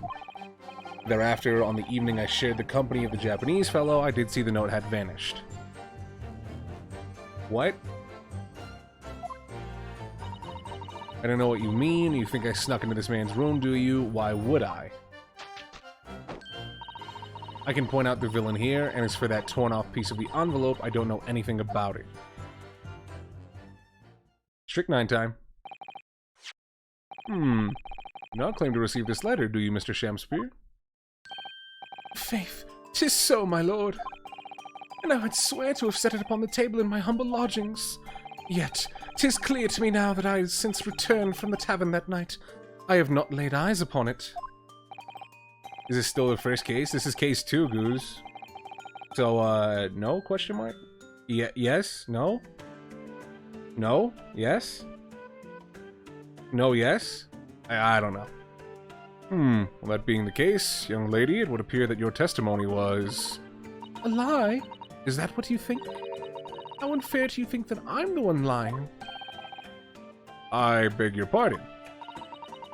I'm just a fledgling artist, as I said, and fledgling artists don't lie. That note is delivered to me at my address. Besides, we all know who the liar around here is. If that's true, Miss Green, how do you explain the facts? If this part of the envelope was, without question, I don't see why I should explain. Sorry. I'm a fledgling artist. My job here is to say what just happened. That's all. It's your job to give the explanations and the proofs. You, the fledgling lawyer.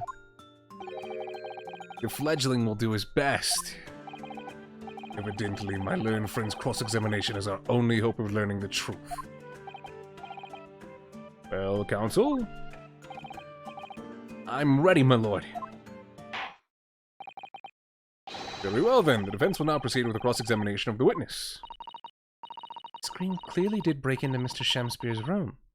There can be no question of that. And that's how she acquired the note. Yeah, two facts are starting to lead me to a possible explanation for all this. And it's not a pretty one.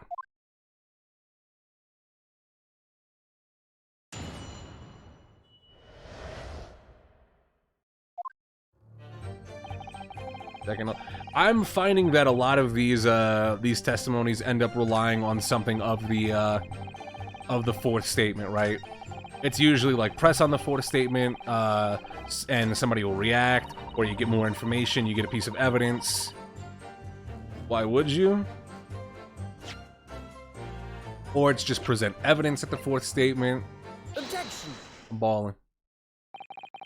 Yesterday at the hospital, we saw you with this bottle. And though the contents spilled during the course of our meeting, a small quantity remained. According to the defense's independent analysis, Mr. Sholmes' chemistry set, the liquid that was still in the bottle was identified as strychnine. What? Strychnine? The very same poison that afflicted Mr. Shamspeare. Oh! Miss Green, you broke into this man's lodgings for one reason, and one reason alone. To cover the end of the pipe that feeds the gas lamp in Mr. Shamspeare's room with poison. I like how he just kind of like bends over to look at it like, are you fucking... Can this be? Broke into my room to... It may seem incredible to the court, but from the remaining clues, there is only one logical conclusion that we can reach. The person who attempted to take Mr. Shamspeare's life with poison was you, Miss Olive Green. Oh dear, oh dear, oh dearie me. Damn, well shit. It's gonna be really sad if she's been painting a picture of Duncan Ross.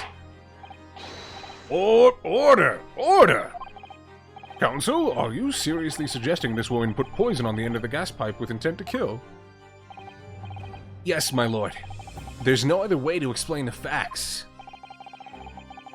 But if Miss Green did indeed set this odious trap 6 days ago, and the victim has put his mouth to the pipe that very evening as expected, the attempted murder would have happened 6 days ago, surely? Well, that's a very good point. Van Zeeks? Ah! I like this guy. Perhaps not, my lord. Apart from the racism, this guy's pretty cool. There was a significant police presence in the area that evening on account of the incident on Briar Road. Local residents were being interviewed throughout the night as a part of the ongoing inquiry. A circumspect criminal would likely have chosen not to carry out any wrongdoing at that time. Lord Van Zeeks. And of course, the following morning there was more activity at Mr. Shamspeare's address. Oh, fuck, that's right. You mean his fellow lodger, Mr. Natsume, being arrested on suspicion of murder? That's right. And as the defense has already proposed, Mr. Shamspeare was meddling with the gas in the pipe for a very sinister reason himself. To cause the gas stove in Mr. Natsume's room to go out, thereby asphyxiating the occupant. But once Mr. Natsume had been arrested, his room was under constant surveillance by the police. In the circumstances, Mr. Shamspeare had no reason to blow air into the gas pipe.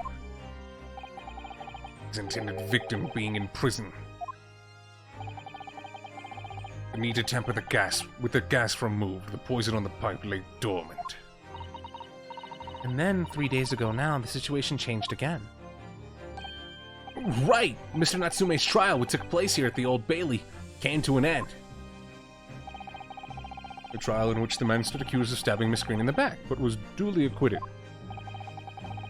That resulted in Mr. Natsume returning to his lodgings for the first time in 2 days.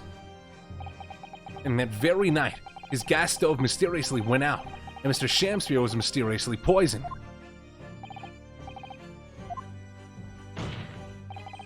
In conclusion, the poison that was present on the mouth of the gas pipe had been put there in the victim's room some 4 days earlier.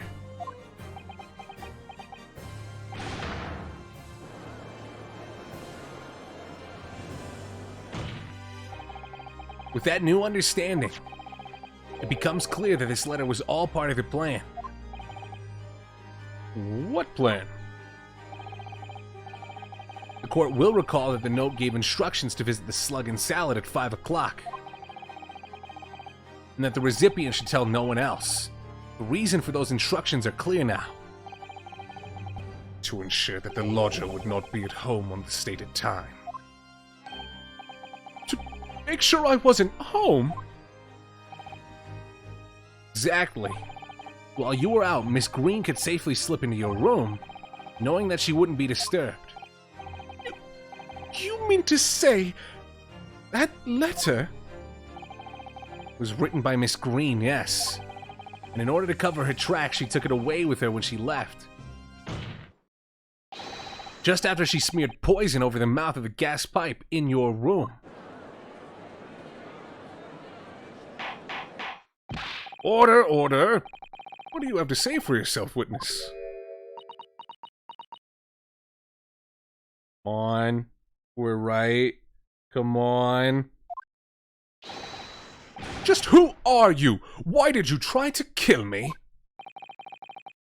Miss Green's motive should be obvious. It's all tied up with someone whose name we've heard several times already during the course of this trial. So, that's what's behind all of this. You will share your apparent understanding with the court, please, counsel. Which person is behind this woman's motive for the attack on the victim's life?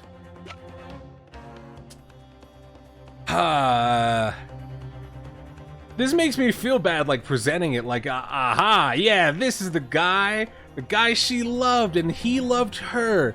And this is why she's fucking guilty. Take that! Duncan Ross. That's right. Before the defendant, Mr. Natsume took up residence in the lodgings of Mr. Garretip's. Fucking Gildabab, excuse me. Somebody else was renting the room. Mr. Duncan Ross. I heard the name somewhere else. It was all over the papers a month ago, and the men died in strange circumstances at the haunted lodgings. Does ring a vague... Oh, of course! Yes, I remember now. The young man they claim was strangled by the convict's curse or some such. Sadly, my lord, it wasn't a curse of any kind. Nor was it an accident. The man died as a result of Mr. Shamspeare blowing into the gas pipe and causing the leak in the room. It was murder, plain and simple.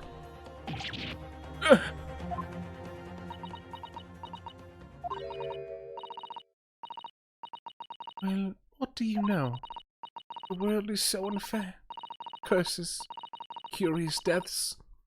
It's all people care about. If it's an interesting story, I want to know. It doesn't cross their minds that real people are involved. And once they're bored, just 1 month later, once the story's lost its appeal, Everyone's forgotten him. You mean you... Duncan was... Mr. Ross is Miss Green's fiancé. Fiancé? May not have known up until now who Miss Green really is, Mr. Shamspear. But she's known exactly who you are all along. Because you're her sworn enemy. The murderer who took the life of the man she was to marry. Marry? Miss Green, is it not the case that in order to exact revenge on Mr. Shamspear, you smeared poison all over the end of the gas pipe?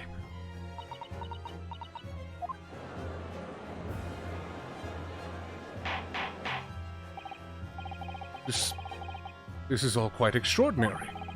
Am I correct in my understanding that you now accuse both parties, counsel? Each on different counts of murder? Well, technically one on attempted murder. Yes, my lord. That's correct. Objection! Inhaling so deeply, it appears that my fledgling learned friend has taken in a lungful of dubious gas that's causing his judgment to be clouded. What? Why would Mr. Shamspear want to kill these lodgers, you say? Or as you say? You completely fail to provide a motive to substantiate your accusation against the man. Yes, that's right, my Mr. Reaper, my liege. I have been slighted. 'Tis lies, all lies. I deny every utterance. You'll have to forgive me, Mr. Norodo, sir. But I don't intend to admit to anything either. Miss Green. I'm sure you'll think I'm being very rude, but I'm not going to be sent to the gallows for the likes of this scoundrel. Objection! But you broke into the man's room. If you didn't do it to smear poison on the pipe, what was your reason? Thought I'd have a look around, that's all. Sorry? You're right, I suspected him. So I thought perhaps I might find some evidence of something in his room. Evidence that it was him who took Duncan's life. Oh vileness! Oh villainy! Oh tyranny! Oh rotundity of woman! But in any case, whenever I leave my room, I do turn the key in the lock. That whole place is falling apart. Locks on the doors are no different. Duncan showed me once how to unlock the door with some terps and a piece of wire. So that's not even a key, it's a skeleton key for those apartments. Oh awfulness! Oh awfulness! Oh tyranny! Oh profanity of woman! I'll consider your trespassing on some future occasion. But for now, tell the court what you found. What evidence your search revealed. Well, I spotted the note that I sent him lying on the floor. When I went to pick it up, I noticed something. One of the floorboards was loose, and underneath it, I discovered a secret hiding place. Yeah, we also discovered that hiding place. Inside we found a newspaper cutting, a photograph, and an empty tin box. Ah, yes, well the thing is, when I found it, the box wasn't empty. What? There was something in it. Yes.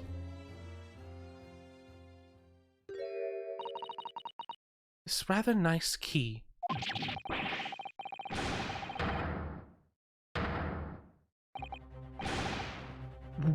What are you doing with that? What the? 3 ounces of color is drained from his face. Give it here! Give it to me now! It's mine! I inherited it! What was that, witness? What did you say? You inherited it. No! What's all this about? He inherited that key? It was obviously important to you since you'd gone such lengths to hide it, so I took it. I don't know what it's for, but you took something precious from me, so I took something precious from you. So what if it means you can't open something now? I don't care. Give it back this minute! Give it to me! Calm yourself, witness. So Mr. Shamspear has tried, and in one case succeeded, to take the life of 2 lodgers now. And his motive for doing so is the key to everything that's happened. It's true that there appears to be no motive to support the accusation against Mr. Shamspear. At first. But considering everything we now know, I think there is actually something that could explain it. What? I need to recall every piece of evidence at our disposal. Everything we've seen and heard. Because I'm sure that I just caught a glimpse of the link that runs through all of these events. In that case, counsel, I must demand that you present evidence to the court in support of your claim. What is it that you can say that you say can explain the motivation for Mr. Shamspear's alleged crimes? Oh, that's right, she fucking consolidated. I was about to say, where the fuck is my newspaper clipping? Take that! That's an official police report, is it not? The Selden file. How did you get a hold of that? Selden? The now sadly deceased Mr. Ross and defendant Mr. Natsume have only one thing linking them. The fact that they had lodgings in the same room. Well, yes, we know this, certainly. Room that was formerly occupied by Selden. Until, that is, he was arrested by Scotland Yard for his involvement in multiple burglaries. Not the murders? They got him on the burglary? Oh my god, that guy was getting off scot-free. I see. And it so happens that the convict Selden left behind one very substantial mystery when he died. Some £1,000 worth of loot that he stole, which as yet remains to be found. Ah, yes, of course. It's coming back to me now.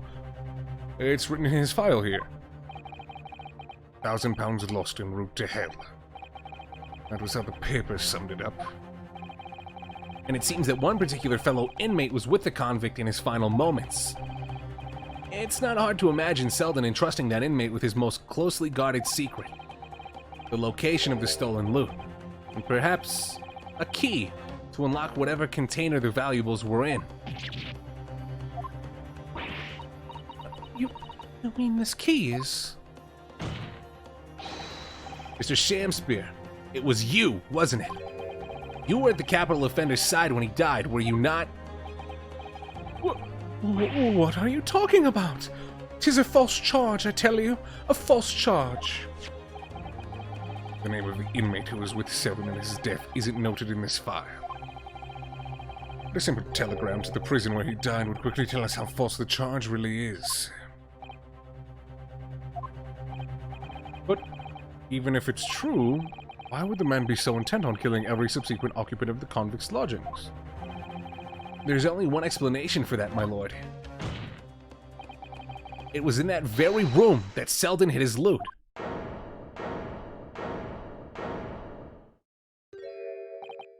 So, it all comes out. Yes. And having established that, all of Mr. Shamspear's subsequent actions start to make perfect sense.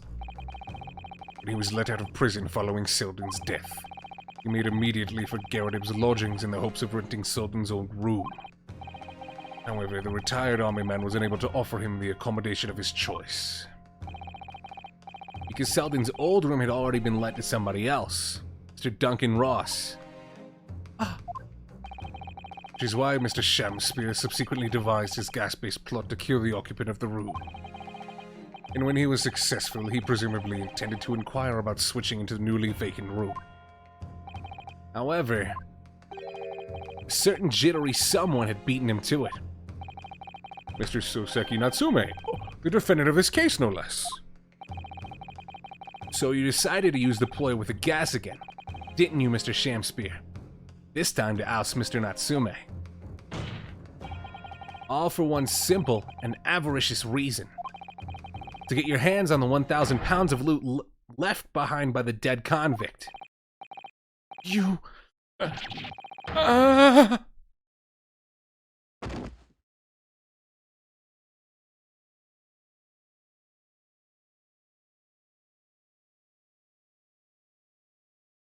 Looks like I'm gonna snuff it before they get to stretch me neck.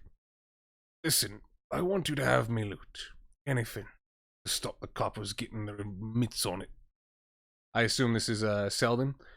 It's hidden in the room where I was lodging when they got me. Yeah, this is the key to it. Take it.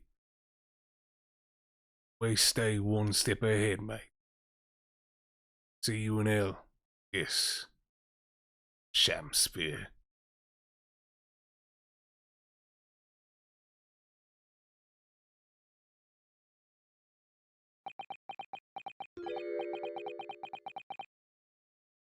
It's mine. Huh? What did he just say? It's mine. That loot is mine.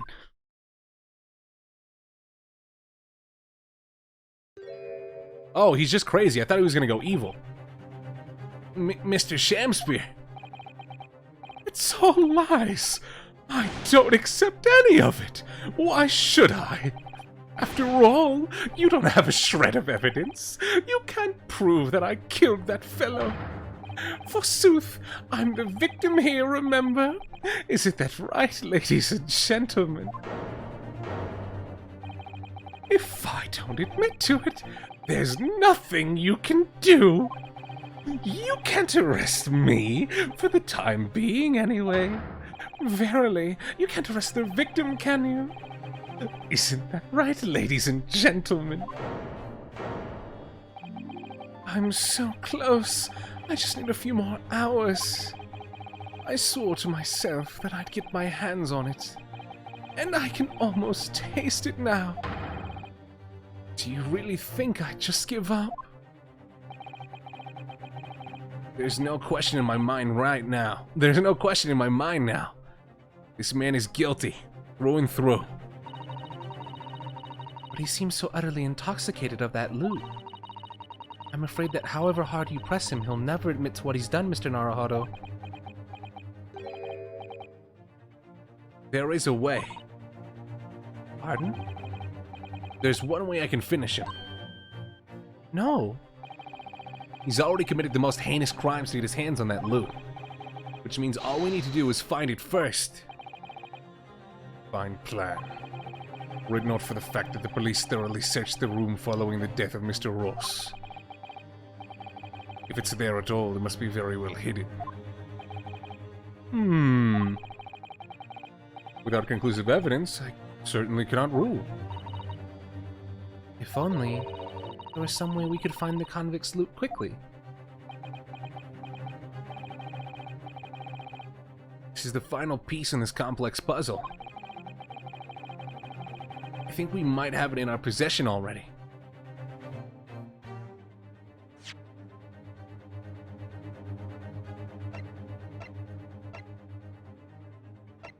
Wait.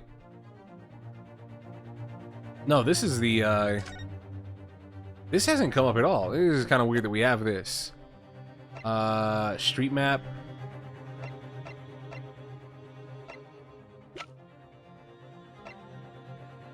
Oh, no fucking way.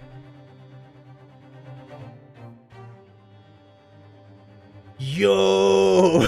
Yo! Yo, this case is godlike. No way, right? No shot. Holy fuck. Or rather, I think we may have something that can help us find where that loot is hidden. My lord. Yes, counsel? The defense would like to make a proposal about how to find the late convict's hidden loot. I believe we're already in possession of something that could give us a clue as to its whereabouts.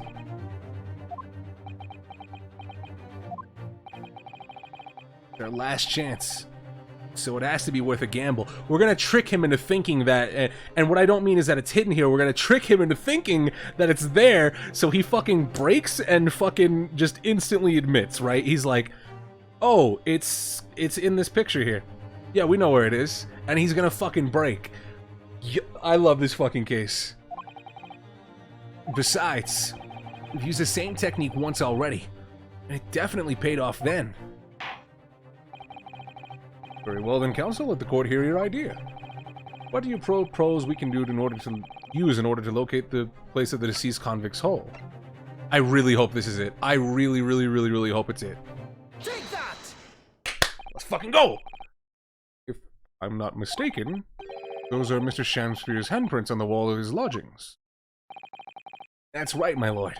Exposed as a result of the defense's independent investigation of the scene. Based on a wonderful new discovery in the field of forensic science by the great detective, Mr. Sholmes. Great detective? Is that some kind of joke? Do you really think I'm going to be daunted by a man with such a ridiculous title?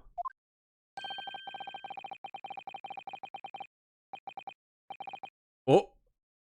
Should think the great bard ought to recognize such a title when he hears one, Mr. Shamspeare.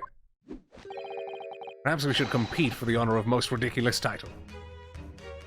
How did you get down here? Ah! 'Tis Herlock Sholmes himself! What are you doing here, great detective? Your usual haunts are the filthy back streets of the capital, are they not? Ah, Mr. Reaper, it's been too long. And I see your complexion has worsened since we last met. Mr. Sholmes? He does know Lord Van Zeeks, then. Well, I'm to say something like that in any case.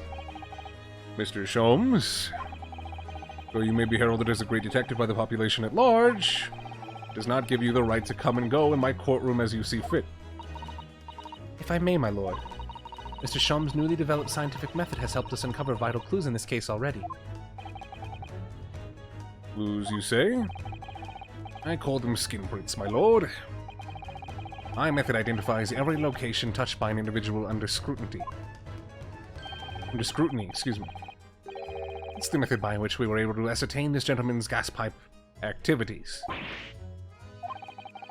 You need only a small sample of something the individual has previously touched to make an indicator solution.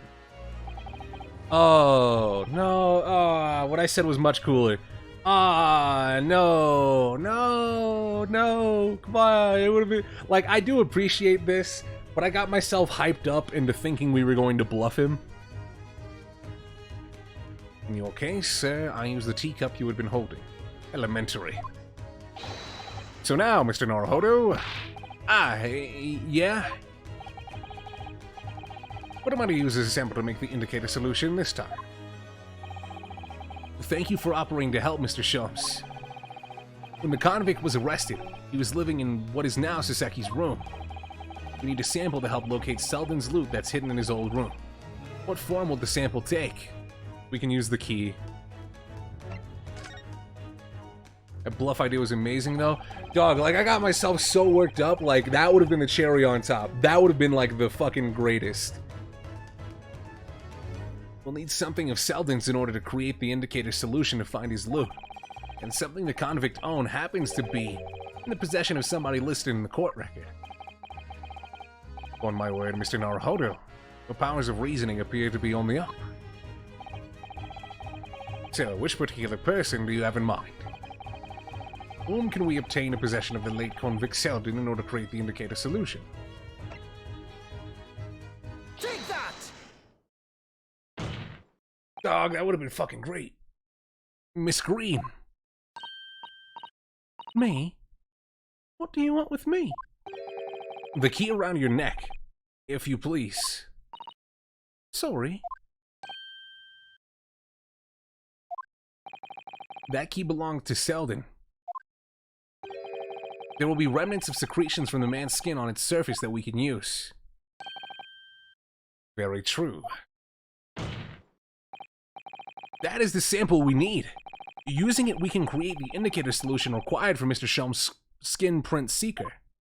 And find out exactly what Selden touched in the room that he used to rent. Mr. Shamspear, as one great to another, I assure you. If the late convict's hole is hidden somewhere in his former lodgings, we shall uncover it in no more than 30 minutes. So, Mr. Shamspear, the truth is well within our grasp now, and as such, you will never get your hands on Selden's stolen wealth. In that case, I'll gladly let Mr. Sholmes have this key. No! Give the key to me! The detective shan't have it! It's over, Mr. Shamspear. No! No! You're out of options now. There's only one thing left for you to do. Admit your guilt. Whoa. Breakdown? Oh, shameful spear! Despair! Be thy name! Yo, is he getting shot? He is losing fucking... that guy was getting clapped. What the fuck?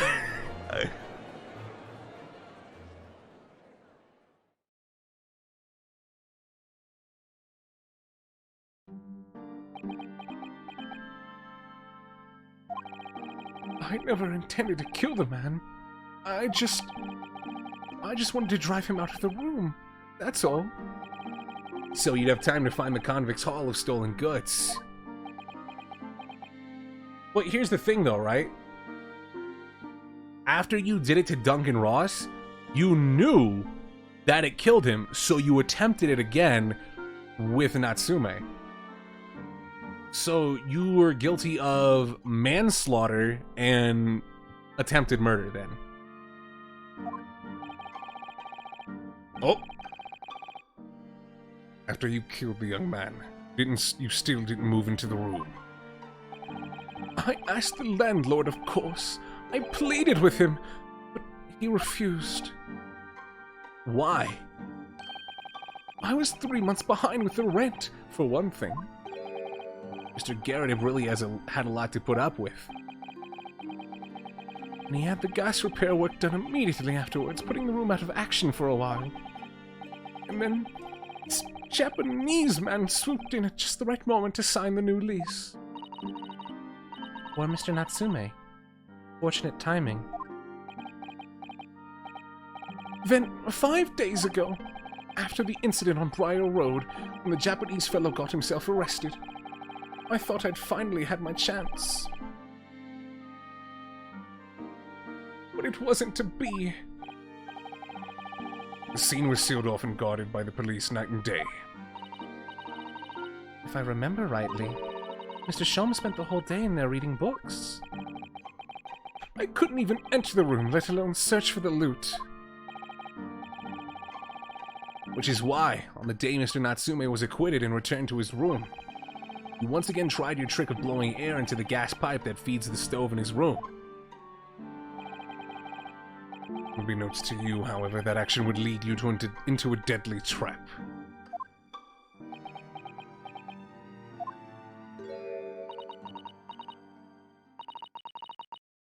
William Shamspear.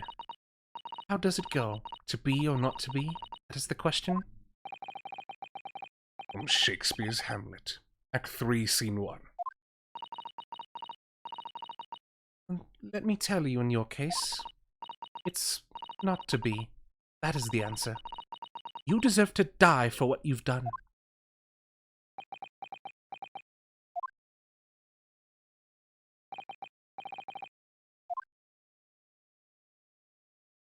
Damn.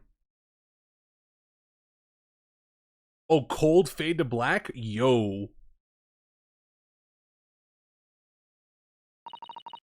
First, I really did think it was just a terrible accident. Never forget our conversation the night before Duncan died.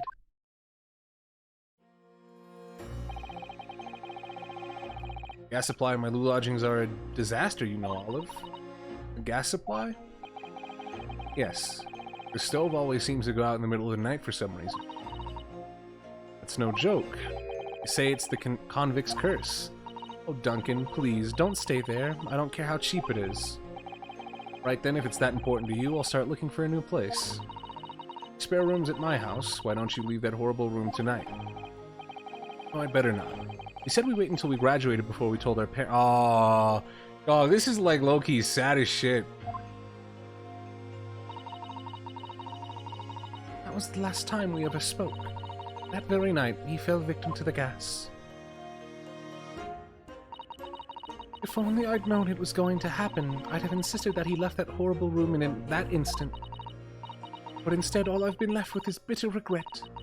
I stopped going to school, but something kept drawing me back to the house on Briar Road. I saw a stooped Eastern-looking man with a mustache coming out of the house one day while I was there. He walked up the road to Grubb's Grubbery for some food, so I followed him and sat myself down next to him. He had some watery-looking soup and started to pick a quarrel with a publican, excuse me. Soseki being Soseki.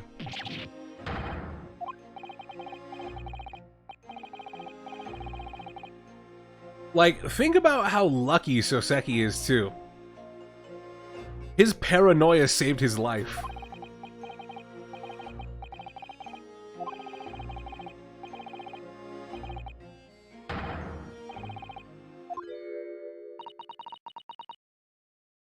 How could that be? Duncan was gone, and now this man had almost suffered the same fate. Could it really be a curse? Then I remembered. A rumor I'd heard about how the gas companies go around investigating the gas installations. A rumor? You mean... Yes. Everybody's heard the stories, it seems, about how they go around checking the pipes. Anything connected to gas can be extinguished by blowing air into the pipework. That's when it started. Little flicker of doubt in the back of my mind. That just wouldn't go away. Was it really an accident, though? Once I had had the idea, it wouldn't leave me alone. It plagued me night and day. So I bought this at one of the black markets in the East End. A black market? I'd never been. I just heard people talk about them. And you really can buy anything you can think of there. In some ways, being able to get my hands on this so easily made me even more determined. I had to find out one way or another. Was Duncan's death an accident? Was it murder? The chosen method for establishing the truth was simple, but highly effective. Smeared poison on the gas pipe you suspected the man of tampering with. And wait. Mr. Shamspeare was innocent. Nothing would come of what you'd done. But if he was guilty, he would pay for the crimes dearly.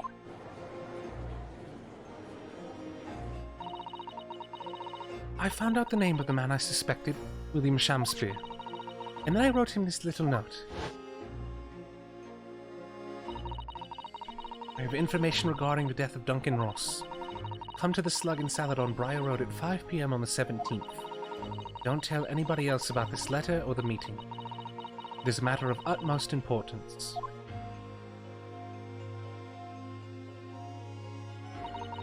If he'd done it, I knew that it would worry him enough so he'd be sure to go. So I waited to see if it worked. Of course, Mr. Shamspeare followed the instructions to the letter. Worked out where the gas pipe was straight away. So I smeared a good amount of the poison I'd bought all around the mouth of the pipe. All the time praying that the devil's work wouldn't be done, and that was all just some wild fantasy. Actually, no. All the time praying that the devil's work would be done, and that the culprit would get his just desserts.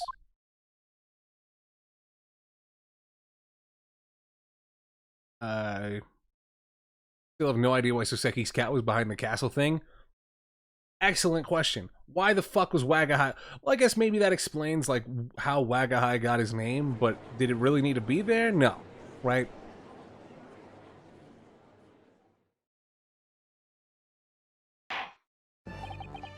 "3 days ago, when you were first stood in the dock before me, this whole affair seemed relatively straightforward."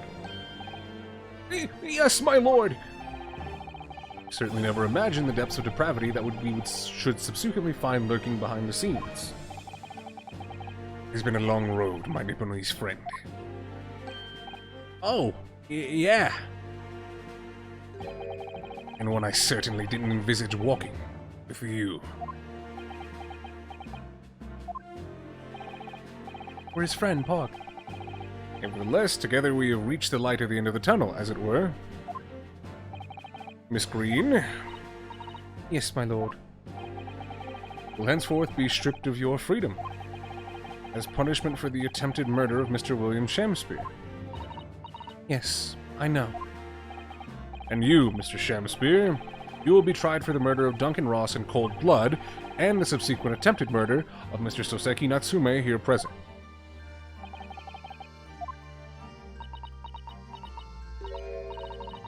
Mr. Naruhodo? Yeah. Yesterday, at the hospital, you and your friend stopped me from ending your life by drinking what was left in the poison bottle. Or was it myself? I can't even really remember what was going through my mind. To be or not to be, I suppose. That's a question that's so hard to answer, it seems. Well, personally, I'm glad of your being here, Miss Green. Oh, And I'd like to believe that it's a blessing Mr. Shamspeare didn't die when he ingested the poison. For your sake, at the very least. Don't cry. Please don't cry. Damn it. because of you, I chose life, not death. And now, you've made the truth come out at last.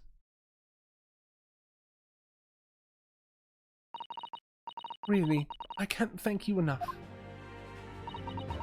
I really wanted to see the portrait she was painting, though. Maybe after we get out of the courtroom? Maybe? I think that would be very nice. Mr. Soseki Natsume, Yes, my lord! the court declares that you are exonerated from all blame in this matter. Accordingly, I would call upon the ladies and gentlemen of the jury to present a verdict of not guilty. We're in full agreement, my lord. In that case, I hereby declare the defendant Not guilty. Hooray! I was about to say, we still never got the jurors number 4 and 5 to change their minds, right? They were still leaning guilty? So in a way, you were technically right about the bluff, just not the way you thought.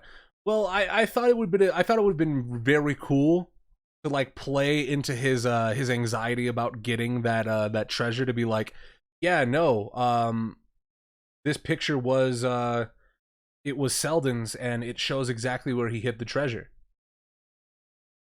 You know? Or like, this picture was originally not in Selden's room. Or this picture in Shamspeare's room was originally in Selden's room. That would have been fucking sick. But I'll still take what happened, because it was still pretty cool to see Sholmes come out of the stands and be like, hey, fuck you, buddy. No! Yes! Yes, at last! Divine justice duly done! Divine justice. My dear fellow, if there were any divine justice in this world, you would shave that mustache. Just look at this guy. No! This has nothing to do with my mustache! Some say that a luxuriant mustache is a sign of physical prowess, Mr. Sholmes. Locum student Mr. Naruhodo Esquire! Once again, you've saved me from doom! I'm very happy to have been able to help, Mr. Natsume. Congratulations on your acquittal. You're second in almost as many days. I was first acquainted with and gained affection for English literature whilst in our great homeland empire. And then, by a twist of fate, I was brought to the land that bore the fruit of that literature. Only, the city of bricks and mortar became my prison. Try as I might, I never found my feet here. In the end, I confined myself to that room and lived life through friendly old books. You've had such a difficult time, haven't you? But a week ago now. If it wasn't DMCA-able, I'd play Bobby Shmurda. Fuck. I dragged you out of that dark and dingy room of yours, did I not? Yeah, you did. And I've seen more of life this week than in all my years to date. And for the first time, I feel I've begun to see the true face of the English that's so far been hiding from me behind the wall of fog. Gee, that was so tough. Dear fellow, there's nothing special about the true face of the English, as you put it. Wheresoever one goes in the world, humans are humans. There are a few genuine differences. Tom's kind of smart, hold on. Yes, I think you're right. I finally started to see that, and I've come to understand something. I've worked out why I was attracted to English literature in the first place. It made me see that whatever our nationality, we humans all have the same hopes and fears. We're all just doing our best to live. Well said. Come to feel the same way. I've made a decision too.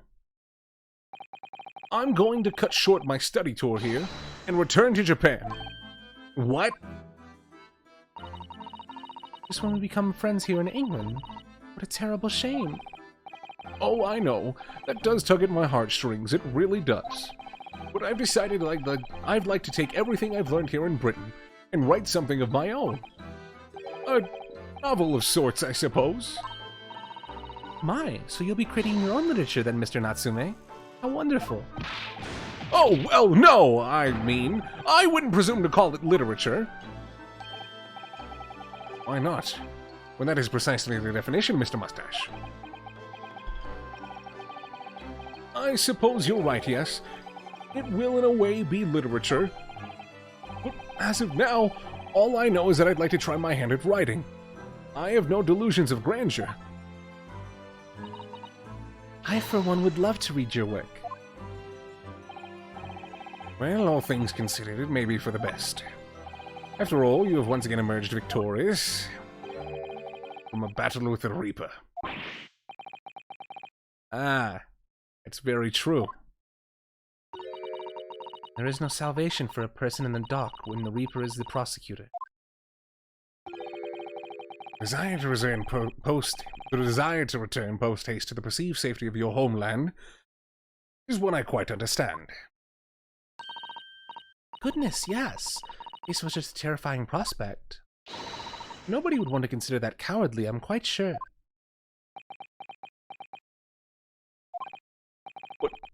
But that's not why I'm leaving! I mean it!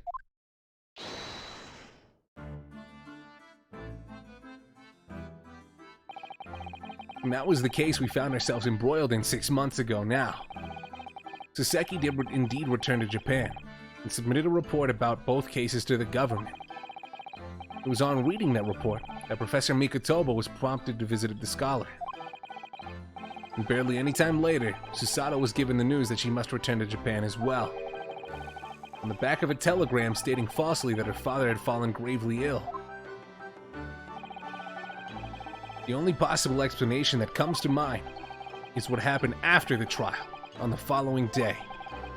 The day that we uncovered the loot, hidden by the now deceased convict in his former lodgings.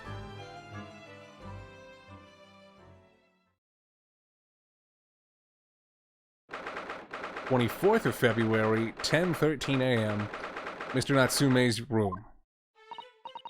Oh, well done, Mr. Sholmes. How simply marvelous of you. To uncover the secret hiding place in just one day. Wasn't it supposed to take 30 minutes?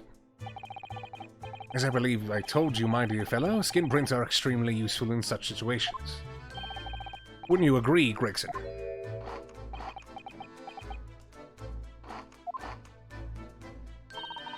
Eggsy's been happily munching in agreement this whole time, you know, Hurley. Happily? I think perhaps humorlessly might be closer to the truth. So, it transpires the man fashioned a hiding place in the ceiling. And what's in it? What exactly is the loot? Let us look within if you're ready. Let's examine the late burglar's hole. What the... What is that?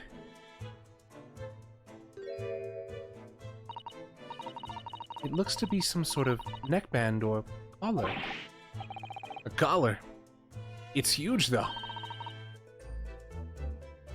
No. Not the Baskervilles. No, no, no.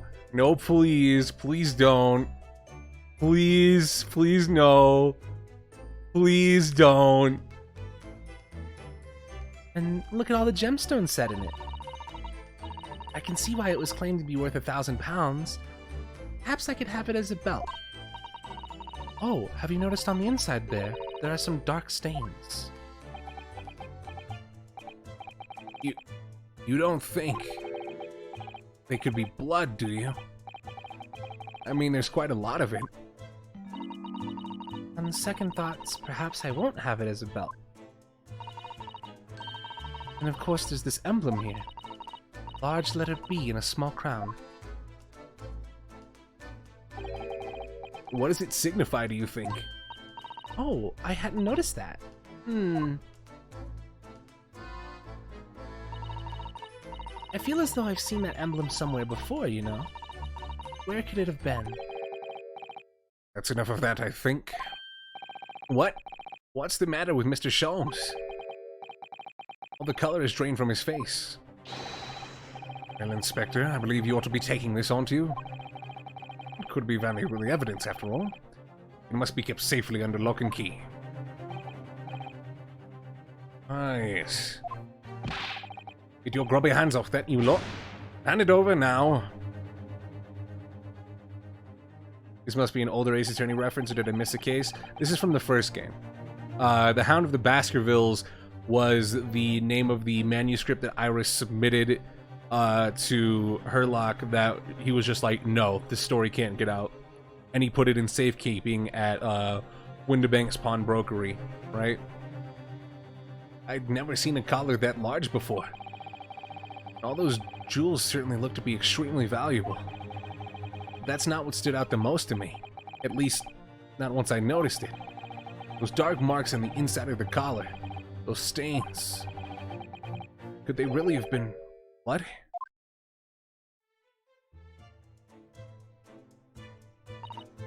Well, that was a funny case, wasn't it?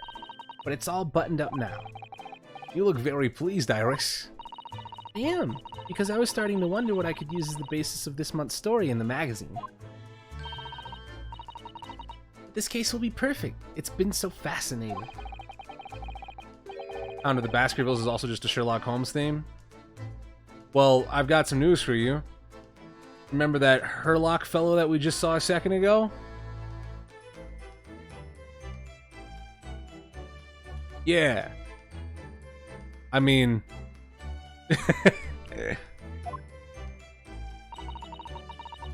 Mystery of the Knife in the Mist and the Mustache Man in the Convict's Curse, perhaps. Sherlock is a Lupin thing?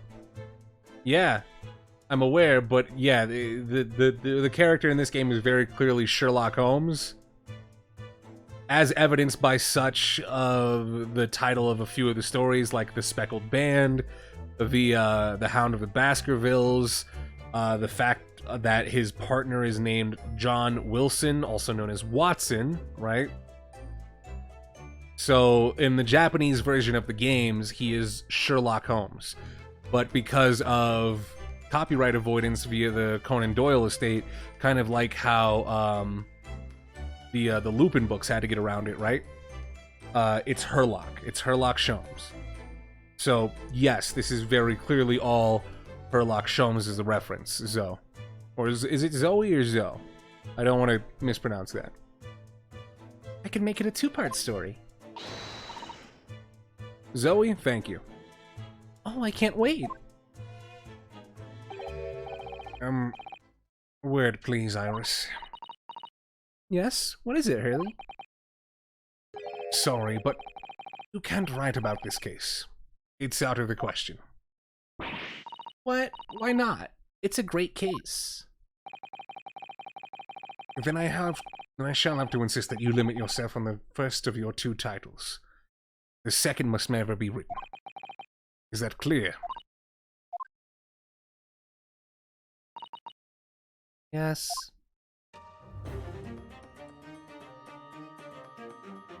And so it was that Oh, the shit. second of Souseki-san's cases became buried. I wasn't in expecting history. this. Now, looking back, I feel I understand. I can see why Mr. Sholmes forbade Iris from publishing the story. It would take a little longer before I saw the link between everything that had happened and would happen. For it wasn't until 2 months after the arrival of Susato-san's letter that events began to unfurl again. With an incident that took place at the very heart of the eagerly awaited Great Exhibition of London.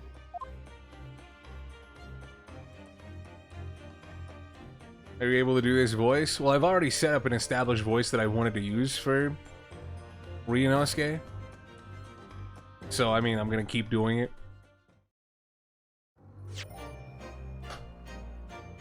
Surprise, it's case 3, not a case 5 for the exhibition? Yeah, they tricked me. But I really think that case was, like, probably some of the best Ace Attorney that I've ever played. Like, bar none. That case was fucking great. And I'm excited to keep it moving, but for now, I think I'm going to have to get out of here. I'd like to thank you all very much for coming out. Before we do go, I do want to give a shout out over to Ju for sticking with us for the 15 months, Mare for sticking with us for the 5 months, Kumaneki for using the Prime and sticking with us for the 9 months, Dr. J and D for coming back for the 10 months, and Mickey for the 5 gifts earlier. And of course, I'd like to thank you all very much once again for coming out. Shout out to you guys. Now, does the placement make sense? I mean, it makes sense, right? I figured with context it would make sense, but at the same time, I feel like this would have been still a great case for the previous game, right? Like I said, with context, I said my my thought was possible to change, but I still feel like it would have been a great addition to the first game. That way, you have a really solid case in with everything else, right? Because I still, while I do think that game 1 was okay, I feel like this case blows everything in game 1 out of the water, like free, right? But either way, I'm excited to keep pushing through this. We might be back to it tomorrow. We might be doing some other stuff tomorrow as well. But for now, I'm going to get out of here. You guys take it easy. I'll catch you guys tomorrow. But until then, peace.